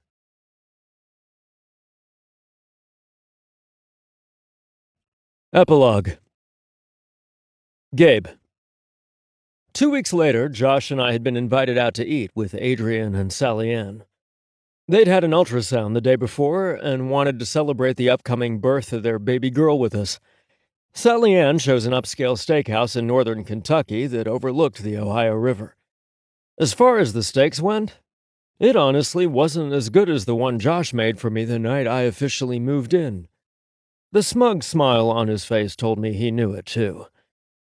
Sally Ann told Josh all of the details she was planning for their unnamed daughter's birthday, while Adrian and I caught up on the week's activities on our different task forces. The feds came back with some surprising information about the drugs Billy had in his possession, Adrian said. He had my attention and he knew it. The drugs in his urine, the ones from the school locker and the stash from Bianca's house, all trace back to drugs that had been stolen from the evidence room in an El Paso police department. Guess who worked there at the time? Billy? I whispered, not wanting the name to ruin Josh's fun night. You guessed it. Adrian leaned forward and continued. When faced with the evidence against him, he confessed. He brought them with him back to Ohio and had them at a storage unit. They turned up missing, and he feared that the drug cartel had tracked him back home. Billy was sure they had an inside guy on the force feeding the drug cartel information. He was afraid to be around his wife and kids, so he started squatting at vacant homes around town, including Georgia Beaumont's. He kept moving around in hopes that he wouldn't be caught. That's how he ended up with the scissors, I said to Adrian. Unfortunately, that meant we still didn't know who ransacked the mansion. How did the drugs end up in the school? Adrian shook his head as if he still couldn't believe what he was about to tell me. It obviously wasn't the drug cartel who took his drugs. It was his mother. She thought by taking them that he would get clean. She didn't realize she'd only found part of his stash in his storage unit. She was the one who disabled the cameras in the high school so she could hide him until she figured out what to do. She wanted to help him but couldn't bring herself to turn him in. Now she's in hot water too and out of a job. Ironically, Mary Rogers, the former principal that Delaney had suspended and cast suspicion on in the process, was appointed as the temporary superintendent until the board convenes after spring break. Holy fuck! Billy told you all of this? I asked him. No. Delaney came in with her attorney and confessed to taking the drugs and stashing them in the school locker. Even if Billy hadn't confessed, she had come to terms with turning him in. Wow, I replied. So, what's been up with you this last week? Anything new on Nate Turner's case? Adrian asked. I started to answer him, but my attention got snagged by a tall, dark, and handsome man entering the restaurant. My mouth dropped open in shock for a few seconds, and then I said, I don't fucking believe it. Adrian, either I've lost my fucking mind, or Nate Turner just walked into the restaurant. Adrian turned and looked behind him, then faced me with wide eyes. Or we're both seeing a ghost.